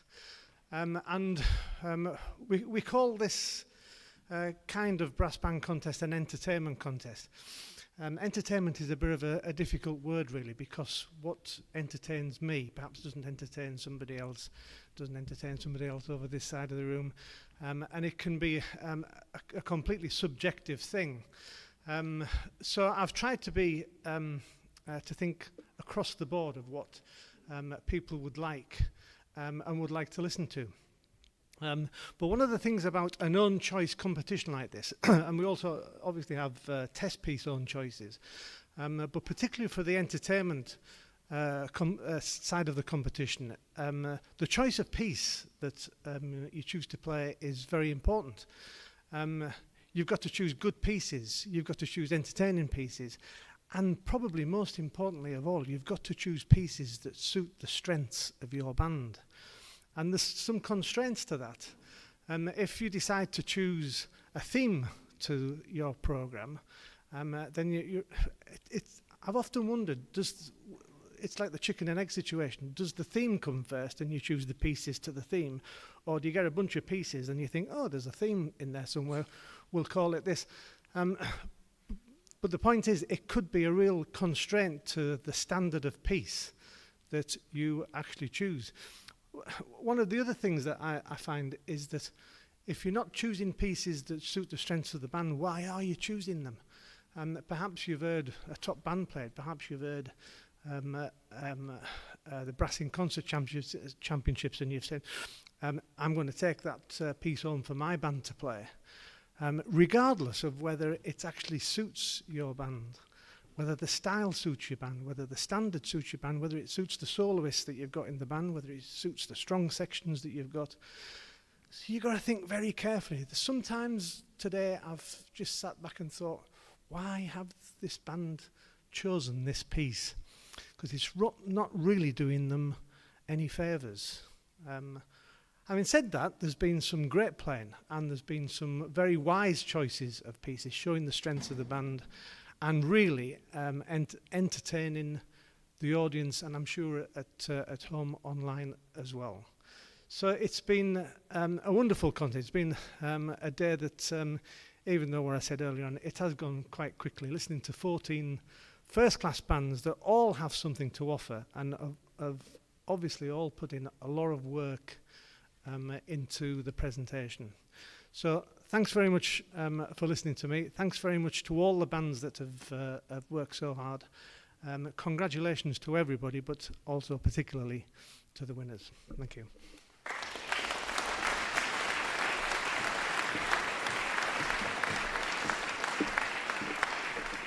Thank you, Alan. And so on to the results. So I'm going to announce, first of all, the prize for the best soloist, winning the Bolsover Unison Branch Trophy. The prize for the best soloist goes to the cornet soloist from Longridge Band.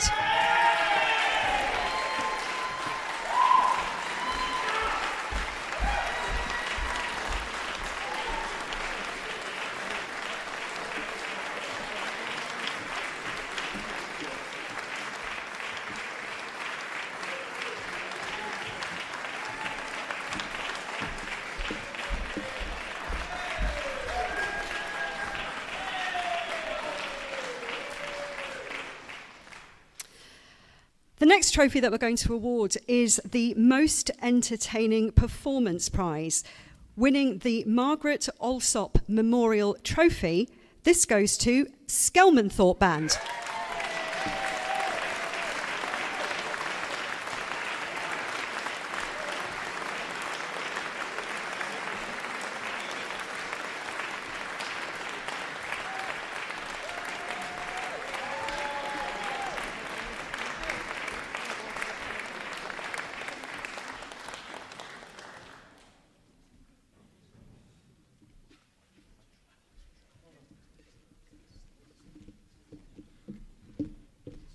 Next, to announce the Warwick Music Group Viewers Award, would you please welcome Chris Fowler? Hi. It's always a massive pleasure for us to support the live feed here. It means that your beautiful playing is heard by thousands and thousands of people who would not get the opportunity to come here. So it's really fantastic. But as you all know, on top of that, there's an opportunity to vote. And in my hand, I have the results.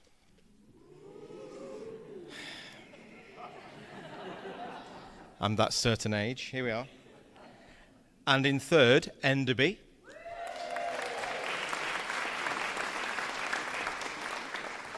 Second place, Unite the Union.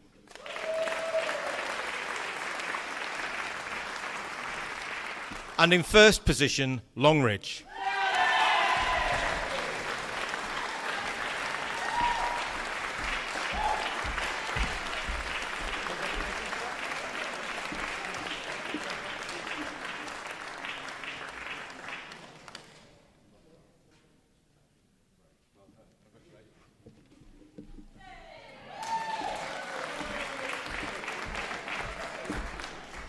So, into the prizes. In third place, winning the Mercury Newspaper Trophy and £250, is Staffordshire Band.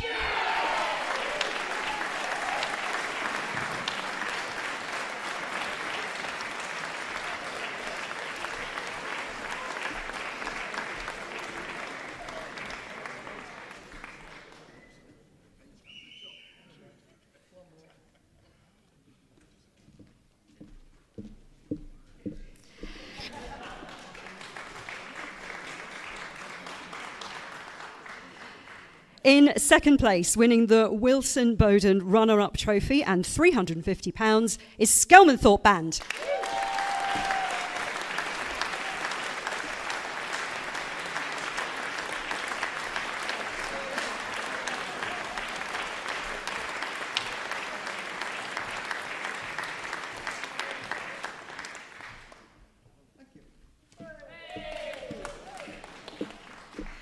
And the winners of the championship section, winning the Wilson Bowden Trophy, £700, and also the Major Peter Parks Memorial Trophy for the winning conductor, is Longridge Band.